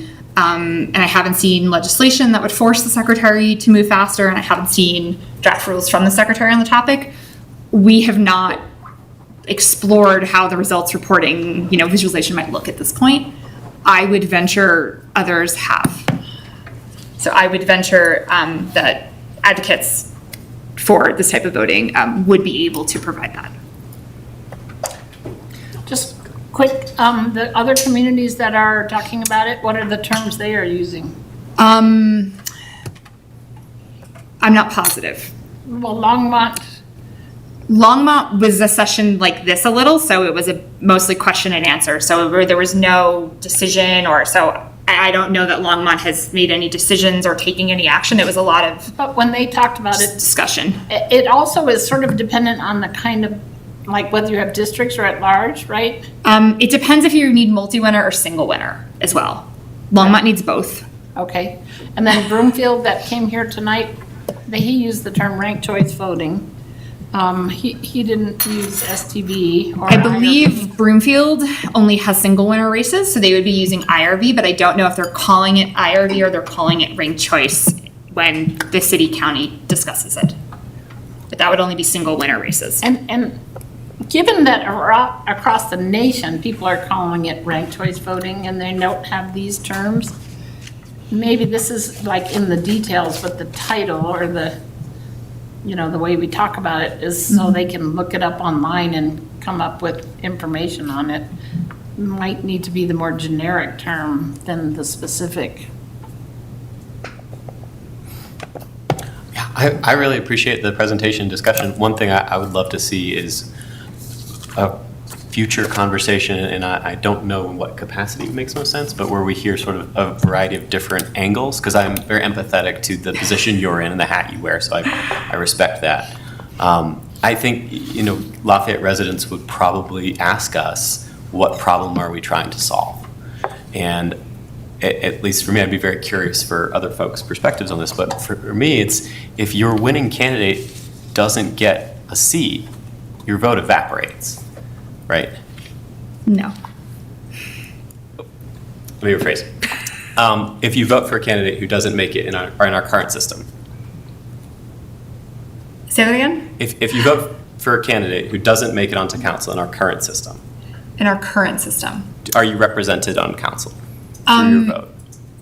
I'm hesitant to still say yes because in current Lafayette race, it's a vote for 4 race, and it's difficult to assert whether a voter chose to vote for 1 person or 4 people. That's true, but on average, how many does a Lafayette voter vote for? I have never analyzed that.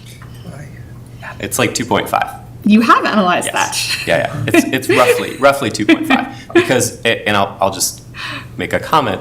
Our current system, you are incentivized to strategically vote because if your candidate is going to be neck and neck, even though you like this other candidate, you are incentivized to not vote for them because you want your candidate to get over that edge.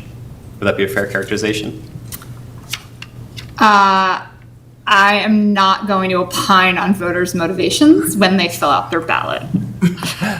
Sorry. Our city attorney's not. Yes, I don't. And that's completely fair, and that's why I think it would probably serve us collectively well to have more representative presentation or presentations. Councilor Genoa. I wanted to come back and talk about cost again. The cost estimates that you put up for Boulder. Yeah. Appreciate that. Boulder has like 3 times the number of voters that Lafayette does. Does that weigh into what the costs might be? Some of the costs, yes. Some of the costs, no. Most of the work in our year 1 costs related to new processes and new systems that either needed to be implemented or developed. So the year we did Boulder, there was not a statewide risk limiting audit that we could leverage, and so we had to develop the audit process. We elected to use a risk limiting audit process still, so that required some consulting work, it required some software work to establish how we would execute that audit for them. So a cost like that is irrespective of the number of voters. Sure. The voting system licensing is irrespective of the number of voters, that is a flat fee. The insert itself is correlated to the number of voters, so your insert costs would be lower than Boulder's. So from a Boulder lens, year one, probably closer to a Boulder number because of all those processes and results and audit and like pieces that would come into play. From an ongoing lens, probably lower than the 30, because once we're in an ongoing model, a higher portion of the costs become voter driven versus those like startup costs. Yep. Thank you. Councilor Jensen. So process-wise, if we were to do this, and I may need staff's input here, if we wanted to put this on the ballot for voters this year, what would be our timing to make a recommendation to voters? That would go on the ballot? The city clerk and I might need to tag team on this one. I believe what Councilor Jensen's asking is when would we need to have a ballot question certified or decided by council to put it on the Boulder County ballot for a charter amendment?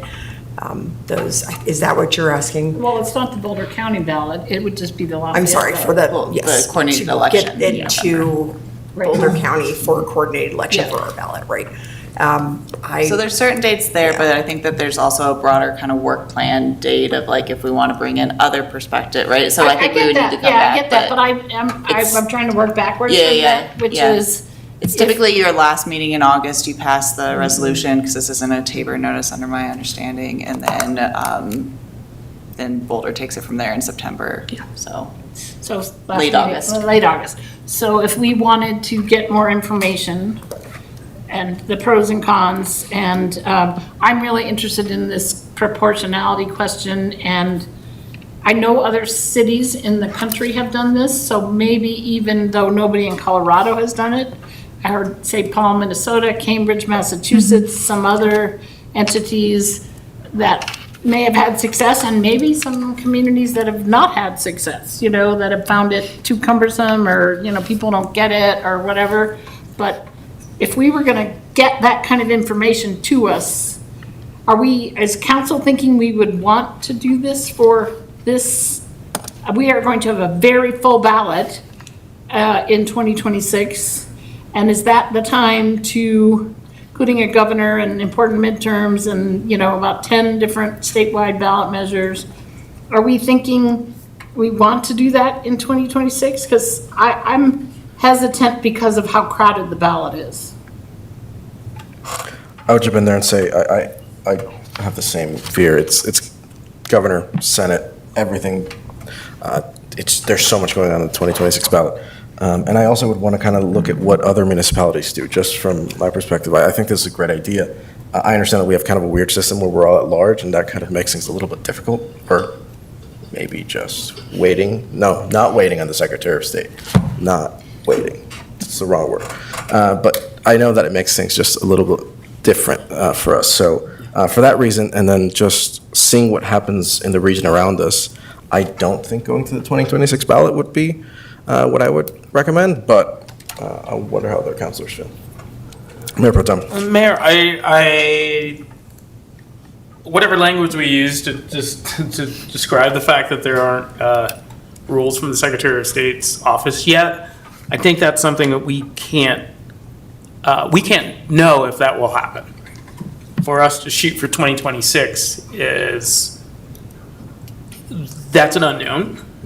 So I appreciate that we could shoot for it, but with a crowded ballot and uncertainty, and I would think that maybe if there's a model that we use, it could be similar, that this Secretary of State sees works, might also see that those could be applied to the other municipalities. I feel like it's a group effort. That those rules could be useful for other municipalities if the Secretary of State were to think it was a good thing to do. Yeah, the rules that they would draft for voting system certification would then be applicable to any jurisdiction that would implement an STV race, right? So those rules would not be unique to Lafayette, they would not be unique to Longmont. Those would be the base rules that are then used for system certification. Once system is certified, then I think it becomes a matter of adoption with a municipality and implementation at a county clerk. But our charter amendment would be this year. We wouldn't have the ranked choice voting till the next election cycle. So if we got a charter amendment, I'm not recommending this, but if we got a charter amendment this year, then they'd have till the next election cycle to do their work. That's my understanding. But I'm still on the crowded ballot. I love this point. I think it's such an important corrective. I also would note that even with a crowded ballot, we are likely to see a lot of interest in democracy this November. We've certainly heard it from the public a great deal. And I think for many of us, we've all had to vote for people, the lesser of two evils kind of thing, because we know that we can't vote for, sometimes we can't vote for our preferred option because we don't want to throw our vote away. And so I wonder if co-locating, again, assuming all the steps are followed, co-locating a ballot initiative that's very focused on democracy and providing residents more choices in such a big election year might actually be to the benefit for a lot of interest. Councilor Gianella? Yeah, I think that's an interesting point. I mean, if we're focused on democracy, wouldn't we want to put this on a ballot where we're expecting a large voter turnout? Huge turnout. And I think that, to me, weighs in favor of doing it when we, potentially, despite a crowded ballot and complex, question, if we think that turnout is high, then that can show us that Lafayette either has the will or doesn't have the will to do it. I did have one more question about kind of Boulder County specifically, and maybe this was addressed before and I didn't catch it. Are there other municipalities that have a multiple winner type election in Boulder County like we have? There are other municipalities. The only other municipality that I've engaged with that's discussing considering STV is Longmont. Okay, and the reason I asked for Boulder County specifically is some kind of cost sharing, like I imagine the audit and all that process could get shared if there were two municipalities that were kind of trying to do the same thing, or Yes. 3 or 4 or whatever. Yes, that is a fair assumption. Thank you. Mayor Pro Tem. Just sort of point of clarification, I believe the city attorney said that we could pass the charter if it was possible, if we had the capability of doing this. Is that, did I mishear? What I mean by that is, as a policy question for council, well, so legally, can we legally do it? State law. Whether there's There, rules of but the Secretary of State or not. I'm saying that you need to consider as well, and maybe this is a better thing for the city manager to say, but administratively, can we? Okay. And I just would want council to keep that in mind. Okay. What does this look like if we move forward, especially without Secretary of State rules in place or the other But issues if that we discussed there tonight? was capacity at the city, but there were no rules from the Secretary of State. Say that again, sorry. If the city had capacity, if everything was in place except for the rules from the Secretary of State. That's not a question for me. Yeah, so that would be a question for management on whether we could do this. Well, maybe The charter, could we write this amendment, to put on the ballot, could we write it in such a way that it would not take effect right away? There would be some lead time? Is that possible? And if not, why not? It's policy, I'm sorry, it's possible. I don't know if it's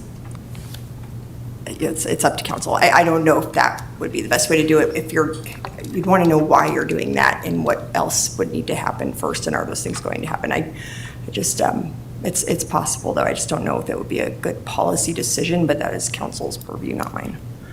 So yes. That sounds like a yes. I'm not, no, that is. Well, I mean, technically we can do it with policy. Yeah. Yeah, so we could specify it doesn't go into effect until a future election. I just want to jump in and say, it is officially 10 PM and there's a lot of snow falling outside, so we need to I kind of just- wrap this up, so a few more questions. I just want to clarify that my concern about putting it before the voters this year isn't about a high turnout election. It is about ballot fatigue with a lot of complicated ballot measures where whether or not we'll get people to give this the attention it deserves with all of that stuff on the ballot. I appreciate that more people voting on it is a good thing, but, I don't know if they'll pay attention to it, that's all. Okay, I'm not seeing, well, obviously, we're not choosing whether we're going to put anything on the ballot tonight, we're just kind of looking at this. We certainly appreciate the presentation. The only thing I'm seeing from council that is kind of consensus is we kind of want to see a little bit more of this. Maybe a visual representation of what that might look like, if we can make that work in any way. I keep hearing proportionality. I don't know how we go about actually having that shown to us in any way, but maybe we could have some creativity around what that could look like. And then the biggest one is just a very direct pro-con of what it looks like, what it can do. So we appreciate it. Thank you so much. Thank you. You're welcome. Thank you. And happy Clerks Week. Happy Clerks Week.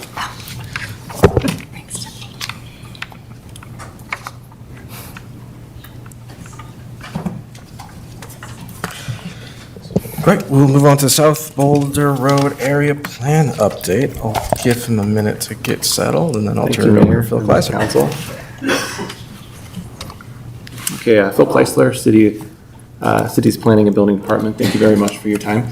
This is a brief update. We'd like to introduce some members of the project team for the South Boulder Road Area Plan. The purpose of tonight's meeting is to introduce those members, and we want to summarize some of the early findings that they've made in the area. We'll go over some community engagement and then some next steps as well. So the comprehensive plan identifies numerous areas where the city should look at for small area planning. And so that's hyper-focused area planning that looks at more fine-grained recommendations around land use, placemaking, urban design, and so on. And so this is definitely an implementation effort of the comp plan, but it's also, we'll be looking through the context of all these other adopted plans the city has adopted over the years. The area itself is roughly 240 acres.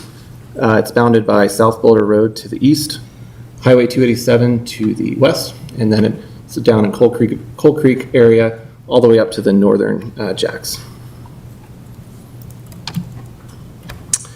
So we did hire Civitas to lead this effort. This is not Civitas, the fracking company. This is Civitas, the urban design and landscape architecture firm in Denver. We have a technical team and an engagement team. So the technical team includes transportation planners from OB Consulting, Stray that specializes in financing, and Civistruct that deals with market analysis. Two of those three technical teams include Lafayette residents, one of which will be here this evening, David Starnes. And the engagement team is from CDR Associates. They're an engagement firm out of Boulder. The project will include 4 distinct phases. So listening and analysis is the phase that we're wrapping up right now. This is really getting a clear understanding of the issues and opportunities in the area and beginning some community engagement. And this is important, and this is information that you'll hear tonight in this brief presentation and the packet materials that we provided, in that it sets a solid foundation for us to start actually looking forward in the visioning and testing phase, which will begin here in just a bit. That is really when we start looking at different land use, urban design, and other ideas, and through an engagement process, whittle those down into a preferred vision for the area. And then the third phase would be implementation and strategy. So how do we actually put that into action through different programs, policies, financial strategies? And lastly, the plan adoption. The Planning Commission will hold a public hearing and make a recommendation to council, and council will ultimately adopt this plan, similar to what we do with our other city plans, like the comprehensive plan. We'd like to have touch points with council along the way, likely some workshops, probably in that visioning and testing, kind of roll up our sleeves and talk through those ideas. So we're going to go into community engagement. We have just a few slides on a few topics this evening, and then we can open up for council questions. Thanks so much for your time this evening. I'll hand it over to Sam.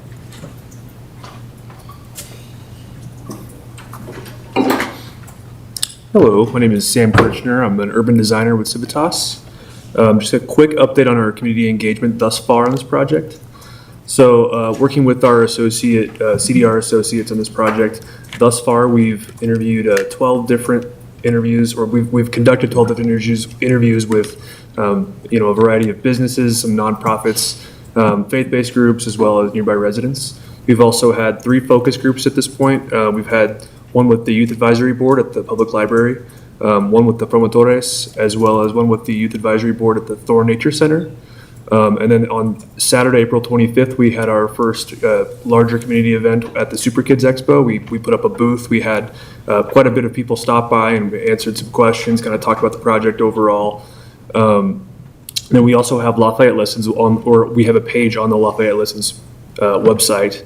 And at this point, we've had 600 people say that they're aware of the project and over 200 say that they're informed. 100 of those people have engaged with the questionnaire and the mapping activity.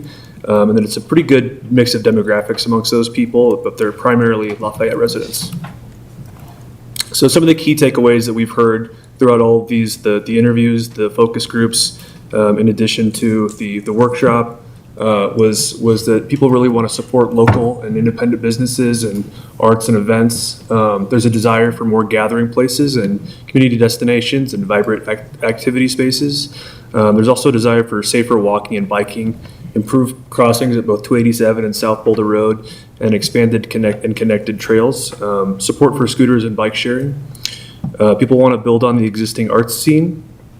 There's a desire for more green space, teen spaces, and better access to nature in Coal Creek. And for wayfinding, there's a desire to improve signage and wayfinding, basically cohesion within public road and to unify the district. There's also support for additional housing within the area. So I'll move on to our urban design analysis. Thank you, council members. Chris Prizo, Urban Design Principal at Civitas. I'm going to walk you through just some initial slides on urban design analysis. We have a much deeper dive that is being put into a report that staff is reviewing also. Your South Boulder Road planning area is sort of that white area in the middle. We are just making sure we understand the DDA boundary. There is a slight overlap of that area, and also understanding the Old Town Lafayette overlay district in relation to our site. We are actually doing a whole bunch of mapping, but we wanted to point out some of the key elements that we're looking at here. Interesting to note how many schools are located in the vicinity of this area. We're looking into the various different businesses as we learn about them, walk around the area. There's quite a few sort of music and arts hubs in the area. Several grocery stores. When we work in a lot of towns, everyone wants a grocery store. You have 2 main grocery stores, plus the, we just learned about the Krishna grocery store, and there's now the new sort of smaller European market that just opened recently near the district. What's not shown on here, just fell off this map, there is a significant cluster of health and wellness operations in the area too. So this is just our understanding of what's happening on the ground to inform our thinking moving forward in the future. Also want to point out the southern boundary is along Coal Creek open space, which is a primary asset in the area. So thinking about how we can utilize that, how do we connect to it, how do we sort of strengthen those connections. On the left here, public realm.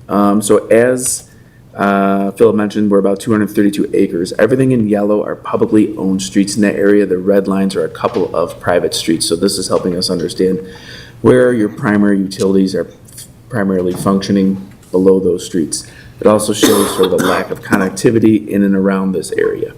On the right, sort of a land allocation map, just a couple of things to point out. Everything in sort of the light gray is your parking lots, everything in dark gray is building footprints, and everything sort of in that mustard color is vacant land today.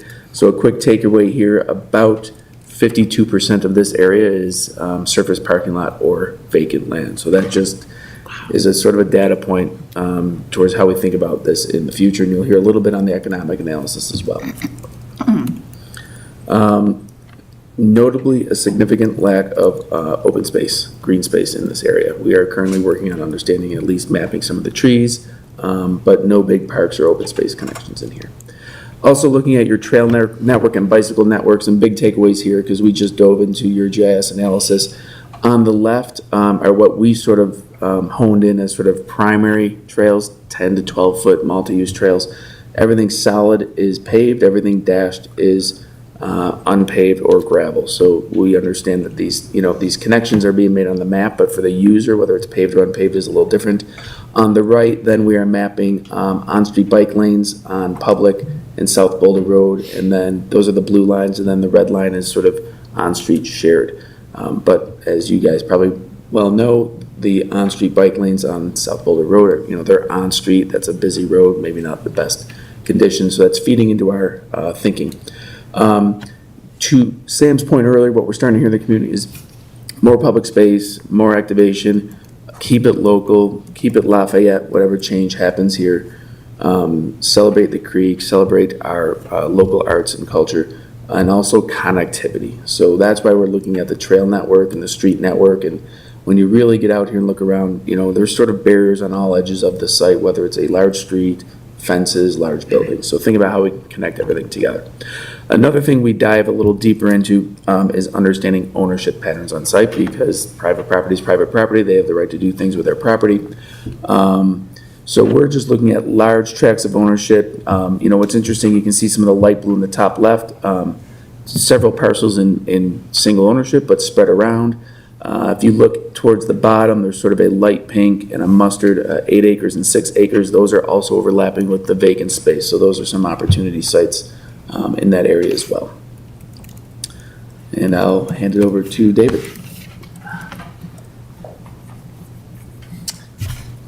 Good evening, councilors. David Starnes with Civistruck. So I am a local Lafayette resident. I'm super excited to work on this project. It's literally in my backyard.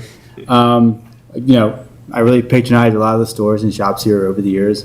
My high school age son has applied for a job at Dutch Brothers this summer, so I'm hoping he gets it. So I know hopefully be opening soon. So just really pleased to be here and kind of showcase some initial thoughts on the market. I'm also a small scale real estate developer too, so I can help provide that kind of private sector development perspective to how deals get done and projects get done to help further inform the master plan for this project. So I'm going to look at a couple product types. One is retail, which is one of the predominant uses in the South Boulder Road area. And I'm going to kind of show like how the South Boulder Road area compares to Lafayette and the kind of region at large. So overall, retail market in Lafayette is healthy.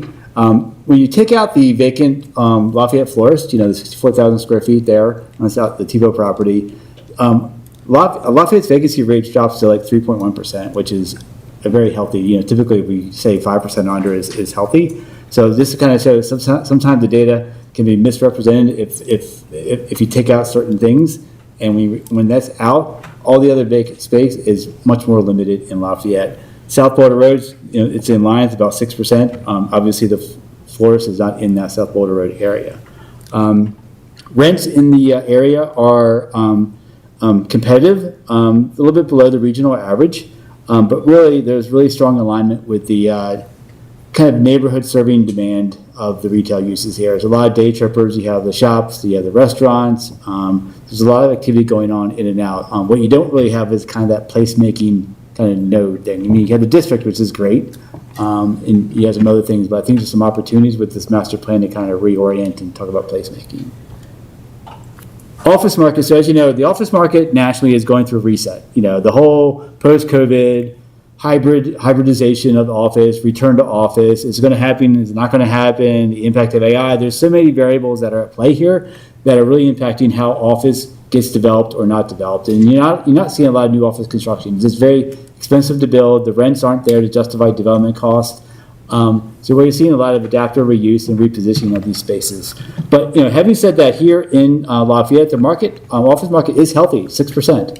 When you compare that to Boulder County, it's more than twice less, 14.2%. When you look at city of Boulder, you're talking 1/3. You're talking downtown Denver, you're talking 30 to 40% vacancy rate. So there's a lot of reset in the market going on, but overall, for Lafayette's inventory, it's about 1.5 million square feet. The South Boulder Road area is about 20% of that inventory, mostly concentrated in the Texas area. But it's a healthy market. There is strong absorption and limited kind of what I call people moving out. So it's a good factor to showcase. The next piece is the industrial flex market. This market is going through some market softness nationwide as well as regionally. With the warehousing sector, a lot of construction has been going on for the past couple of years, so there's some new development that's being absorbed here in Lafayette. There's one flex building under construction on Majestic. It's about 22,000 square feet. That's the only new construction there is. But again, you have a very difficult time in the market today to make projects pencil. What I mean by that are financially viable, where a developer can attract debt and equity to build a project. It's just very cost prohibitive if certain rents aren't achieved. So what you're seeing is kind of a shaking out of the market of how developers are looking at what makes the most sense and taking a long-term view of what is market supportable. Here in Lafayette, the vacancy rate is about 8%. Relatively healthy. It's, compared to Boulder County, which is, almost 14%. So overall, obviously there's, with the tech center, you have 20 acres of vacant land over, that's never been developed. So I think you have some owners that have tried to do things, just hasn't come to fruition, whether it's a market, land issues, or whatever. So there's some opportunities, I think, as part of this master plan to look at repositioning and attracting new investment that's supported in the market. And it's in alignment with the vision of the South Boulder Road Area Plan. The other piece is we did a little inventory of the South Boulder Road kind of businesses. It's about 150 businesses. About 28% are considered services, 20 retail, and the rest kind of split between eating and drinking establishments. There's a medical and wellness kind of note here, what's going on in terms of along Lamprey Trail with some of the medical office along Cold Creek. Obviously taking advantage of the hospital in the area, but it's really heavily oriented towards convenience, retail, and services. And really the tenant base, as I mentioned, is really about consistent repeat visitation, daily needs. But there are some fragmented patterns that really limits identity and destination potential. I think as part of this master plan is looking at how can this area be repositioned and marketed to find opportunities for niche services. There's the arts and entertainment. You have the dog studio. You have Muse. You have Missy's entertainment. There's a lot of things going on that attract people. That we're hopeful that with this project can further reposition this area and create a unique destination. So, kind of in conclusion, my last slide here, and again, it's really fully detailed in the report. Talk about residential and then employment. So as you know, in the state of Colorado, and even nationally, there's really a shifting demographic, some major changes going on in our nation. Our population is slowing, we're aging, and we're downsizing. And this has direct impacts on the type of housing that is in demand. So instead of the typical single-family house, we're seeing more renters, we're seeing smaller homes, and we're seeing fewer families. And these have a direct, and because of the aging population, we're seeing strong demand for senior housing, for age-appropriate housing that's more 1 story versus 2 stories, and kind of smaller. So all these things come into play for Lafayette. I mean, I think there's limited demand here in South Boulder Road just because it's mostly built out and the vacant space is more kind of industrial/flex commercial. But there may be some opportunities for some a little bit higher density senior niche housing, within here as well. There's only one multifamily building, the Avalana Flatirons, which is 207 units. It's performing very well. Rents are nearly $2,000 a month. It's a Class A space. It's next to the other Strathmore one apartment there. But there's limited residential demand in this area, I believe. And in terms of the economy, the State Demography Office is forecasting pretty slow growth for employment through 2050 in the state of Colorado, just because of the changing immigration, aging, fewer people. I think the growth is under 0.5% annually. That's a significant departure from the past 20 to 30 years in Colorado. And because of that, you're going to be seeing a lot different demand and types of uses that are to accommodate that growth. Lafayette is a very highly skilled workforce. Obviously, the number one employment is through the hospital. I think about 20% of the jobs here in the city are related to healthcare and medical. And the city of Lafayette, what I call a regional labor market, has connectivity. 9% of residents in Lafayette work in Lafayette. 9? 9. So you have basically the 13,000 jobs here, you have 12,000 people driving into Lafayette for jobs. You have about 12,000, or I forget what it is, moving out, and only about 9% is where they live and work in the same community. So this kind of shows me that Lafayette is a regional hub for employment, meaning you have residents that just go out to Denver, go out to Boulder, go out to Thornton for their jobs, but also because of the medical and some of the wellness, you have people driving in for the jobs here. So again, these are all coming to play in terms of how we look at how this small area plan for the South Boulder Road can be kind of positioned to be attractive and hopefully provide more opportunities for jobs for residents, in the community. So with that. Yeah, so tonight's really just about introducing the project, introducing some of the team members. We're going to be charting out kind of the next phase of engagement. And so you'll be hearing more about that soon, and we'll be looking to engage with council as we move on with the summer and the fall events and the kind of visioning, which is the fun part of the project. So really appreciate your time. We know it's late, but if you had any questions for the project team or anyone, we're more than happy to answer. Mayor Pro Tem? Thank you, Mayor. I had a question about the bike trails and the routes. So what are we doing? What do we do with that information? Much of what has been built is just connected. To make it a transportation, so what are we going to do to make these pieces connect? What do we do? That's a good question. That is front and center of our ideation phase, is how do we connect to and through. And, you saw the boundary of our area.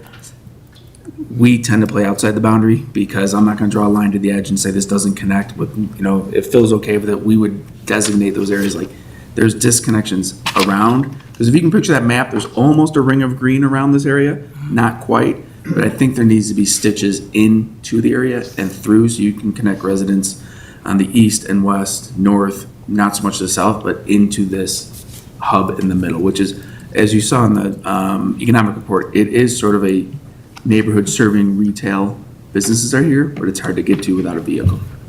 So we're working on that? We're going to work on it. Okay, great. Just wanted to check. That's all I had. Okay. Any other questions? No questions, just the things you're working on feel like the right things, the things that people have identified, the creating some sort of community connection, the bicycle paths, making it more, it feels like a hodgepodge of things that all got built without any plan, which is pretty much what it is, right?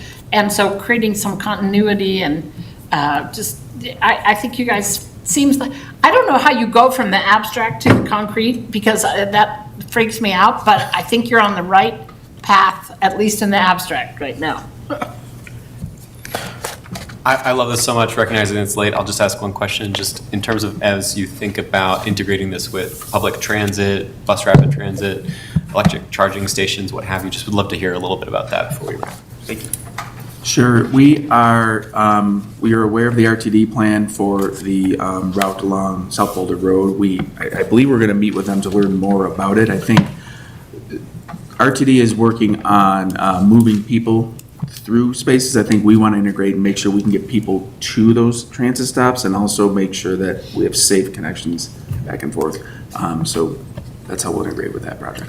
There is some synergy too with the Boulder County project. We worked with Dr. Cog a couple of years ago to do a vision for South Boulder Road from here to Boulder. They're doing the next iteration of that study, so they'll be making an actual more detailed design of South Boulder Road as we're talking about the adjacent land uses, and so it's going to be a really good coordination opportunity. Thank you. Yeah. Great. Councilor Gianello?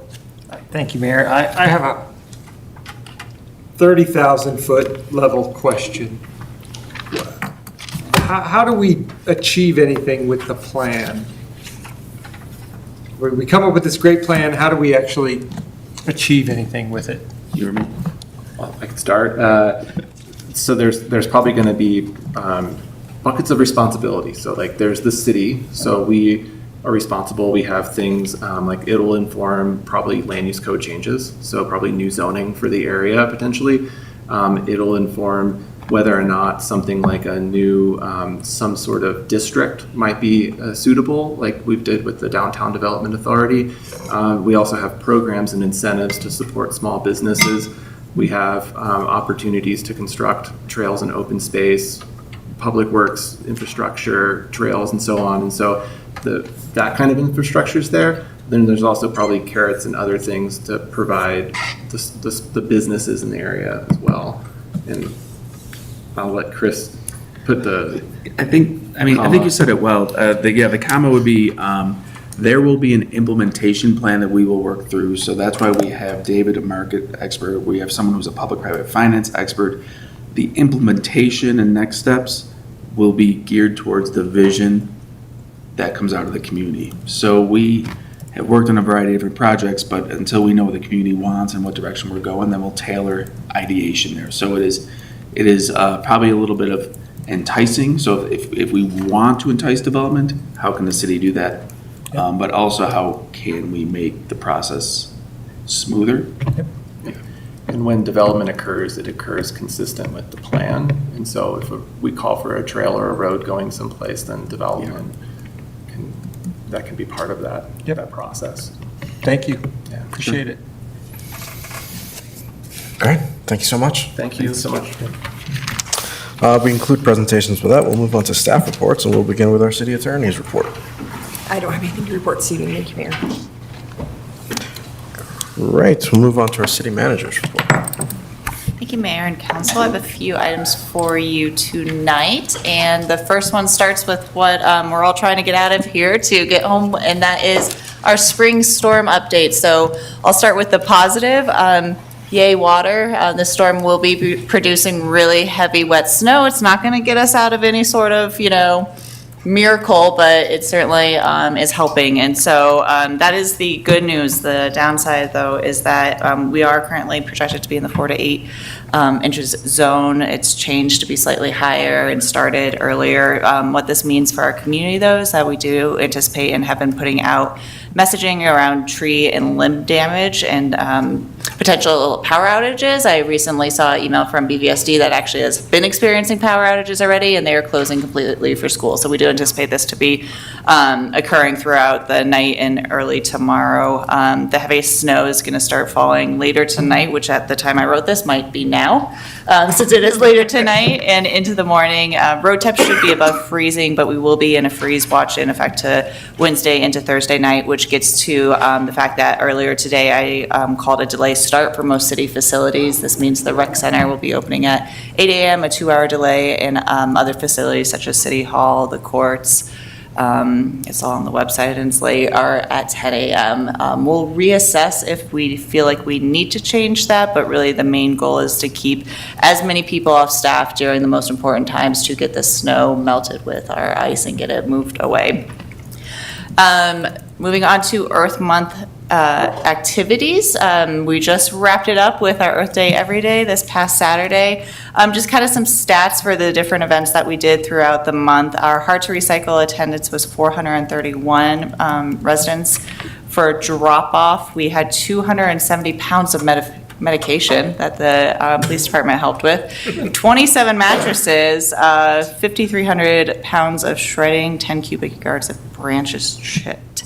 And I'm sure we'll be collecting even more stats. Our compost giveaway had 227 residents participate that, and over 2,000 people attended our Earth Day Every Day event in our estimates because people come and go. So we were very proud of that. Congratulations to the team of 2, but also all of the partners throughout the city that helped make a lot of those events possible.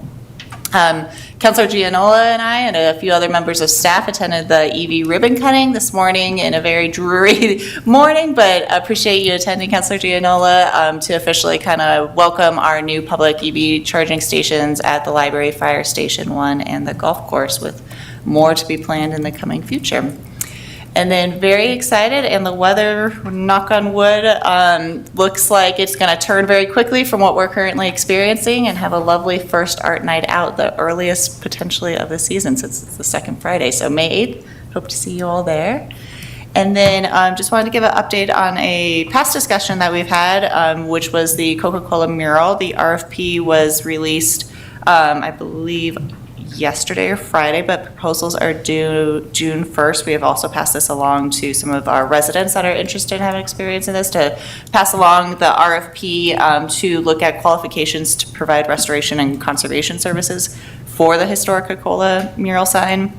And then also to look at rough order of magnitude of cost for the restoration. And then following that, we will be continuing on with council's direction of going back and presenting to our Historic Preservation Commission, our Urban Renewal, and the Cultural Arts Board. So we are continuing on that work. And then finally, the Youth Advisory Board recruitment, as you recall, has a different process just because of more of the calendar year with the students, and they're off during the summer. And so we are now looking to fill the next year's 2026's school year with hopefully new and returning Youth Advisory Board members. So that closes on June 30th, and the link to apply is right there if anyone has interested or forwarded to our awesome youth in the community.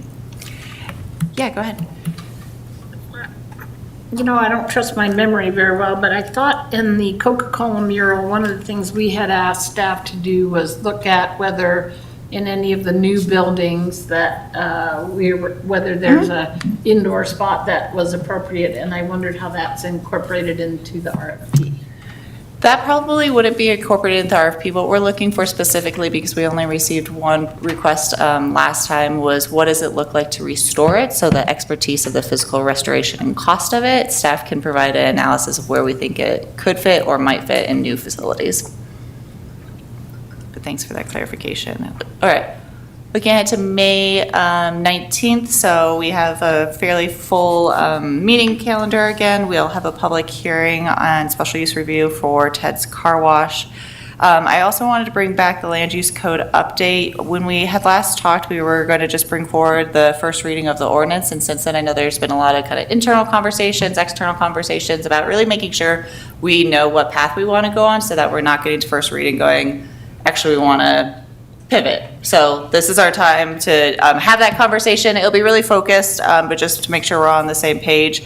We'll also do Arapahoe Theater update, now adding an economic development update. So we might try to shift some things around with the Arapahoe, so all pending. But more importantly, you'll have your spring board and commission and committee appointments. And then at this time, we will know because the planning commission applications are due on the 15th, so we'll know at that meeting how many we have so that we can get a committee and an interview date set to continue moving that process forward.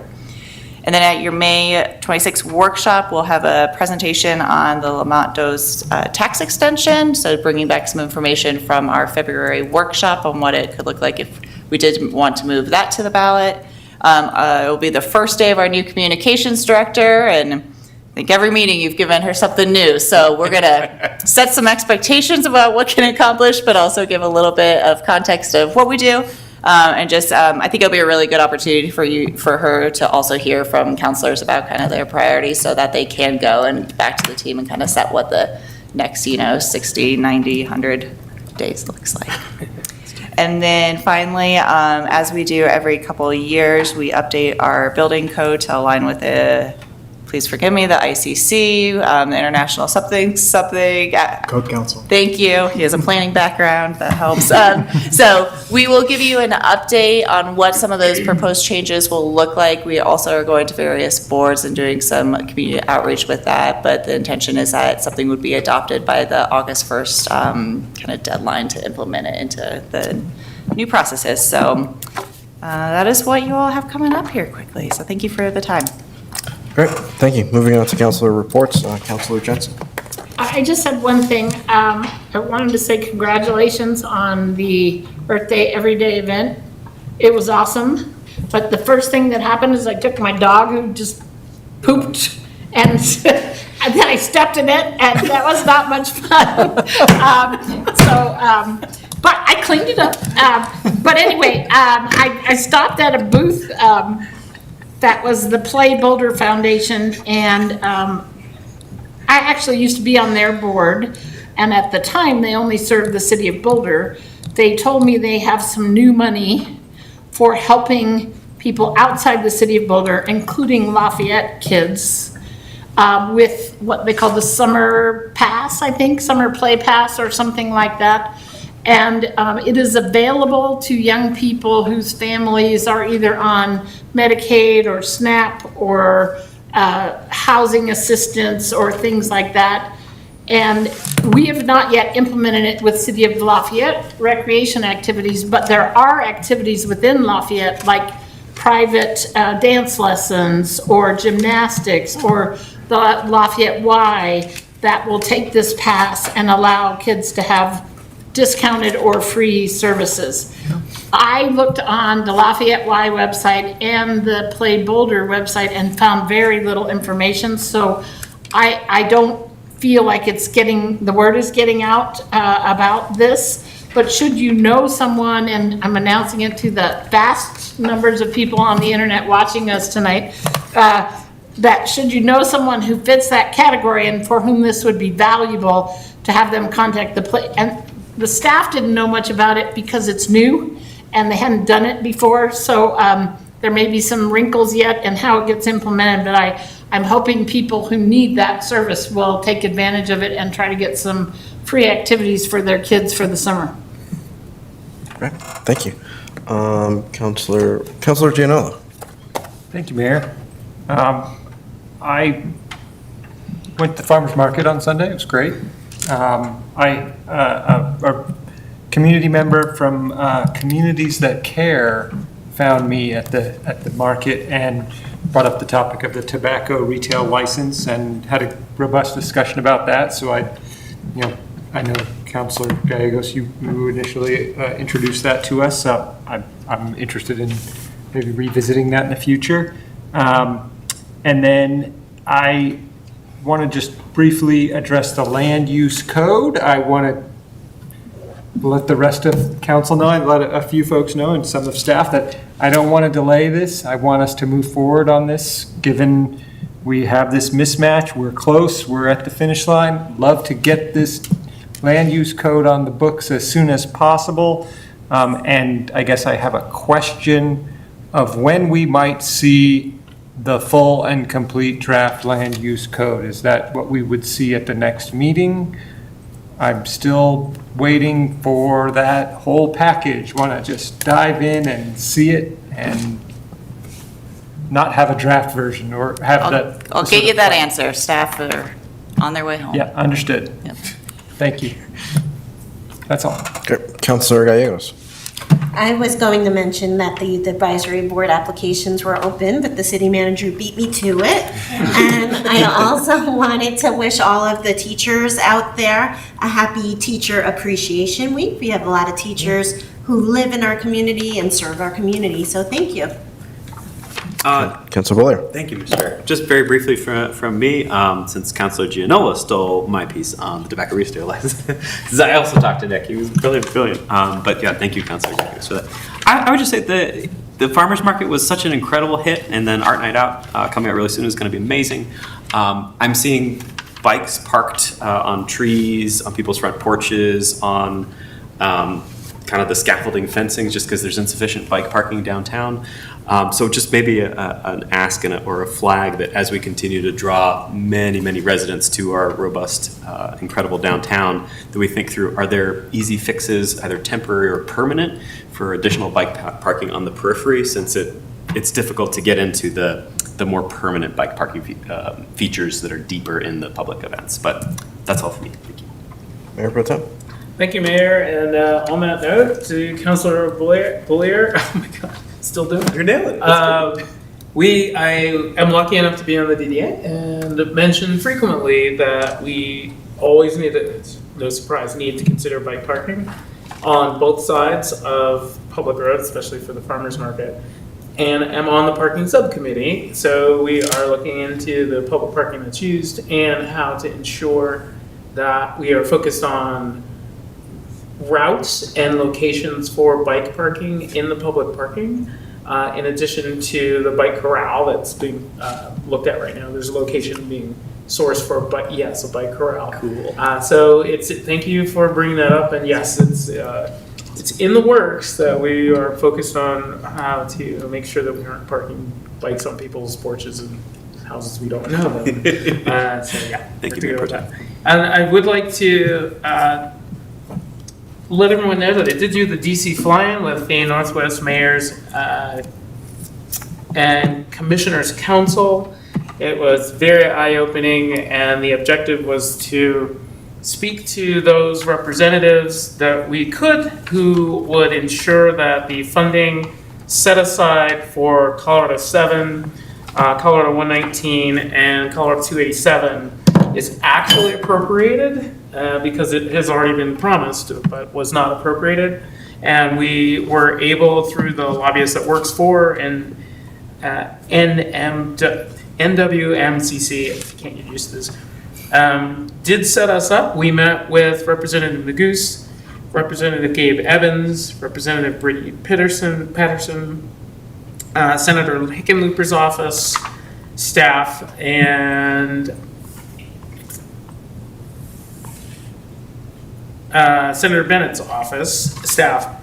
And Senator Bennett's office staff and Hickenlooper's staff were on the House floor until 4 a.m. So we did not see the senator or representative, but we did see their staff, and they did their best to stay awake the entire time we spoke with them, which was very gracious. And we did also have a meeting with the FAA to talk about safety issues with the Rocky Mountain Metropolitan Airport, which was fascinating. We did get our voice heard, that we are interested in finding out how this whole process is seen by the FAA, and we're waiting to hear back. We did report to Representative Magoo's office what we chatted with the FAA officials about. So our voices were heard. It was a very unified group that met with all the different representatives, and apparently broke some ground by meeting with Representative Gabe Evans, who typically meet with our group. So it was a pretty successful trip. And I would like to mention, I'm not sure who all's going to be at Art Night Out at Chat with Council, but I'll be there on the early shoot, the morning. So I'll be there if anyone else wants to join me. And that's all I had. Amazing. Thank you all so much. Have a good night. Meeting adjourned. Thank you, Mayor. Oh.